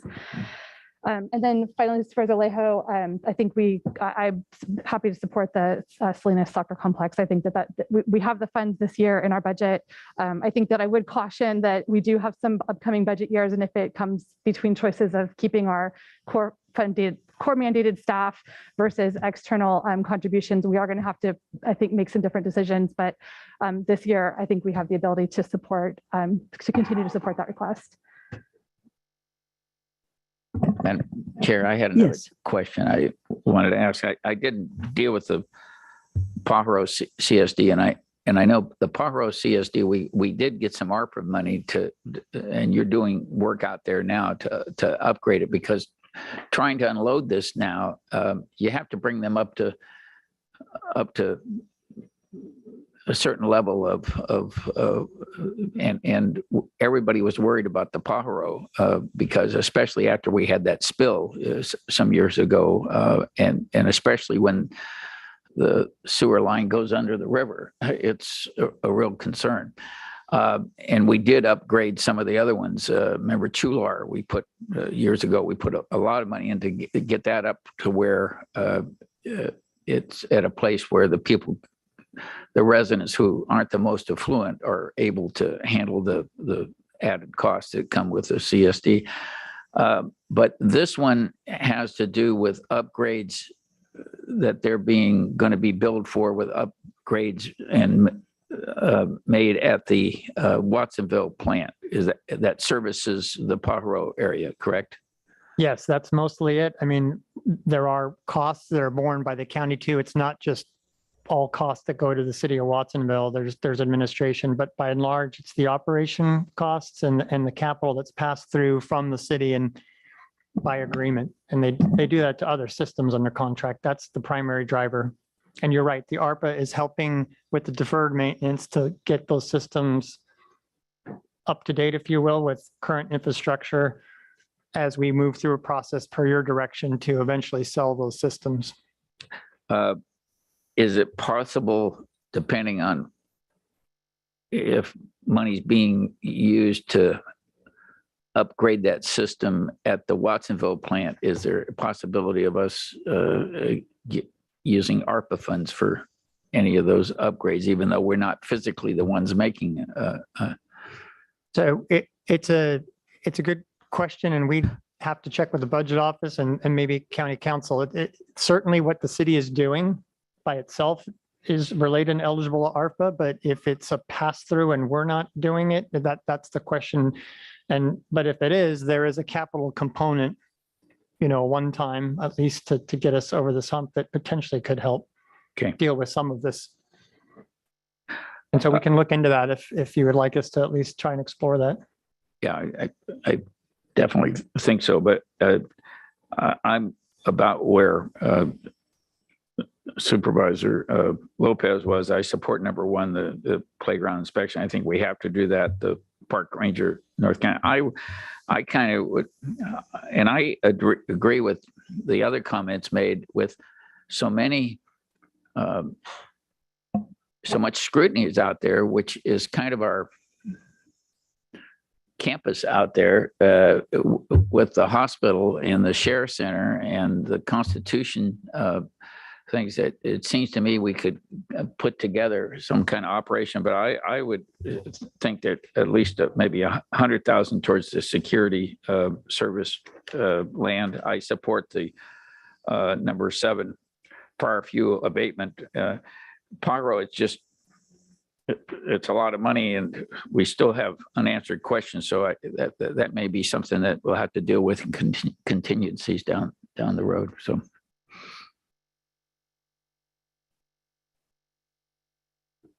Thank you. I have just a couple of questions and comments.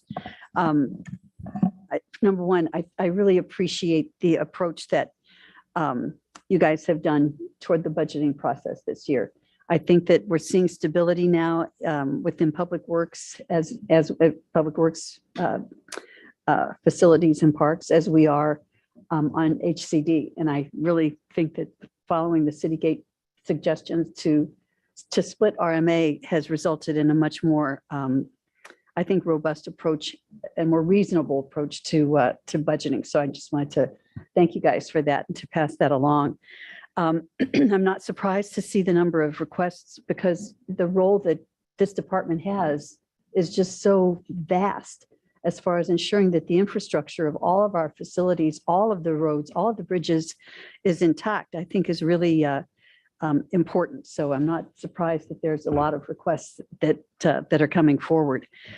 As I looked at a couple of things that were on my mind, and one was the funding for the habitat management at the county's Fort Ord lands. And I know that those funds are proving inadequate for what it is that needs to be done. So I think at one point Supervisor Phillips and I had talked about looking at a bond measure that would address all of the roads and infrastructure, but I think he's abandoning us before we're going to have time to see that come to fruition, unless he wants to come back as a retired annuitant and work on something like that. But I would like to see further discussion among the staff regarding the Fort Ord and the different augmentations to ensure that we do get enough money to be able to care for the land in the way that we need to do. I, right off the bat, just will tell you I'm totally supportive of the top 3 priorities that were identified, the county playgrounds and the inspections and repair. I think it's not even an option to me. It's just absolutely mandatory that we ensure safety and a joy-filled place for our kids to be able to play. I also support completely a ranger for the Northern County parks. I think it's just a dent in the staffing that is currently in existence for what it is that we need to do, and just to be able to oversee and respond to incidents that happen at Toro, at Jack's Peak, Manzanita, and Royal Oaks. It's still a lot of ground for just one person to cover, but at least it's a step in the right direction. And then I think that the cost of security at Laurel Yard outweighs the potential losses from vandalism and theft rather. And I don't know about the possibility of doing some sort of a 3, campus sort of approach to it, but it's worth looking into. But I do think that that's going to be money that's well spent. Those are the things that matter to me the most in this area. I appreciate the need for more people in parks, both parks, buildings and grounds, as well as park services. So I'm not sure how deep the pocket is, but should it be as deeper than we think, I would be supportive of some of those additional requirements and requests as well. Supervisor Lopez? Yeah, I did want to follow up on one because I didn't realize it would be under this item, and that was the soccer complex request, and I'm supportive of that as well. As am I. One more. I'm going to take an opportunity here. It's an awkward one, but there's a request there for my office, 19,000, because this is facilities. I'm going to go ahead and ask for support on that at this time to keep the office open in Greenfield. So just looking for support on that as well. Ezekiel, did you hear that? He's got a big fancy office down there now, though. So yeah, I heard that. Thank you. I think we've got a lot of things that we're going to have to start to, you give me this and I'll give you that kind of thing. Madam But Chair. thank you. Yes. Okay, I just want to express support for Supervisor Lopez's office. I think it was a long goal of his to bring access to his office to where the people live in South County. So I think that's commendable on behalf of his constituents. So I'm supportive of that. I also I wanted to follow up. One thing I didn't mention was the Fort Ord building worker and the parks aide. I know, as staff rightly pointed out, we did ask his department since last year to try to see if BLM would assume some of those so that we could have some cost savings. But as was reported today and was reported, I think, at our budget meeting, that they've refused to do that because of their workload that they have as well right now and their staffing issues.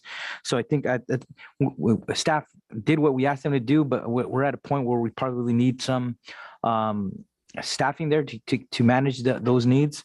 And so I'd be supportive. I know there was additional park position, but I could support at least 2 of those 3 because I know they're needed. It's almost a little bit less than 200,000 for both. And I also would lastly just support the last proposal by Supervisor Askew just for her street naming, the 40,000. I'd be supportive of that as well, as just a fund for any streets that need to be changed, that there'd be a fund to be able to be capped to be able to do some of that. Thank you very much. Yes. Madam Mr. Chair. McKee? Yeah, could I just get a clarification on the Salinas Soccer Sports Complex, what the actual request was? The amount? It was a flat 250,000, and it was similar to what we've done, I think, last year also. Thank you. Are there any more questions on this item? But just Yeah. support the office, Chris. I think it is important to have, and then in terms of facilities and offices, I do think we need to, I know that there's work being done on a facilities master plan within the county, but we have a lot of different facilities and their utilization right now is in flux. And so if and when we have different spaces that become underutilized, I think, we've got now an office here, an office there, like let's figure out how we can best utilize and make use of the spaces that we do have available to us. There's work being done on our office in Marina for the, in partnership with Military and Veterans Affairs.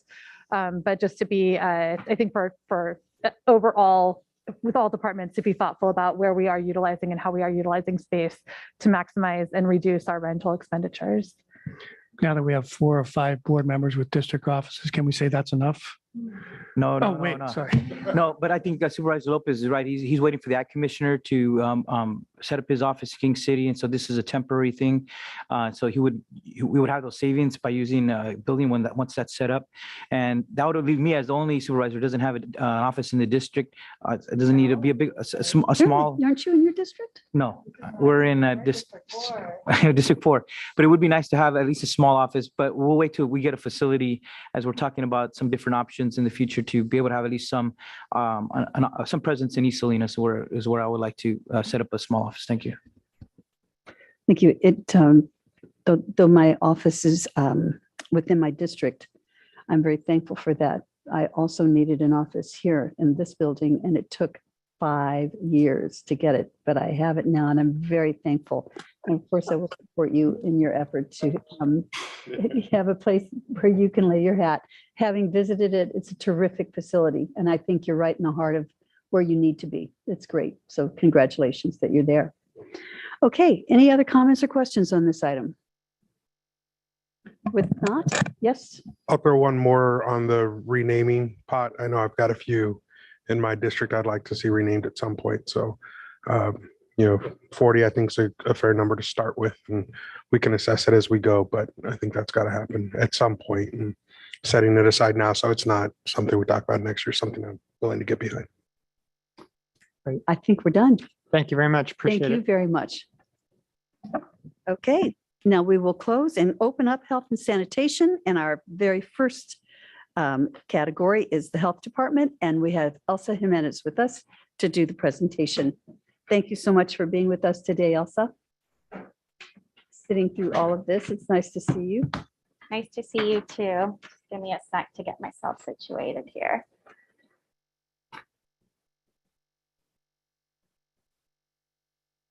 All right. All right.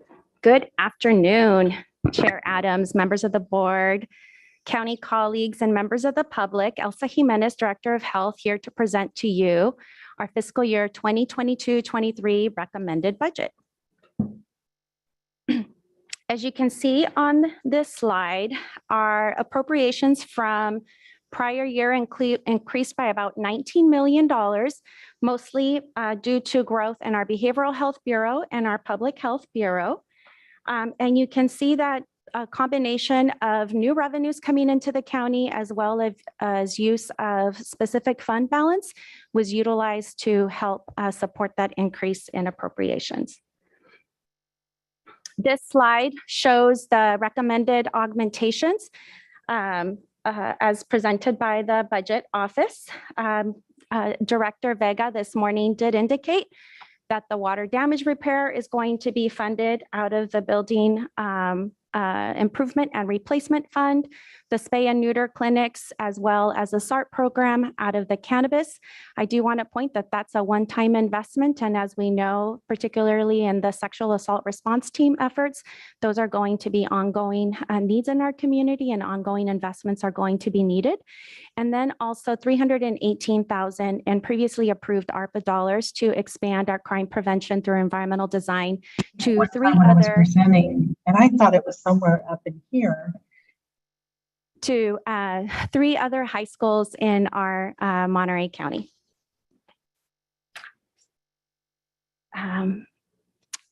This slide shows, as was presented by Ezequiel Vega this morning, our department was able to add 87 new FTEs, again, mostly in behavioral health, public health, but also in other program areas that you see here, hoping to continue to further embrace the relationship between the County of Monterey and the City of Salinas, and by adding additional positions to help further support the City of Salinas operations and further alignment of our animal services for the county, a couple of positions in our environmental health to be able to expand our water program services, and others.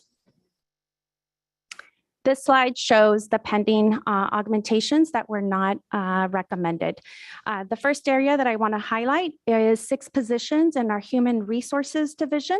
We seek to add these 3 positions to better meet our expanding needs for departmental generalist HR supports, continuing COVID response efforts, as many of our operations still follow under California Department of Public Health Health Officer directives, and as we have all been discussing, our need to further bolster our workforce development efforts to increase retention and recruitment efforts, including developing closer ties to local educational institutions.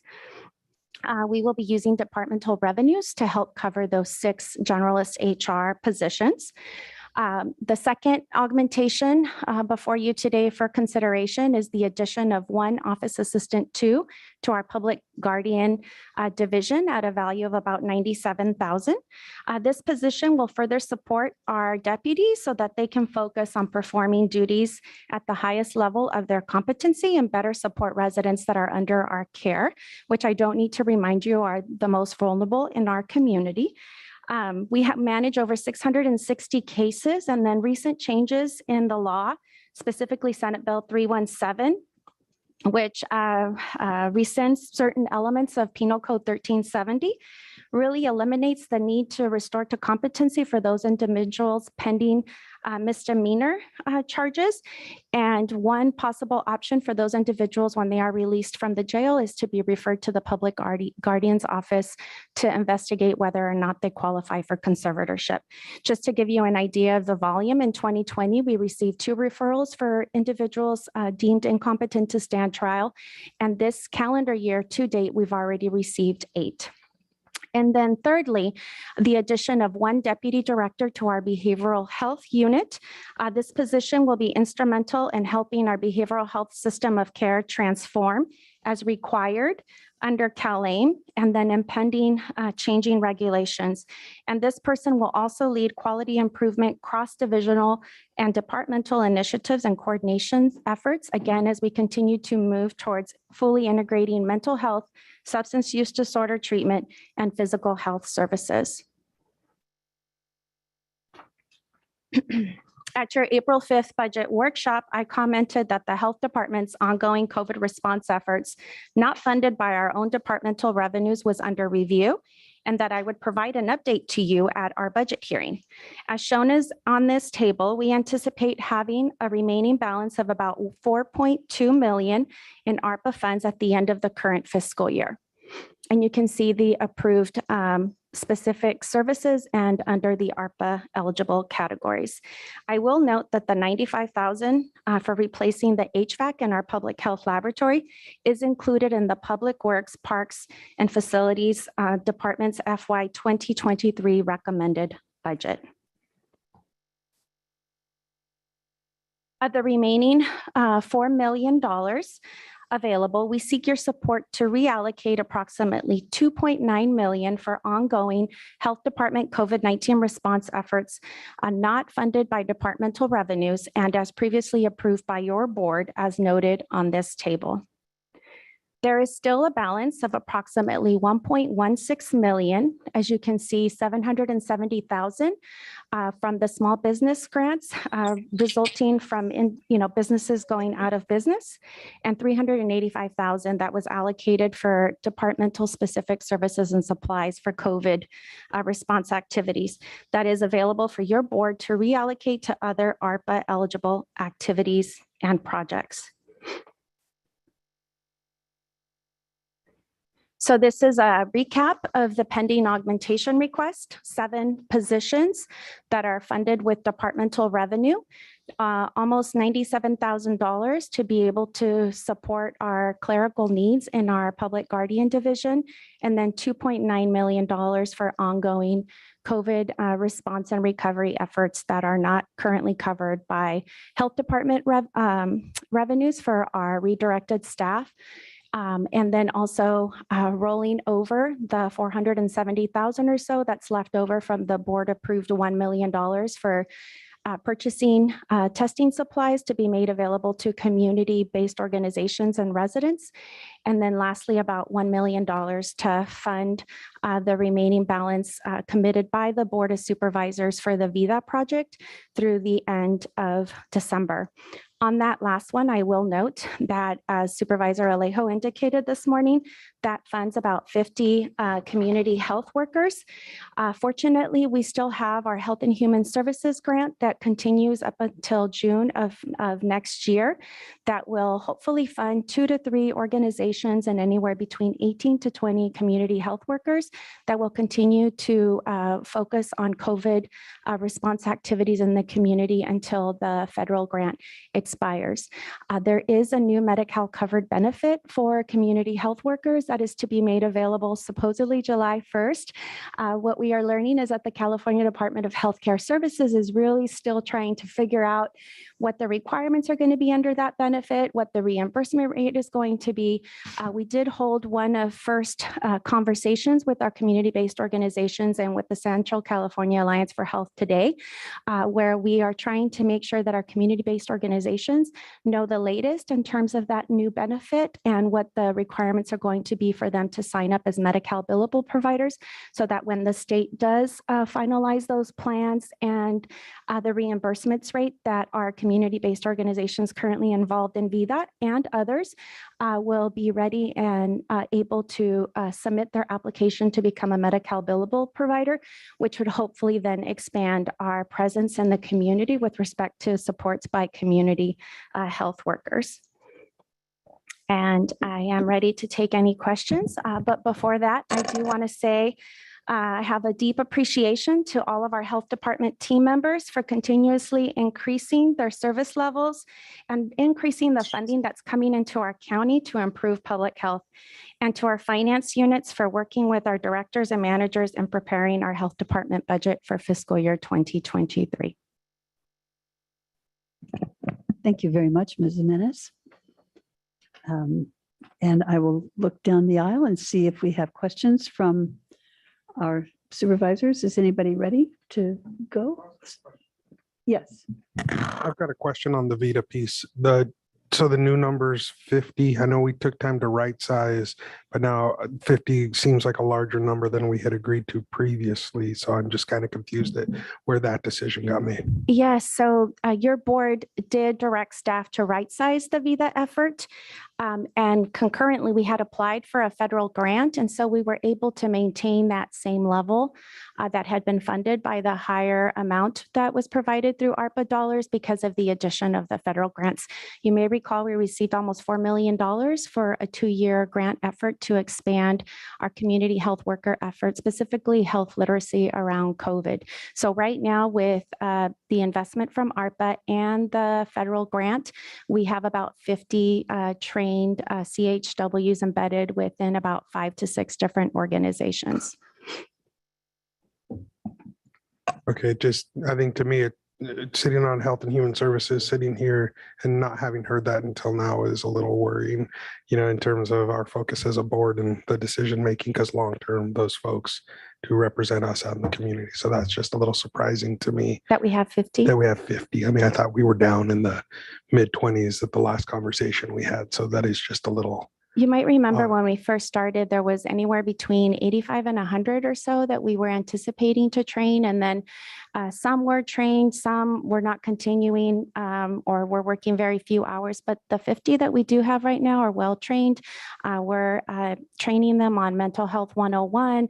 We're now talking about additional supports they could provide in terms of Narcan distribution. So we're really fully utilizing those CHWs, who many of them work more than part-time or even full-time. And so I really do see these individuals as with the new Medi-Cal covered benefit as really continuing to have a real presence in our community to not just address COVID, but other future needs that present themselves in our community, kind of being those connectors between the people that don't know how to navigate our very complex systems and those complex systems that we are tasked with delivering services. So I appreciate that. Maybe we could get more presentations, updates at least the Health and Human Services. Yes, most definitely. When this referral came forward, I believe we said we were going to provide an update in the summer. I don't know exactly what month, and we'll make sure we go to the Health and Human Services and Homeless Committee or Housing Committee, sorry, the H3S first, before we bring that presentation before the board. Thank you very much. Supervisor Phillips? Yeah, I would support the public guardian, which administrative clerical. I know that department struggled several years ago, and to where the probate judge was not happy. And I think you've come a long ways in getting that straightened out. So I think this would be a good asset to that. So I would support that. One more question on the mobile crisis response. I know that we had a public comment earlier questioning why we didn't have that. And I know that we shut it down for a little while. Can you give us a status update on where that is today, just given the fact that there was a public comment asking about that particular service? Yes. So are you asking specifically about the mobile crisis workers that were embedded within our local law enforcement agencies? Correct. Yes. So sadly, because of COVID, because of staff transitioning, we do have 3 positions that are allocated to be embedded within 3 different local law enforcement entities in our community that were vacant for some time. Little by little, we are filling those positions again and are developing those ties again with our local law enforcement agency. So those positions will soon be filled and be available for that specific service. But on a bigger scale, we are thinking about access points in the community and expanding those. You might remember a few years back, we received a state grant to be able to partner with kinship centers or Seneca to be able to provide access to mobile services for the 0 to 21-year-olds in our community, which was a population that was not necessarily served as a means of trying to provide services at the lowest level of care and hopefully redirecting from an unnecessary visit to the emergency department. So we have that effort that is very strong in our community.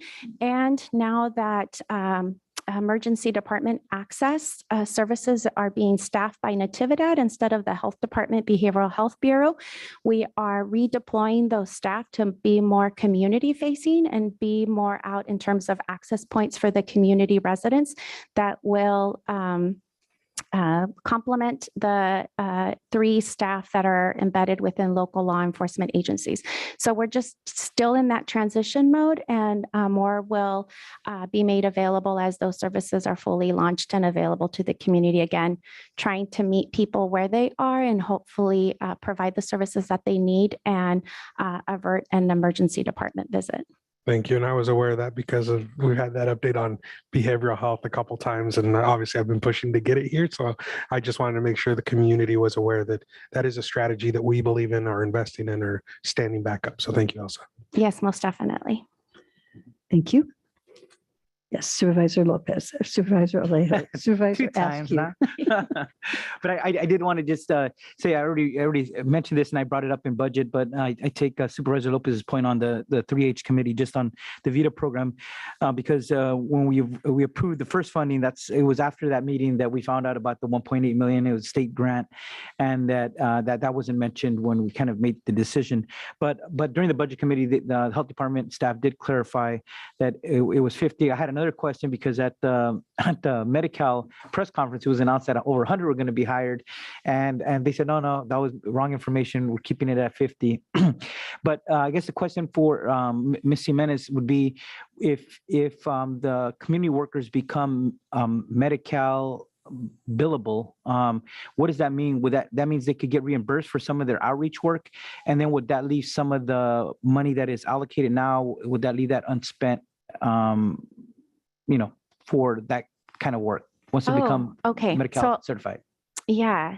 So let me tell you my basic understanding of what this new benefit includes. So my understanding is that there are two eligible services.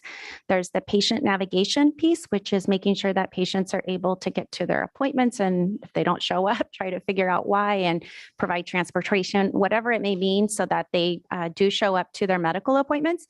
And then the second piece is patient education, which could be making sure that if somebody has diabetes, they provide a little bit more education on how to eat well, how to exercise, et cetera. So it's really extenders in primary care clinic settings.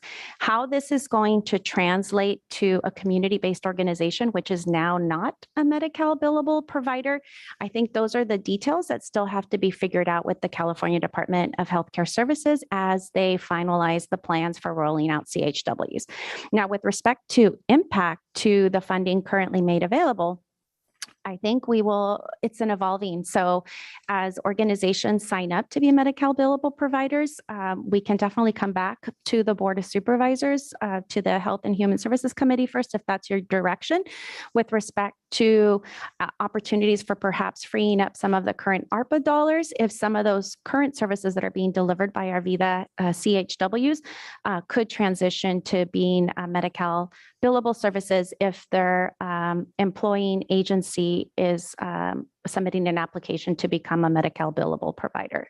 So I think I can't give you a direct answer yet because we don't know for sure who's going to sign up, if it's going to be too cumbersome. As you can imagine, Medi-Cal billing can be a very cumbersome process. So I know that is one thing that is being advocated, that it be a much easier process to be able to become a billable provider, to be able to submit claims, et cetera, so that many of our community-based organizations, which I think is the intent or the spirit of adding this as a benefit, to make sure that they are able to be successful applicants and implementers of that new covered benefit.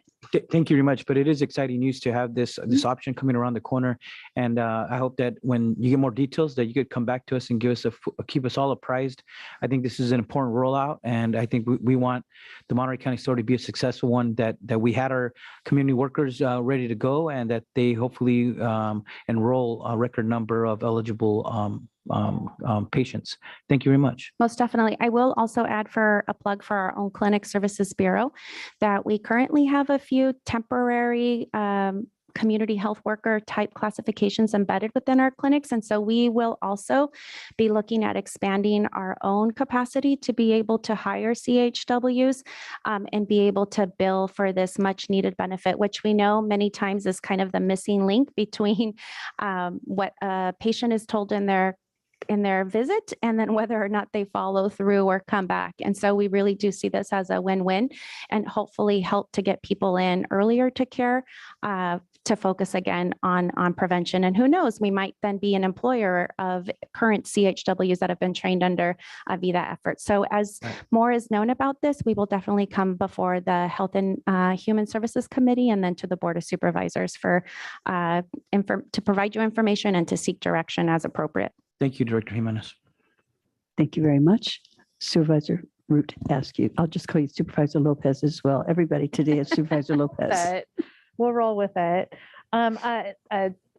Many questions. Okay, so the SART, the Sexual Assault Response Team, I am hearing some concerns that we're not currently providing pediatric forensic examinations in Monterey County for children under the age of 12 who've experienced sexual assault.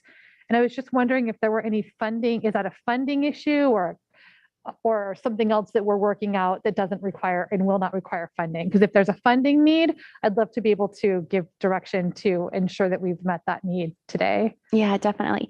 So the health department is responsible for implementing the sexual assault response team, which typically has been the 12 and older. Natividad operates the Child Advocacy Center or the Aldrich Bates Clinic, which not only provides the forensic examinations needed for our survivors of sexual assaults aged 0 to 11, but also provides all of the other services that that child and family need to be able to address that, unfortunate incident that happened to that child. Over the last few years, because of the lack of appropriate staffing at the Aldrich Bates Clinic or the CAC, our former SARC coordinator, Cherie Goldman, who had been trained in doing pediatric examinations, had been meeting that need for the community. But now that we've contracted with Ventana, a medical faculty group, their focus is specifically the 12 and older, and Natividad is working on bringing on a consultant or a contractor to serve as the Aldrich Bates Clinic Child Advocacy Center medical director, and also looking to fill their vacant clinical position to be able to have those services available again in our community for the 0 to 11-year-olds. So it's really a partnership and collaboration between the health department and Natividad to make sure that all of our survivors and perpetrators, as needed, receive the examination and services and evidence collection that's needed to properly prosecute them. Okay, great. So that would be a question just to check in with Natividad and make sure that they have the funding necessary to continue that service and to just put the pressure on everyone to get that resolved as soon as possible so that we don't have to be sending children into more traumatic situations. And yeah, I don't think it's an issue of funding. It's just an issue of finding the right individuals that can do this job. Got it. Okay, very good. Thank you for clarifying that. Let's see here. In regards to the Deputy Director of Behavioral Health, I understand that HR did their assessment and didn't recommend the creation of the additional position, but knowing what I know about what's coming down the pipe from the state and through Medi-Cal and Cal-AIM, there is significant work that's going to fall on the shoulders of the health department and behavioral health specifically. So I am supportive of the creation of that position, and it would be funded with non-general fund dollars, as I understand. So we would be approving, I would be happy to give support for that position, knowing that it doesn't require general fund support. And then a question about the HR generalist positions and workforce development positions. Can you just clarify their, shoot, I had it up.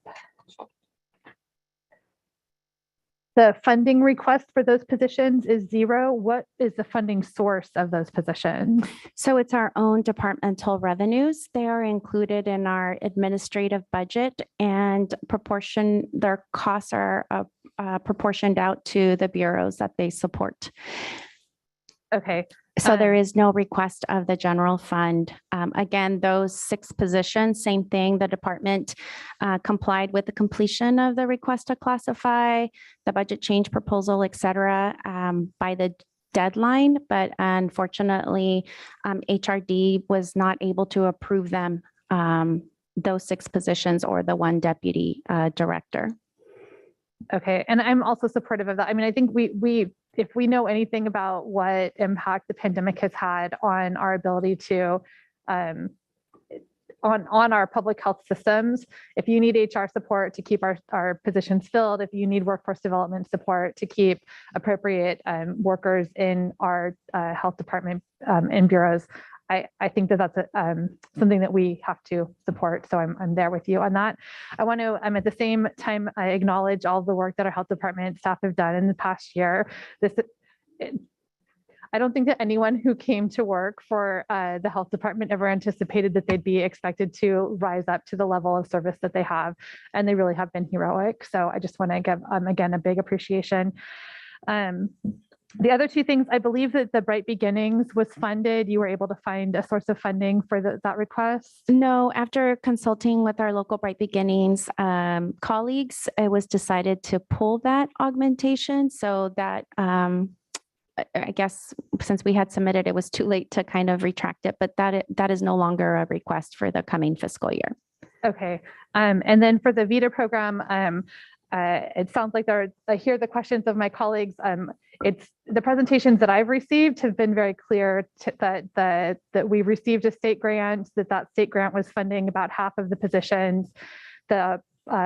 The budget, the referral that I put forward to expand the VITA funding was intentionally to backfill the other half of that so that we could stay at 50 positions, knowing that we had state Medi-Cal community healthcare worker programming coming forward, knowing that we didn't know exactly what that looked like. So I just want to thank you for continuing to champion, find additional money, maintain the program, and keep services being delivered in our community. I can tell you that in District 4 and Seaside specifically, where we have worked so hard to try to ensure that people have access to testing, to vaccinations, to masks, to information to remain safe and healthy, it has made a huge difference. And I'm so grateful that this board made that investment before I joined and has continued to support that, meeting people where they're at with the resources that they need.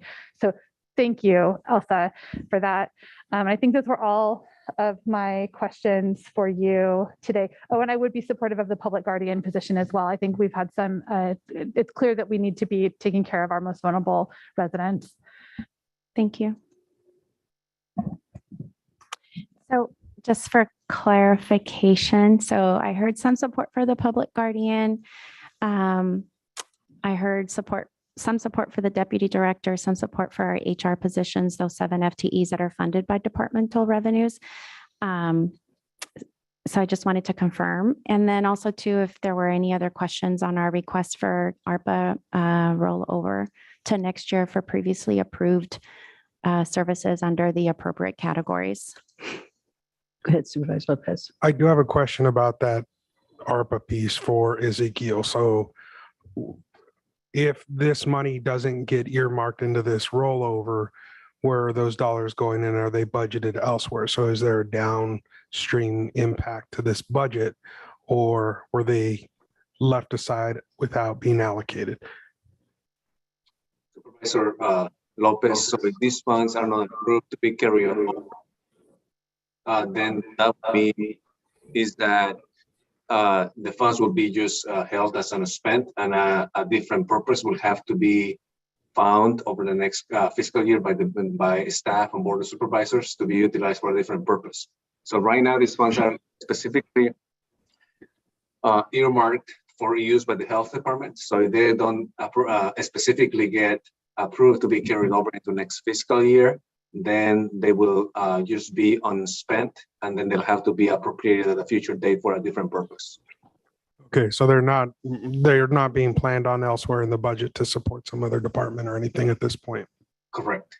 Okay, I'm supportive of that request as well as the public guardian request. My only caution on using the departmental dollars on some of the other FDEs is those are costs that I know eventually get passed on to business owners and folks that come in and apply for permits, and their fees that get charged to our community. And so I'm cognizant of the fact that those do have impacts as well, while not to us voting up here today, they do to community. And so I just caution, 7's a lot, and a deputy position for record management to me, that right, wasn't that what they're overseeing? No, it's for helping us to transition and comply with CalAIM for behavioral health. So the deputy director is for behavioral health services. And then we have 6 HR generalist positions that will help to support our current day-to-day functions, as well as begin to help us in terms of workforce development, which is so critical. Sadly, it's like we fill one position and we vacate 2. And so it's a constant turn. And I will tell you that even though the department has grown tremendously over the last 5 to 7 years, we haven't added any HR positions, and I mean by FTEs and also complexity. And then as you saw under COVID, our Behavioral Health Bureau and clinic services and elements of public health are still under different restrictions under California Department of Health officer orders, and we didn't add any FTEs to help support that. And so there is a desperate need for us to fully staff that unit to help meet day-to-day operational needs, avoid burnout. Sadly, we've seen a few of our HR staff leave us in recent years to other departments where the volume is not as high as in our department. And so I haven't come before to increase, as a department, we try to have our administrative expenses be as low as possible because of some of the elements that you've just mentioned. But we really are in need of investing in that division to better support our department and our staff.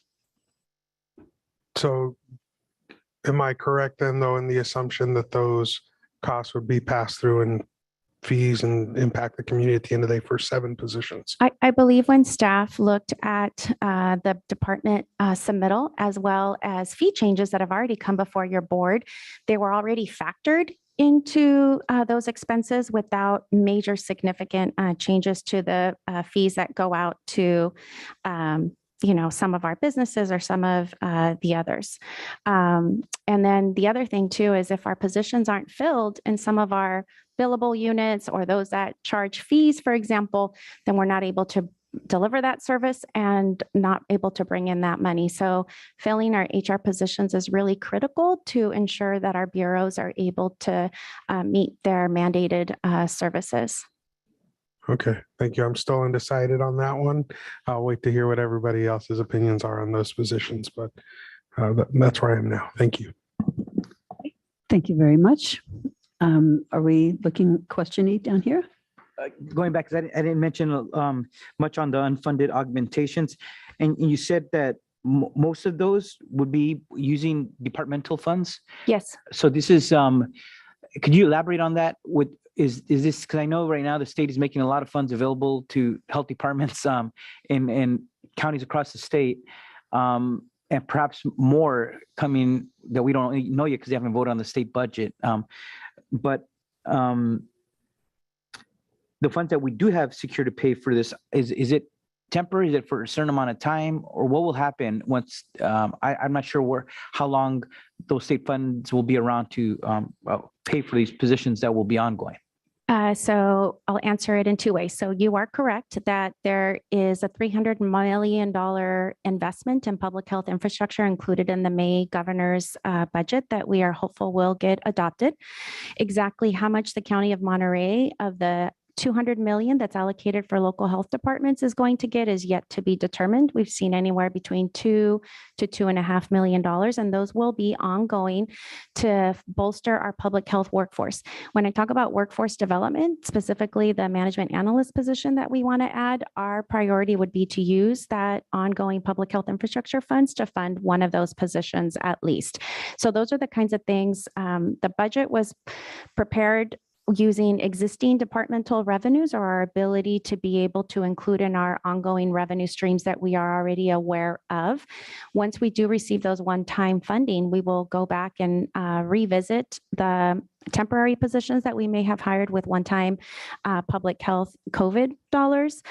Some of the positions that may have been added as part of the recommended and hopefully adopted budget for public health and some of our other units, so long as they fall within the requirements of the public health infrastructure, and that will be ongoing. So in terms of this 950,000 or so that is included for the HR positions that's included as part of overhead, there could be some relief provided with some new ongoing investments in local health departments from the state. Thank you for that. And we look forward to hearing if what that out of the 300, what we end up getting. So I'm good then with that on your positions here, including the public guardian. The other point was the MHSA funding came up, and I know we had a presentation in the budget committee because there was the reserves there of 55 million. When will that come back to the full board to decide? Because I know the part of the work was there was going to be a spending plan, making sure that that's coming back. At what point will we see that? Will that be next month or July July? What's your We're time? hoping to be able to come back this month, Okay. if not early July, right after the holiday. Okay, perfect. I look forward to that as well. Thank you. Thank you. The only question actually, or even it's not even a question, is that I support the public guardian as well. Most everything else that I had questions about has been covered already. So thank you so much. Anything else? Yes, Wendy. I'm not sure that I referenced the ARPA carryovers, but I just wanted to thank you, Ezekiel, and budget staff for getting those included. We gave board direction on the testing, on the VITA, on the redirected wages, on the other expenses. I think I covered. Anyway, all of the ARPA money that's rolling over, I think if we gave direction, I'd like to see the health department continue doing the work that we've already directed to have happen, even if it spans over multiple years. Thank you. Thank you very much. For your time. Thank you for the hard work that you put in. Can I ask, did we get 3 on that? On the ARPA rollover? Oh, ditto here. 4 at Okay, least. I know we had 2, so I just wanted to make sure we got 3. Thank you. Okay. Whew, we're just busting them out here. Item number 15, social services.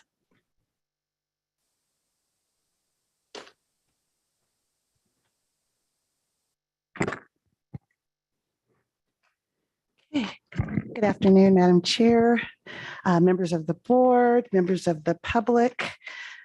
I'm Lori Medina. I'm the Director of Social Services, and with me is our Finance Manager, Becky Cromer. So we are going to go to the next slide. We're going to be talking about today our departmental overview. We're going to talk about our baseline budget request and our augmentation requests. So our recommended baseline budget is $310 million approximately, and consists of 912 positions. You can see how our budget is broken down between program administration, community programs, and entitlements, which are really direct payments to constituents. And then here you can see that 93% of our budget comes from federal, state, or realignment, state realignment funding, and 7% comes from county funds. And I'll just also mention that some of that county general fund that is allocated to the department is actually leveraged to draw down other federal and state funding. So in terms of how we proportion or apportion that county general fund, you can see that a little more than half goes to direct assistance or entitlement payments. And then the other portion is to administration and community programs. So this slide just really addresses some of the major factors for our budget costs, some of the cost drivers of increases. And what you can see here is that from our 22 adopted budget, which was a little over 310 million, and then what our recommended budget is for this ongoing, this new year, it's pretty much status quo. And then we have another 1.8 million in augmentations. And so you really are looking at less than 0.5% increase in our overall budget for this year. So the next slide, I wanted to spend a little bit of time here to give you an idea of what our department does in terms of our homeless programs. This is actually what we are asking for, our recommended baseline for the 22-23 year. I will tell you that for the 21-22 fiscal year, this actually looks to be about a little over $6 million. So I just wanted to give you kind of a perspective. And of that, 4.2 million that we're proposing for our budget, we're asking for 75,000 by way of augmentation for county general fund to be able to continue our homeless outreach contract. This is something that really gave us an opportunity to do some great partnerships. I will say that the Leadership Council for our Continuum of Care also has contributed money so that we can sustain that outreach contract, which I think for any of your districts that have had to work with that outreach team, I think you can agree that that is definitely something I think that we've gotten a lot of value for this contract. So we don't want to see that resource go away. So, I think the contract is going to be somewhere around, well, definitely probably 10 times what we're asking for in this augmentation request. So I just really wanted to highlight that. Now, in the recommended budget from the CAO's office, these are the 3 augmentations that we requested that are being recommended, initially recommended, that made the initial recommended budget. So, and those were really a position, office maintenance worker that we needed because basically, all the facility work that we do. And then the IHSS negotiated wage and healthcare benefit increase, which was previously authorized by the board, but we're reflecting that there, and that's been incorporated into the recommended budget. And then the cost for 1 emergency response worker. And I will say that the 2 positions that are indicated here are funded through departmental revenues. So really the little over 1 million for the IHSS wage and health benefit were the only county general fund augmentation that made it to the recommended budget. So the next slide were the additional augmentations that social services requested. And you're going to see a little bit of change from here to the next slide because there's a little bit of, there's some updated news in this. But the first 3 lines you'll see are augmentations that we've asked to shore up our family and children's services operations on what we call the front end of our system. So that's in our intake and emergency response areas. These are the areas that actually take calls from the public or mandated reporters to screen referrals, and then the staff that actually investigate those referrals. So those 10 positions there would allow us to actually exponentially reduce the amount of assignments that individual workers get. And that will help us to do 2 things. 1, to increase or improve our compliance metrics, and also give our staff more time to do more quality assessments and investigations, and so that we can meet those timelines that they're required to do, but also ensure the safety of children that we're actually going out and doing active investigations for. So, and I'm going to talk a little bit more in the next slide about that, but to go through these other positions that we're looking at, the homeless outreach coordination, I already mentioned that. And then here, we're asking for a rollover very similar to the health department and ARPA funds for our project Room Key. This was something that was already approved in the ARPA plan. This was the proportion that was not expended that we're asking to roll over to the next fiscal year. One of the things I will note is that particular funding in a couple of weeks, we're actually coming to the board to approve an agreement, increase in appropriations and agreement with the city of Salinas, so that this is really our part of the contract for Project Room Key, which the city of Salinas actually took over. So what this does is allows us, the city of Salinas is now the administrator of Project Room Key, and allows us to refer county individuals who do not reside in Salinas, and all of our our constituents access to that project room key. So this is really a regional program in which we are one of the stakeholders that contributes to the cost of the program. So I just wanted to emphasize the importance of that rollover, because if we don't get that rollover or some other identified source, we will not be able to engage in extending that contract. And that means that effective the end of this fiscal year, our clients will not have access any further to that program. So the next item is for our Seaside community benefits building. This is on Broadway. This building was built in 1974. There are substantial improvements that are needed in this building. This $250,000 would really be for us to have a project manager assigned to do a scope of work on what it will take. We already know that it needs new roof. It's not ADA compliant, so it needs an elevator. There's substantial electrical that has to be upgraded or replaced.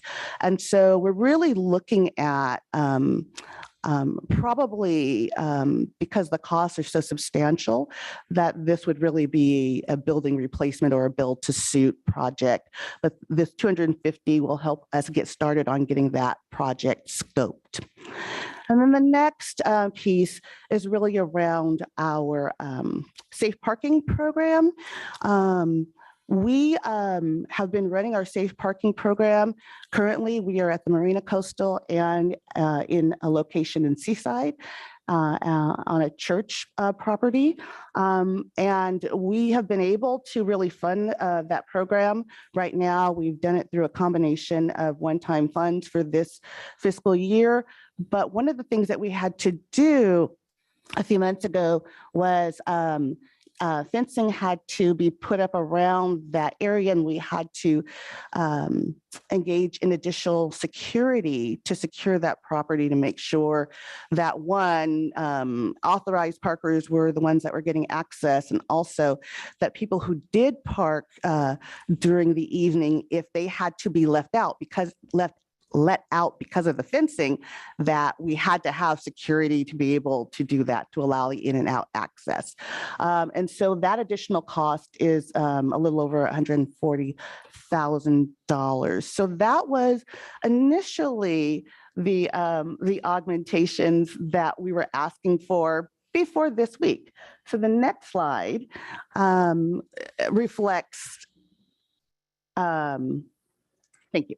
Okay, so the next slide reflects that we went back and really looked at the revised governor's budget, particularly since realignment was actually outperforming even since January, and looked at our realignment again. And we actually determined that of those 10 positions that we were asking for, I can actually fund 7 of them through realignment. So we actually have reduced our ask by $866,000. And so really when I look at what our ask is, what our total ask in augmentations is, because of the reduction on my ask in the staffing area, that's really going to help us. The other thing that I will just mention is that the $250,000 going back to the Seaside district office,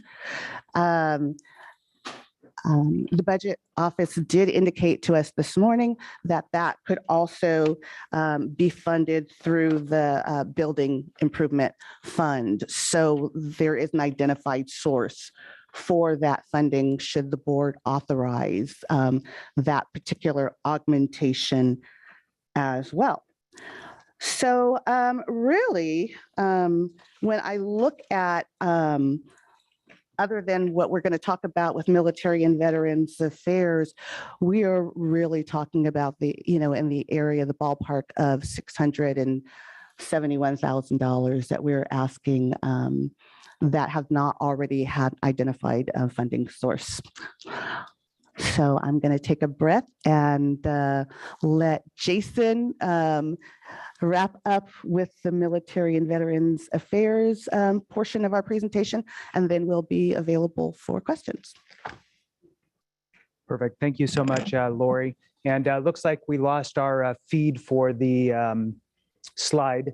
There it is. All right, perfect.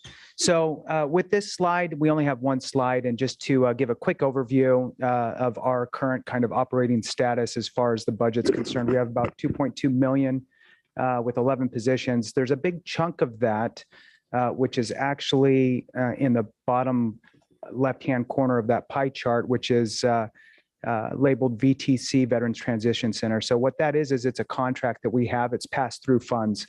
So it's not really operating costs. So I want folks to understand and not be confused by that graph with that specific location there. The big piece is that major portion of our funding, more than the county general funds portion, is attributed to outside funding sources. So whether it's contracts that we have with San Benito County, for example, or pulling down grant funding or subvention funding from the California Veterans Department, of which our county, by the way, was the only county that had public comment during that legislative cycle in the last budget to double that subvention funding. So with that, I did want to just chime in on a couple things. I wanted to first personally thank the entire board for your continued support to the veteran community with all of our different legislative requests for support, the support that we have with certain legislative priorities that the county has, to include the efforts to establish a veterans home here in Monterey County, to the stand down efforts and money contributed to that. We really wanted to also thank you for the approval of the coastal office, which we had some delays along the way and some hiccups, but we were able to come full circle on that for that coastal office. This is really huge for the veteran community, in that we have approximately 40,000 veterans, spouses, and dependents in this county that can seek services through our office. Anything from college tuition fee waivers to monetary benefits to health care, legislative actions, pushing with the congressional office, soon to be 2 different congressional offices that we will have here on different activities that we're working with for our veterans. Last year, those in this county those veterans that we serve and their dependents received more than $100 million in earned benefits and services. And like many other departments, we're projecting increases in operating costs, primarily to wage increases and benefits costs. I will say that I'm very cognizant of the difference between ongoing expenses and one-time expenses. Today, we're a little flush and we have some money for those one-time expenses. So I really took it a hard effort to make sure that we could cover these rising costs ourselves. And we did through increase in our outside funding sources through the CalVet subvention grants and contracts. We were able to increase our revenues to cover our projected increases. So there's no need for a general fund request at this time. However, I do have 2 simple requests. One is that the Military and Veterans Affairs Office does not realize any sort of budget cut. So that's a simple request to the board. And the second is regarding our move to the coastal office. There was that long delay that we had, which everyone on the board is well aware of. And this has caused a delay in doing the tenant improvements.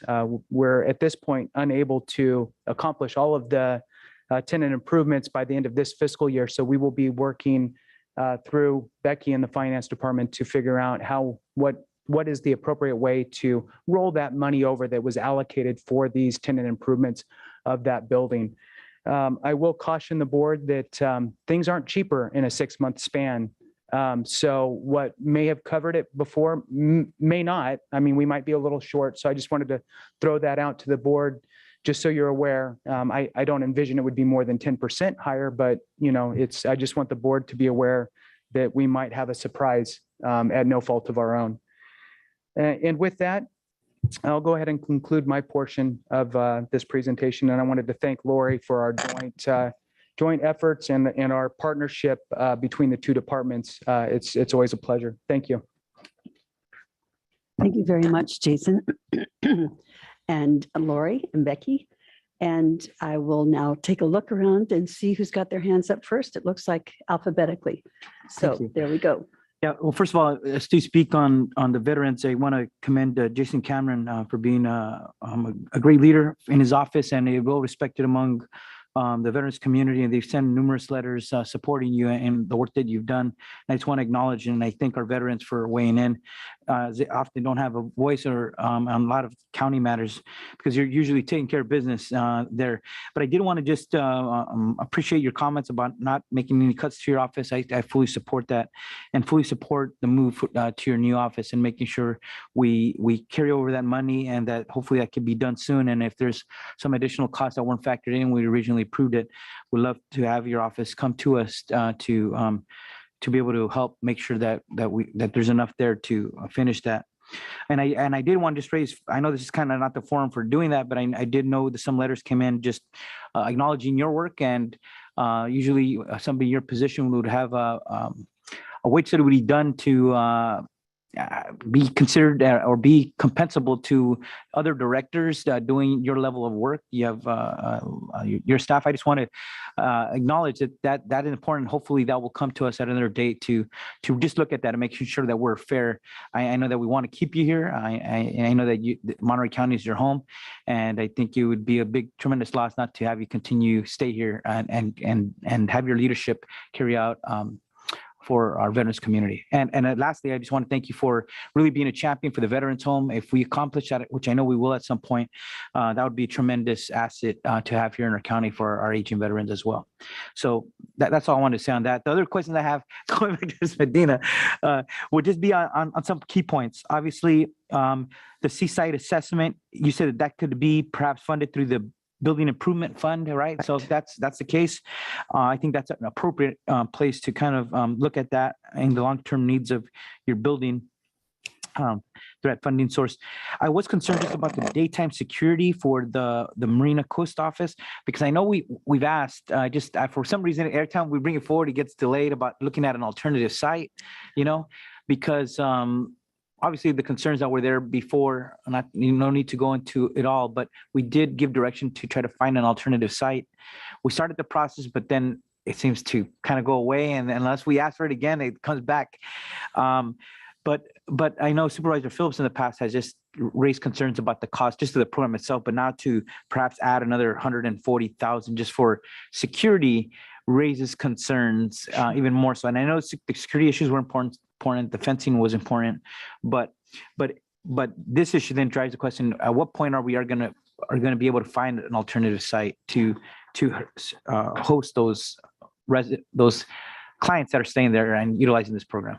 Thank you for asking, because we actually do have a report that will be coming to you very soon with some potential identified sites. The board had asked for some sites, potential sites in each of the districts. So we do have some things for your consideration and some further exploration that we'll be having a subsequent conversation with the board. So that is forthcoming imminently. So are we paying a security firm to do this now, or this would be continuing what you're doing, or? We are paying right now, and for us to continue, if the fencing remains and the fencing is locked. Okay, so there could be some other options around how we handle the fencing, but as long as the fencing is there and as long as it needs to be locked, we will have to have continued security at that site. Yeah, well, I don't want us to go back and then be in the situation that we already been there and done that. But I would want us to reassess this as if it is approved to reassess it, whether it's needed, or perhaps just look at it if we can't find an alternative site, to reassess all the program costs at that new site. But certainly we don't want to drop what we're doing now because it was difficult to kind of clear up some of those challenges there. And the last one would be two more comments. One on the ARPA funding, the $2 million, I raised it earlier, was whether this is for Project Room Key, and it is ARPA funds, so would free up that money to be used for some other county need. But where is Project Room Key now? How many, it's being utilized by Salinas. Is Salinas getting direct funding for Salinas residents? You mentioned this would be for residents living outside of the city limits of Salinas, but I don't want to keep $2 million rolling over when perhaps the program has been downsized and less people are utilizing it. And I would assume most residents that are in the program are from Salinas right now, and we could carry $2 million over, but what if it's only 10 people outside of Salinas that are utilizing it? I wouldn't want to hold up all those funds when we could be using it for other pressing county needs. Well, so first I'll start with saying that some of the clients that are currently in Project Room Key are in the Project Room Key that initially started administered through the Department of Social Services.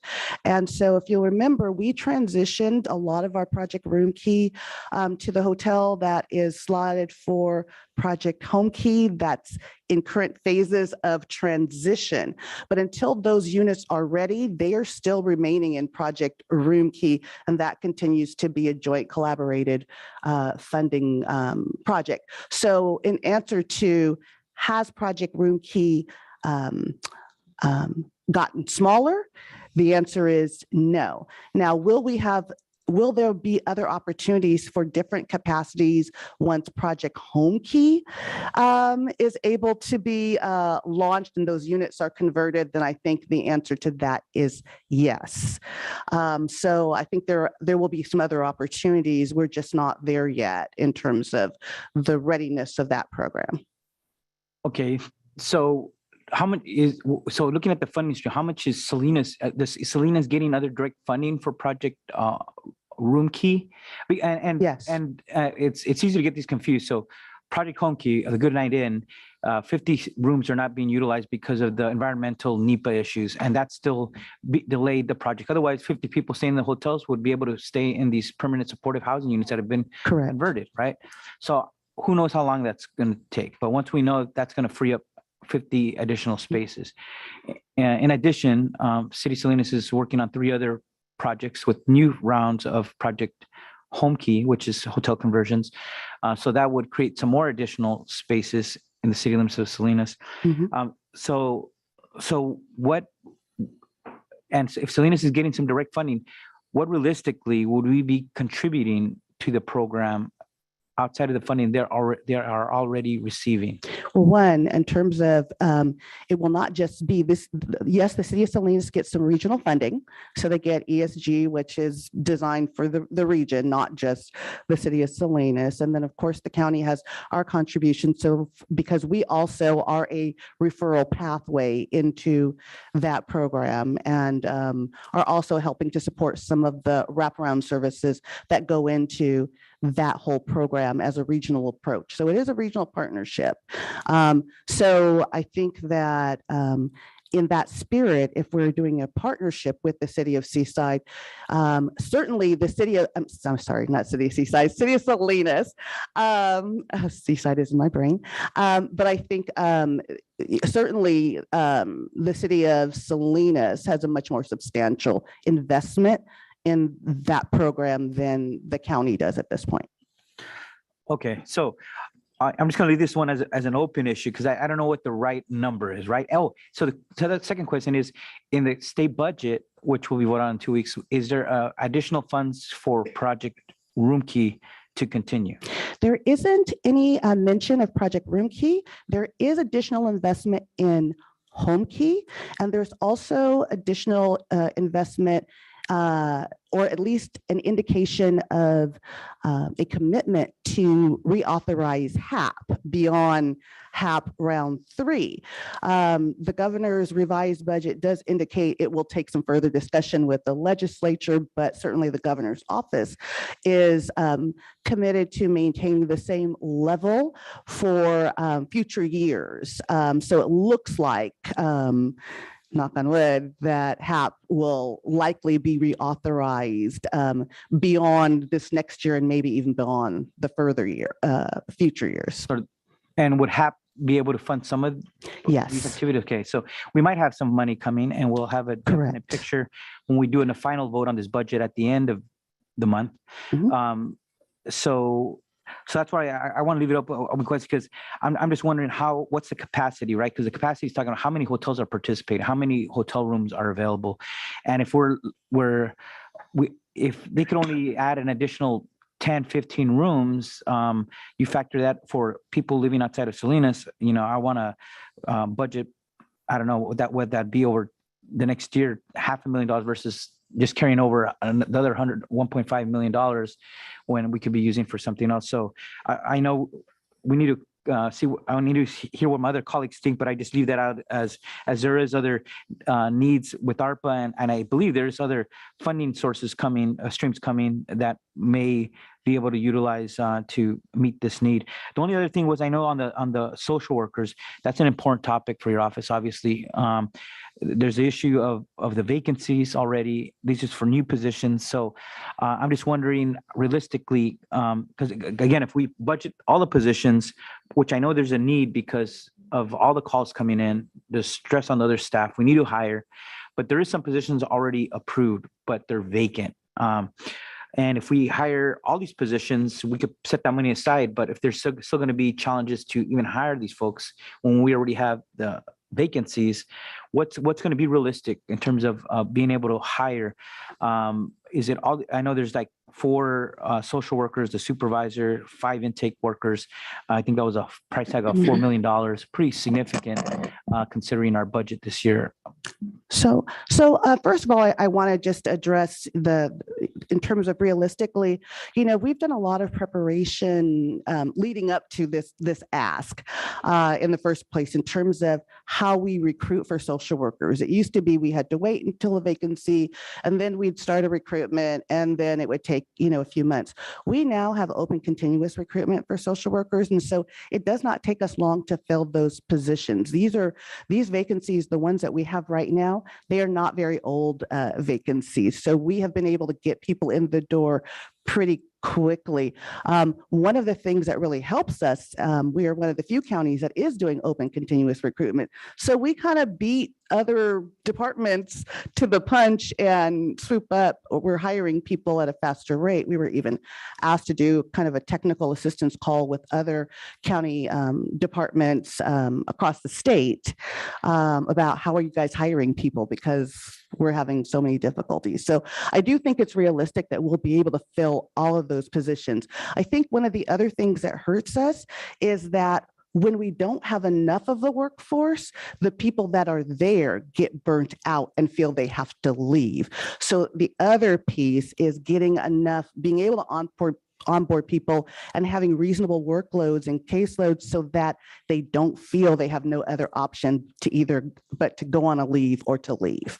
Okay, thank you. So I'm open to some of these. I don't know on all of them, but I want to hear what my colleagues think as well. Thank you, Ms. Medina. And I will just emphasize that realignment can pay for 7 of those positions. So. Thank you, Lori. Wendy. Happy to jump in. Okay.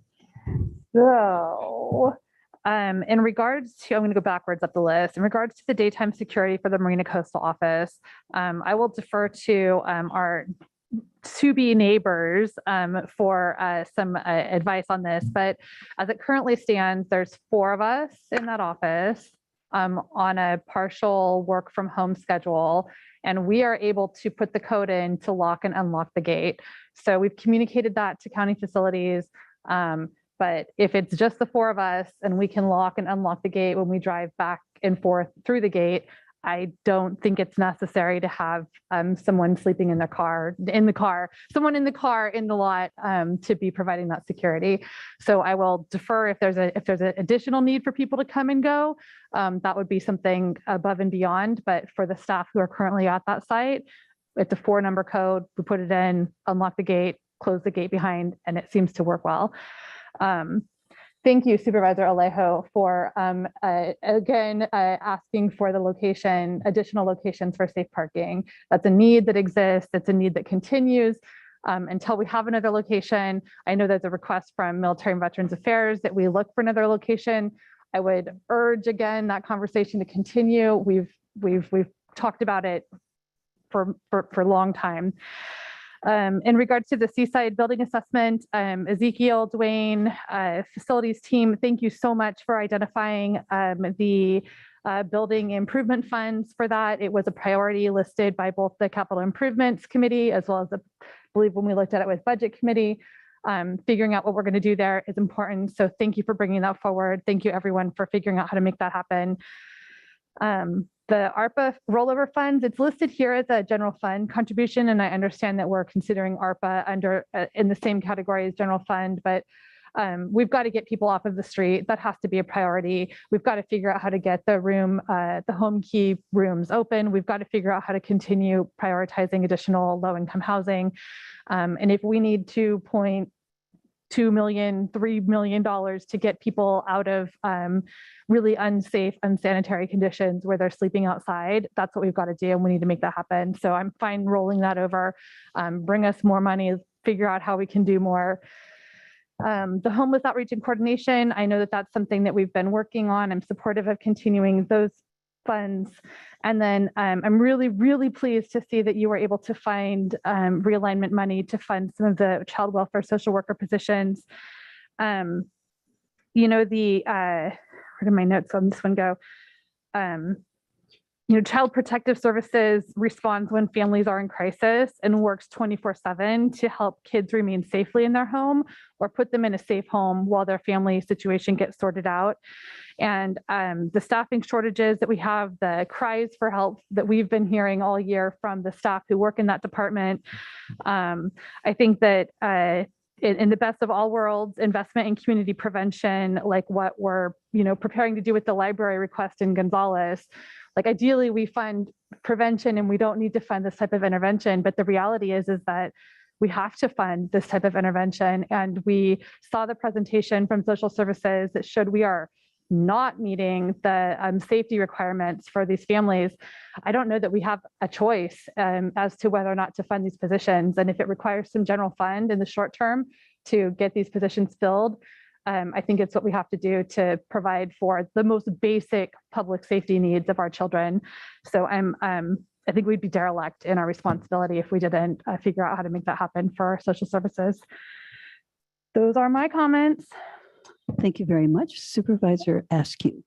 Supervisor Phillips, any questions, comments? Yeah, it's unusual when you ask for 10 new positions, but I didn't hear a answer to the question between the emergency and the intake workers. How many vacancies do you have right now? In Family and Children's Services, let's see, I think I have 9 vacancies, but not all of them are in the emergency and intake area. I'm looking for my little spreadsheet.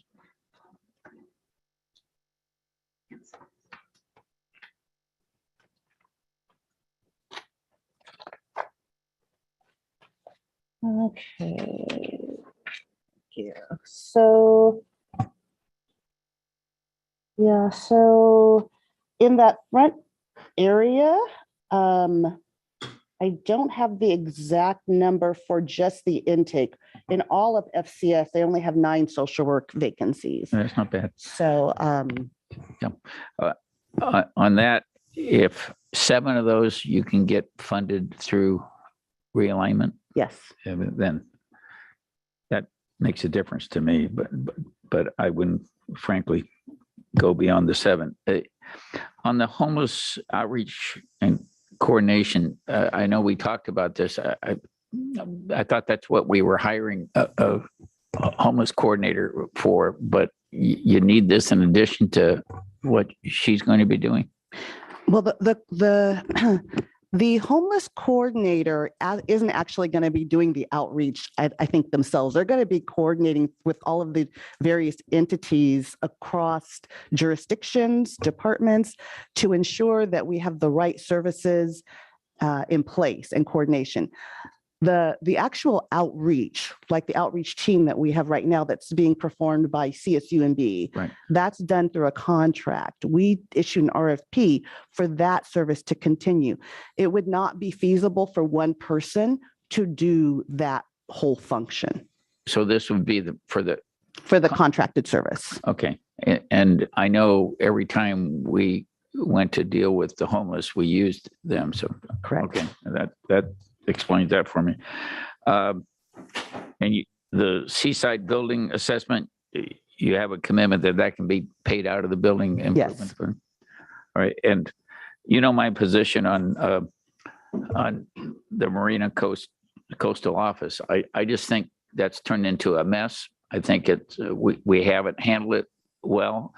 And you got a big fence around it now that people have to lock themselves in and out of it. If I was Jason, that's the first thing I'd do is get the parking program out of there and clean it up and have it. But fortunately, if we have a problem there, we got veterans there that can deal with it. But frankly, I wouldn't put any money into it. I think like Supervisor as you said, people can, if they need to get in there, get in and out. But I went and met some people there and parked in there, and just the gate getting in and out and everything. It was it's just unfortunate we let this get to where it is. If I may, Supervisor, just one clarification in terms of if you are a staff person who can have the code yourself, you can get in and out of there. If you are a client of the safe parking program, you have to be let out. You don't necessarily. We wouldn't necessarily give those codes out to just everybody. Well, we're paying someone to run the program for us, so Right. I mean, but that's what the security piece does. That allows us to make sure that we have the in and out access. Well, don't you have We have an operator, but that operator is not on site the whole 12 hours that the program is operating. Okay. Thank you. I'm sorry, through the chair, is this this says daytime security. Are you talking about night times? Because there's nobody from safe parking there in the daytime. So this is daytime security. There is no one from safe parking who comes and goes. But if it's a nighttime security, that's a different contract. Am I misunderstanding? No, you are correct. Okay, so Supervisor Phillipson, your question about daytime security, there is no one coming and going from the program during daytime, unless this request is asking for something different than what I'm understanding. Correct. I think you're right. So just to be clear, there's no clients from the community coming to that site in the daytime. During the day, as long as, yes. In the current, for the time being. In the current time frame, I will just say that is dependent upon if we do run into issues again, enforcement or some type of remediation has to happen, right? Like right away. So as President Obama would say, let me be clear. I need to be clear. It says daytime. Is that? That is for daytime. That is for daytime. So let me just so my understanding is that there's a concern that we could run into a situation again where people who are not associated with the program stay, or even people who are associated with the program don't leave. And so it's an effort to make sure that situation doesn't reoccur. If we are comfortable that people will be leaving after their nighttime stay in the parking lot, and we have the fencing and gate there during the day, I'm not sure that the security is needed at that point. It sounds, it's a little bit of belt and suspenders kind of approach. It sounds like, but I think if, with the board's questions here, I think what they're indicating is that we may not need both the belt and suspenders. And if we're comfortable with that, I think the concern you have is that you're just trying to make sure that it doesn't reoccur. Correct. And we may have to revisit this if it does. Thank you, Mr. Key. May I chime in? Yes. Jason Cameron, Military and Veterans Affairs Office. We will be the new tenant in that building. Once we are in that building, what will happen will be is during the daytime, we will be seeing multiple constituents coming through those doors. Those gates will need to be unlocked and open at all time during the day. So there's not going to be any staff members standing out there to verify if an RV pulls in and decides to stay there. The security folks would help alleviate that issue. In addition, let's not forget what that area looks like today. It is just dilapidated buildings and squatting spots and all kinds of things for our current homeless population, of which they could decide to potentially come and make a campsite in front of our building and utilize the water there and so forth. And we need to position ourselves in a way to not have the issue become more costly, right? And this, I don't foresee this being a forever solution. This is until the contractor builds up around the area and things get better, then that could probably disappear.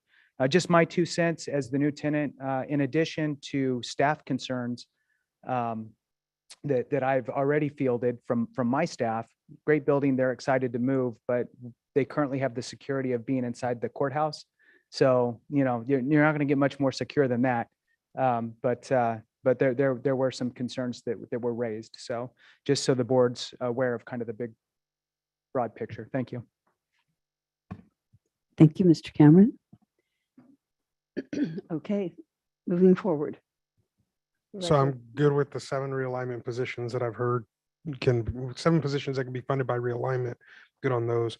Good with the homeless outreach coordination.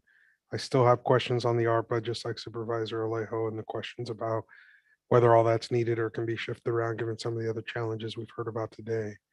And the building assessment, I'm good with. Thank you. I just had a couple of quickies. I just wanted to say that I'm supportive of the 75,000 for the homeless outreach coordination. And, being one of the biggest issues that we address, I'm just really pleased that we have the opportunity for people experiencing homelessness to have some help here. And this is how to get it for them. I did want to make sure that I understood clearly the Seaside Building Assessment. Did you understand, or did I understand correctly that we funded that through the Capital Improvement Committee? Correct? It was listed as a high priority unfunded project, but I got from the budget office this morning that it can be funded through the housing building use fund. The housing. I'm sorry, the building use fund. Building Improvement Fund. The Building Improvement Fund. Okay, so you don't need to worry about that one. Right. Okay. Funding has been identified to cover that $250,000 cost. Okay. I think we need to give direction, though, is what needs to Yes, happen. I We think need to well, I give that certainly direction approve. I today. Support But I that. think we all express support for that in Yeah. our comments. Yeah. And then again, clearly that the project room key request, those funds are available to roll over. They've They not are been available taken to and roll put, over. They were part of the initial plan. It's just that we have to request the rollover. Okay, good. And I'm supportive of that. Okay, that's it. Anything else from anyone else? Yeah, I'm supportive of the 7 positions. And then I know the total request was 10, right? Correct. I'm good with at least the 7 that they're funded already. The homeless outreach as well, because that was 75,000.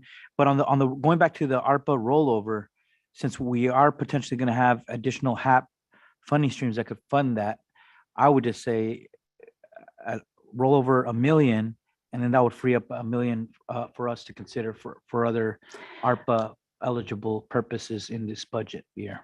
So if I may, timing is going to be an issue because we need to execute that contract with the city. It's coming actually to your board in a couple of weeks. We will not have the new round of ARPA in that timeframe by the end of this fiscal year. But that's where I've been asking is like, what do we envision? Because we don't have any details. Like we're there. City of Salinas is already getting regional ESG funding to run this program, and yes, we could just say give another $2 million to the program because all we're doing is giving them a contract, giving them the money, and they're administering it. But with the $2 million, it seems like a very sizable amount that we're just handing over when we haven't heard how many additional people are they going to be able to house in Project Room Key with such a large contract? I think $1 million is a sizable amount, considering the program we are where we're at, where even the state is no longer funding it. And they initially created the program. We're continuing it beyond the state funding allocation, but it seems like $1 million is a very sizable amount, rather than just saying, hey, let's just give them 2 million because we have it rolled over from the previous year. Well, so right now, we have 51 rooms. The county is paying for 51 rooms. We have 64 clients there now. That if we are not funding, if we're not doing and right now the city is rolling over 3 million as well to keep this program going. It is a costly program. I mean, I will not mislead you there. I am worried that the $1 million is not going to get us there. So we're paying $31,250 a year for the year for 64 residents. It seems like a very costly program per person. And is that the cost? I mean, if we funded 64 residents this past year, how much was that? We have actually funded more than those residents. These are the ones that we have remaining there. And if you remember, when we funded this program last year, it was probably when we started this program, let's see, it was for this year, it was 1.7 million. And Ms. Medina, the reason when you add that cost, the 31,000 per person per year, that could be a rent of 6,400 just for one person. If it was a family or couple, that's even more. So I mean, it seems a very large number to. It has to be a more. I'll remind you, it's not just rent. It's rent, it's supportive services, it's food, it is all of those ancillary services. Got it. It is the whole program package. And so you're saying to house the 64 residents, you would need $2 million to be able to do that? Correct. Okay, thank you. Yes, Supervisor Lopez. So are those folks that will be able to move into Home Key when those 101 units, additional units that the city of Salinas has set up will come through? Correct. They're being prioritized to transition into Home Key. So it's 50, not 100, because 50 are being were converted. early and they moved in. It was the construction was stopped, so then the other 50 couldn't move. I thought it was Sanborn in 58 and Salinas in 43. The two additional hotels. Oh yeah, but those are still in negotiations, and we don't know the timeline of that they will be available yet. Okay. Well, my concern sort of echoes yours, and it's the question of flexibility on the dollars. With ARPA, we have flexibility. With HAP, we don't. And so it's a question of, can we temporarily find other dollars given the flexibility that comes under ARPA to cover the needs? Understanding that when we look at some of the challenges that we're facing in this budget and the ability to respond, ARPA has a lot more opportunity to do so. So I get the need that right now it's in your budget and it's easier to grab and hold on to, but I'm wondering if there's a more complicated solution that might exist in order to be able to make sure that we keep maximum flexibility in the types of dollars that we're using. Yeah, and I appreciate the question, and I do understand the challenge. My challenge is the timing on that. I don't have a solution that I actually can then execute a contract in that time frame. When I'm looking at the flexibilities that a potential additional rounds of, say, HAP money, which does give me more flexibilities that could possibly be a resource for that. That is a number and a timing that is unknown today to me. And so that's kind of my challenge. Madam Chair. Yes, sorry. I'll do Wendy and then I'll come to you. Yes, Wendy. Yeah, thank you. If I may make a suggestion for how we handle this, we did create a homelessness committee And so maybe it would be appropriate for that committee to meet and take a closer look at the numbers that are currently in the program, the costs, the sources of funding. So to hold this request study to roll over those ARPA funds today, but reconvene and really spend the time that we need to understand what other options might be available to maintain the housing that for people that really desperately need it, while also addressing Supervisor Lopez and Supervisor Alejo's concerns about the understanding if there are other sources of funds that would have less flexibility that we could use to achieve that goal. Is that a compromise for today? So I'm sorry, just to clarify, are you indicating that you would support the request for funding? It's identifying the funding source that we put off. In other words, the reason I'm asking that question is that the budget team has to go back and get this all ready for the budget hearings. Yeah, I mean, my recommendation would be that we roll over the ARPA money, that we recommend rolling over the ARPA money today. And that if we need to come back and then make a change, if we're able to identify another source of funds, if we're able to identify some other way to reduce the program costs, that we then come back and make that change in the future, but that we accept the recommendation from the department as it stands here written, but spend the time to take another look at it. How does that sound? Well, I'm open to that context. I want to make it work. I don't want to have any of the 64 people not be able to be served for this coming year. And I don't know where we're going to be early next year, if there's going to be that still continued demand, considering that 50 spaces at the Goodnight Inn are going to open up. But how does the funding mechanism work? I think that would help us. You sign a contract, but you don't have to upfront the $1.7 million all at once, right? It would probably be on a monthly basis. So if we approve it and then we get HAP money come September, for example, then the HAP could kick in and start funding it, and then the ARPA would then be freed up to be able to use for other purposes as was flexible as Supervisor Lopez was just describing. I'm open to that. I want to make it work for you. That's correct. But I want to also be able to, as soon as we're able to shift funding sources, be able to then free that up to use for other important county. Understood. Thank you. And does that seem workable to you? Yes, that is workable to me. Okay, so is that something we can all agree on? Okay. Okay, so Ezekiel, wherever you are out there, I hope that this got to you and you're going to be able to manipulate the words to make this work for everyone. May I ask one clarifying question just to make sure I'm clear? I'm clear on the ARPA. So, but in terms of the positions, am I hearing support for 7 that are funded through realignment? That's where we're landing? Yes. Okay. Can we leave the door open for our social services to come back to us if we find that we're still not meeting our required reporting and required case response times? As Bruno Mars says, leave the door open. Yes. And then one last thing, the security, it sounds like we're thinking, it's sounding like the board's saying right now, we don't like the daytime security, but if we need to revisit it, we come back? I'm good with it. I think it's good to get clarity on that. So you were not?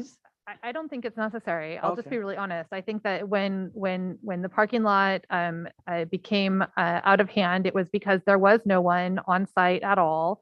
It's because it was in the middle of COVID and there was an inability to enforce anything. It was because we didn't have signage that allowed enforcement to occur. There were a number of extraneous factors that allowed that situation to become what it was. Those factors have all been addressed. I do think that when the site becomes utilized by the public and we do have visitors on a regular basis, that's a conversation that will need to take place, but we're at least 6 months out from having that happen. So I think for at least for the next 6 months, I've spoken with my team and they're very comfortable pushing the buttons on the lock to open it and close it when we're on site. Yeah, thank you, Supervisor. I think we need to be open to exactly that when the public is there and or construction work, remodeling work, and I don't know how much traffic there'll be at that time. So I think we need to be able to be flexible to come back and revisit that issue. Yeah, and I would support that if the need is there to Ms. Medina be able to come back directly to us asking for that kind of help. Thank you. Okay, I think that takes care of it. Anything else from your perspective? Thank you for the board for your support. Thank our staff. They've been working very hard. I know they're going to be very appreciative of your support, ongoing support of them as well. So thank you very much. Thank you very much. Madam Chair, while we still have Ezekiel's ear up there above us, I wanted to go back to the last item, which was the health department. You guys saw me walk down and have a brief conversation with Elsa, and the questions that I had asked were about source funding. Apparently about 3 to 4 of those positions could be covered in a way that does not impact folks who are paying costs, meaning recovery through fees. And so I'm okay with 4 of those. I know there was already 2 votes for the position, so I'm good with 4 of those positions, and I wanted to go on record for that. So just to clarify, so which ones would those be then? Those were the HR positions. So granting her 4, and then she's, And 4. Even yeah. The request is for 6, but you're saying we can all grant 4. Right, and Got it. there was support for 6 by 2 folks. I'm hoping that means we can settle at the 4, at least for now. Good. Okay, great. Thank you. Good. 4. Okay, there you go. Okay, thank you very much for taking that under your wing, and welcome, Hillary Thayer. Thank you for your patience today. Sure thing. And the floor is yours as we start in on our library services. Thank you. I don't know if somebody can bring me over from the audience on Zoom so I can screen share. I'm happy just to, you have the presentation in your packet. I can just start talking while that happens. Thank you, Hillary Thayer, Library Director from Monterey County Free Libraries. And I'm here to speak to 2 items for the library.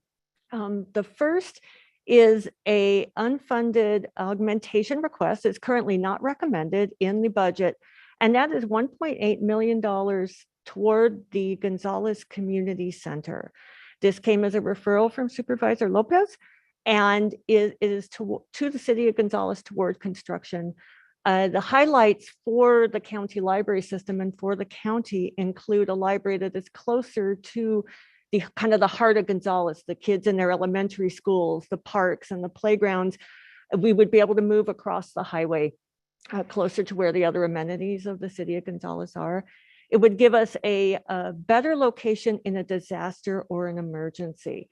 So a facility that had complementary other facilities around it, had more redundant power, solar generated power, more facilities to really serve the community as a shelter, a temporary evacuation point, a wayfinding point in a disaster. It would give us, one of the things we lack at the Gonzalez Library today in our rental location is any outdoor space. We have a front sidewalk and a parking lot. So it would give us access to outdoor space to hold outdoor programs, serve lunch at the library, et cetera. So let me go ahead and screen share. I just wanted to be sure I was hitting the highlights on that project, as it is not currently recommended. I wanted to be sure I covered that. And then I will go on to a new request from Supervisor Phillips. So let me just hop real quick here. So this first was my attempt to cover everything we do on one slide. I don't know how I did. I couldn't make the font much smaller, but I could go on and on about any one of those. This is the Gonzalez Community Center referral request, kind of hitting the highlights as I just went through. It would also be an upgraded building for technology, energy efficiency, things like that. This is a request that came from Supervisor Phillips. I was unable to put in the budget process. And this is a request to change the librarian 2 position at Castroville to be a librarian 3 position. It would restructure oversight of North Monterey County library operations. There would be some additional ongoing staffing costs. So I did want to do the analysis real quick now, and I stand by to answer any questions. First, kind of a behind the scenes look at how we conduct supervision and management in your libraries today. And this is specifically the Librarian 3. The Librarian 3 is a high-level professional supervisor.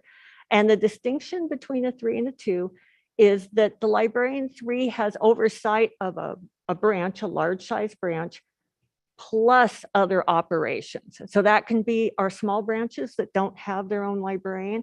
It can be a system-wide service such as a bookmobile or our system-wide reference, our book clubs to go. So they are a large branch manager plus. Our librarians too are a large branch manager position. So our current librarian 3 structure is we have 3 of them based in Prunedale, Seaside, and King City. The Prunedale Librarian 3 also oversees Aromas, Pajaro, the North Bookmobile, and the Californiana Room at Prunedale. Our Seaside Librarian 3 currently oversees Big Sur, system-wide reference, which serves our entire system, book clubs to go, and we have set that position as oversight of the future East Garrison branch when it is brought up. And then our King City Librarian 3 oversees San Lucas, San Ardo, Parkfield, the South Bookmobile, and Bradley when we get a branch back in Bradley. Right now, they're overseeing bookmobile operations in Bradley. The options to create a 4th librarian 3, we need to add the functions to distinguish it from a librarian 2. The proposal would be to pull tasks down from our executive team. So things that are currently managed by the assistant director or the managing librarians. We can also pull tasks up from other librarians too, such as some of our grant programs.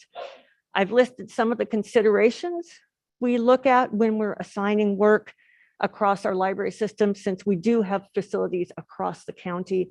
Geography is a huge one. There are certain things that can only live in one place. We can't put them online quite yet. Complementary assignments, and then overall workload, and how often this librarian is going to be out of their home branch. We cannot optimize on everything at once, though I really do wish we could. To accommodate a 4th librarian 3, this is the bare bones of a proposal. It would move the oversight of the North Bookmobile to Castroville and future East Garrison to Castroville. Then move the local history and archives function from oversight by an administrator to a librarian 3 at Seaside. All my added functions TBD on here would be system-wide teams and grant projects would be reallocated. And we would look at everything and see if we could reallocate it into the librarians 3. The only thing that would not change is South County. The King City Librarian 3 would not change. This does come with additional and ongoing staffing costs. The first is the conversion of a librarian 2 to a librarian 3. I also would request additional changes in staffing at Castroville. And the reason for that is we expect the librarian 3 to be out of their branch more. They have more to do that is not in their home-based branch, whether it's the other branches, supervising the additional service, representing the county library at other committees and events. So we staffed the branch with a little bit of a higher level library assistant, somebody who's more able to manage an incident, handle a policy question, the kind of things that a library assistant 1 would go get the librarian for. So this would be a staffing change at Castroville. This would not change hours or services at any location. There would be some impacts. The first, I'm calling these ripple through because we don't really know what they are going to be until we get it all ironed out.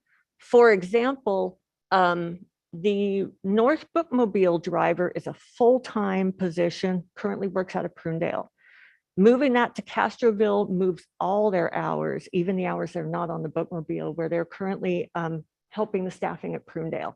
So we would look at Prunedale to say, did Prunedale need an adjustment in staffing? So there would be some ripple through staffing impacts we don't know yet. This would increase librarian 3 and manager representation in North County. We know there would be some growing pains, and my staff is awesome, incredible, and talented. We'd make it work. We just don't know what those would be quite yet. So this is the current and the proposed. I know this came late, so I didn't know if CIO McKee or Supervisor Phillips, if I had covered everything in a very short amount of time. Thank you. I would support the Gonzalez, maybe not at 1.8, but 1 million, maybe. But this Castroville, I mean, we built a big, probably the largest library, and we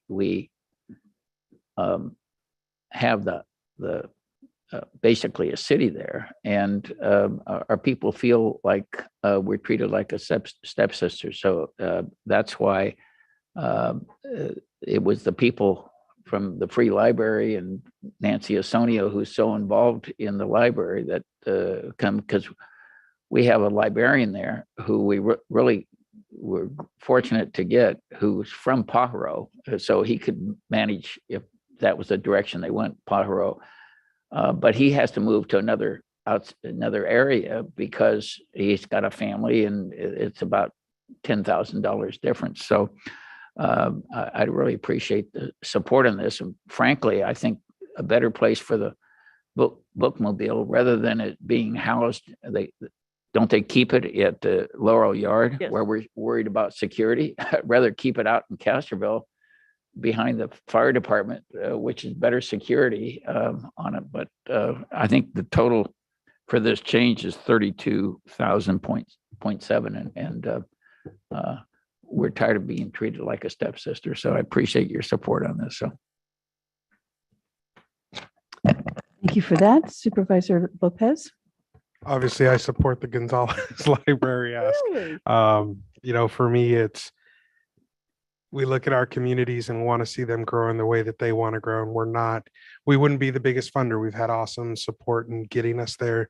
This is a great collective vision for South County. It's life-changing in terms of the resources that are going to be provided at this facility, not just the library, the Teen Innovation Center. It partners into everything that the city does, and we know that they lead in terms of pieces throughout the state. And so when I look at that request, I hear 1 million. I'd love to see it at 1 point. I look forward to hearing from the rest of my colleagues, see if we can find the support on that partnership. And I'm good with the need for the librarian classification change in North County as well, knowing that it might have some ripples, but I think it's worth it to keep the right people in the right places. Thank you. Thanks. I'm going to ask a question right off the bat. I just feel like 1.8 is a really large request right out of contingency. And I'm wondering if we could consider like a 3-year plan, say take the 1.8 and do 600,000 for over the 3-year time frame. Would you be able to accomplish what you want and need to accomplish if we did not provide all of the money right away? My understanding, and Supervisor Lopez may know more from the city of Gonzales, is this is toward construction, so not operation. So it would be toward the city's construction timeline to answer that question. I think the sooner the better. If we could break it into 2 years, maybe, just given the timeline and the fact that they're still fundraising, to make this happen, we might be able to do it in 2. So at the 1.8, if we're doing 9 and 9, that's something I could support. Okay, let's consider that as we look to my colleagues over on this side of the dais. So we'll start with Wendy, and then I'll come to Luis. All right, we're playing a game of chicken over here. Who can grab the microphone first? Let's see here. So it's like Jeopardy.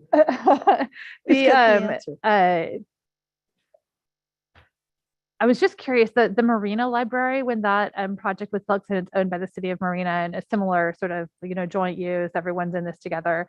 Do we have a precedent for using county funds to construct libraries? I know that we that it is part of our mission, that we all benefit, and I'm supportive. I'm just trying to understand how this fits into precedent.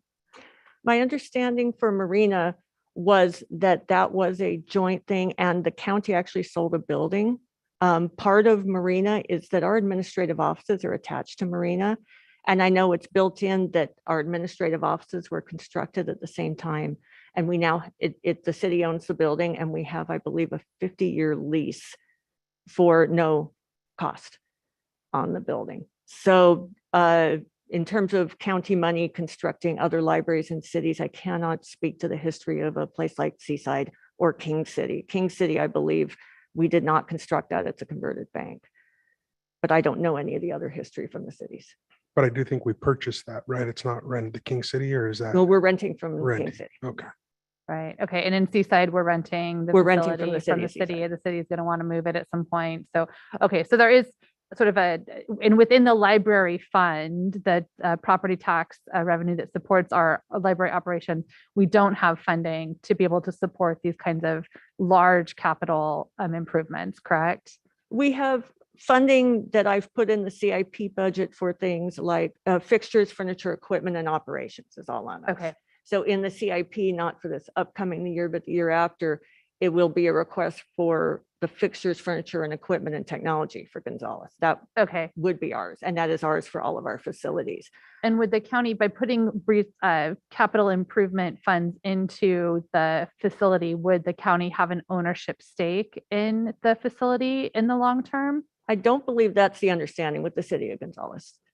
Okay, so it's an investment, it's a contribution towards a city property that we would be able to negotiate some sort of long-term no lease agreement to benefit, that would ultimately benefit operations if we would no longer have a lease payment. So there could be some benefit like that. Correct. I think that we're working on what the lease would look like. Typically with our cities, we look at, first of all, expenses, separate water meters, separate electric meters, things like that. And then look at, for example, at Marina and Seaside, I know we don't pay a lease payment. And then we have an operating agreement and an MOU that outlines who has responsibility for what parts of the building. Okay, got it. Thanks, very helpful. And then for the, so I am supportive of, I think when we talk about what the community expects of us, when we talk about making investments in prevention, when we talk about creating spaces where kids can be healthy and families can grow and learn together, I think that our libraries are those spaces. They are the centers of community. I've been really enjoying spending my Saturdays over at Marina Library for Dad's Read. Hundreds of children, hundreds of dads, hundreds of grandmas and grandpas out playing together, laughing together, building the kinds of personal relationships that are going to provide the resilience that keep our community healthy and strong and happy into the future. So if this is one way that we can support that, I'm on board to make that happen. I do, and whether we need to do it in 1 year or 2 years, I mean, if we've got cannabis money or however we're going to determine how to fund this, I think it would be an appropriate use of that assignment fund.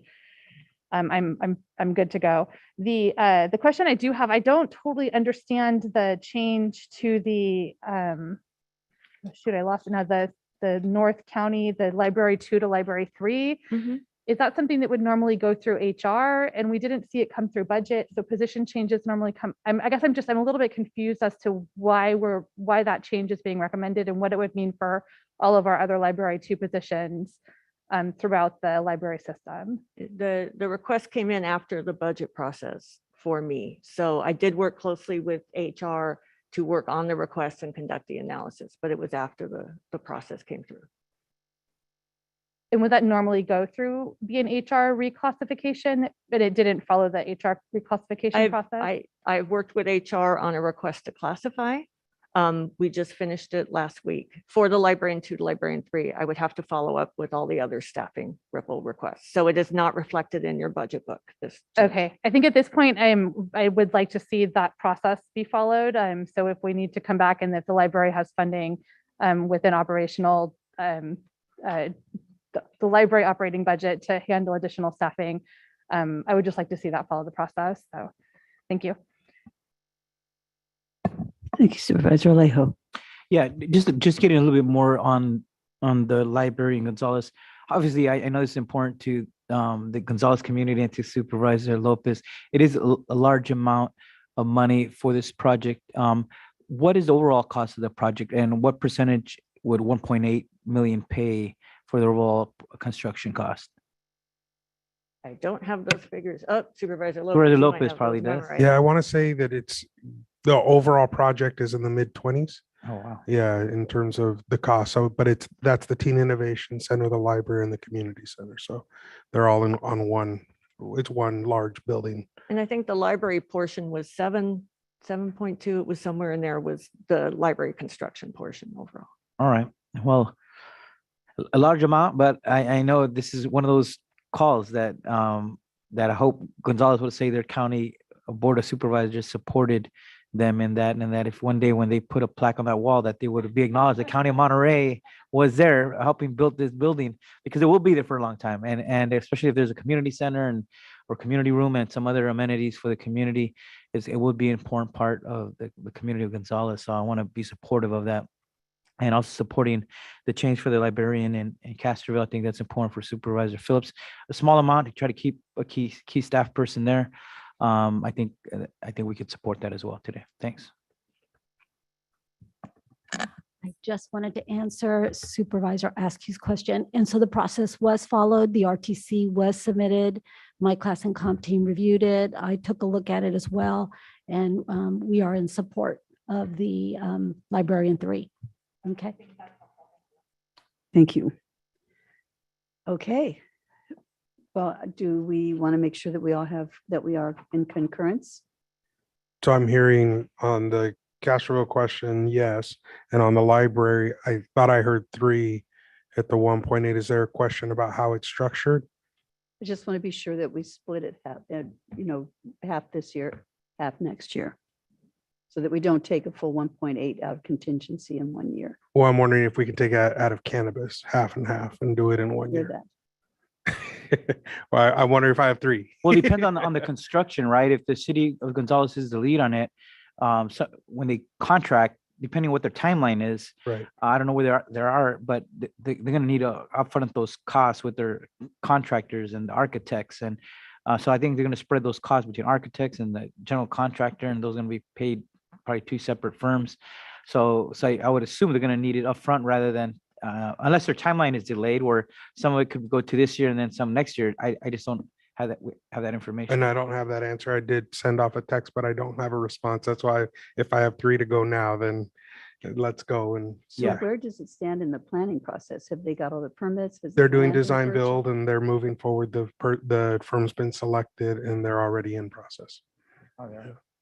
Mr. CAO, are you attempting to say something? Only that if they're building their own building in their own city, they don't have to ask the county for permits or anything like that. They do their own.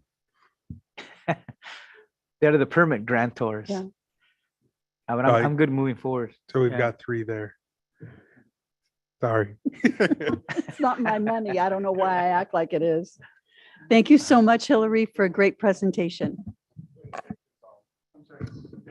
Okay, so I want to talk about process for just a minute. It's 4:40, and we have not taken a look yet at the departments that are not presenting.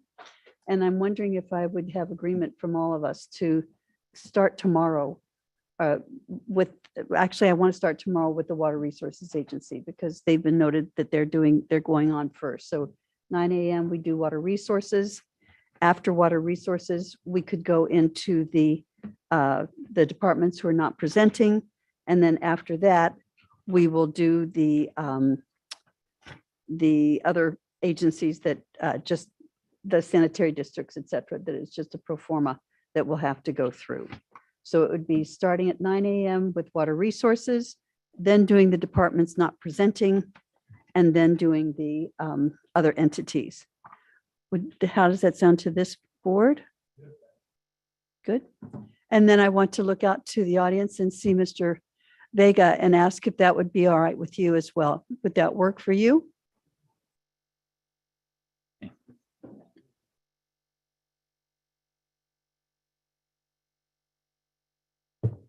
I think that process will work, but I believe that since I anticipate that there will not be a lot of controversial items on the non-presented departments portion of it. If you are willing as a board, I think that we could finish today. You are okay with that? Do you believe we could get it done in 20 minutes? I'm not sure how long it will take, but I'm not sure if there's any overall view from the different board members. So the board seems like you want to do it tomorrow, but that works. I think in my opinion, we could get it done today, but if you want to do it tomorrow, that works. So you cannot give me an estimate on time. I can't, but it depends on the feedback that I get from the board members. So I think that it could happen within the next 20 minutes. I don't see anything else that is pending as far as I'm aware of. So agreement that we're all not going to talk for every single solitary item. I mean, the development set aside conversation is going to take some time, I predict. So that's why I'm thinking tomorrow would be better. Okay. I did want to ask that we get, if we could tonight, get an update of the spreadsheet of where we're at currently. I think that would be really helpful just to do a verification check, and we can, if there's any corrections to be made in the morning tomorrow, we can make that on record. I thought about that. My only question to county council is that okay, given that it's a document that's going to be circulated among the board? Do we have to post it to the public? Can you post it? Can we post it to the public or whatever we need to do so that So- we have, I would love the chance to be able to look at that tonight and sit with it for a minute before having it in front of us tomorrow and agree. not having had a chance to really think about what's in front of me. So under the Brown Act, once a document is routed to all members of the board, it becomes a public record. You're not required to post it, but I certainly think that would be prudent so that the public has the opportunity to review it. Now, you've already had public comment on the budget, so you need not have any further public comment tomorrow when you convene, but the public could have the opportunity to review the document. Okay. And so it sounds as if we'll start tomorrow, that we won't start today, but we would like to have the document today, if that's a possibility. Yes, that's possible. I was Okay. ready to go over a summary right now on what we discussed, but I could send you the document so you have time to review it. Okay, let's do that. That sounds great. And Madam Chair, do you want to ask our clerk, is there any meeting scheduled so we could leave our stuff here for tomorrow morning? But is there any meetings in here tonight? Okay, thank you. Okay, great. And with that, I need to check with council to ensure that I close this Thanks. correctly. So honorable chair, members of the board. So the procedure to be followed is to adjourn the Board of Supervisors of Monterey County meeting to tomorrow at 9 a.m. But the other agendas, you need then to reconvene under the joint meeting of the Board of Supervisors and the Board of Directors of all those other entities and continue those meetings until 9 a.m. tomorrow morning. So adjourn the Monterey County Board of Supervisors to 9 a.m., then reconvene as the global boards, and then continue those meetings till tomorrow, because there were not separate agendas posted for tomorrow. So you need to do that. Okay, so with that in mind, it is now, Has a puzzled look on his face. We're not recessed. You adjourn to tomorrow. That's the language in the Brown Act. You adjourn to tomorrow. so with that in mind, we are adjourning the Monterey County Board of Supervisors meeting of June 1st, 2022. And we will, You're adjourning it. we to adjourning it June 2nd to at June 9 a.m. 2nd to 9 a.m. in the same location. And now I would like to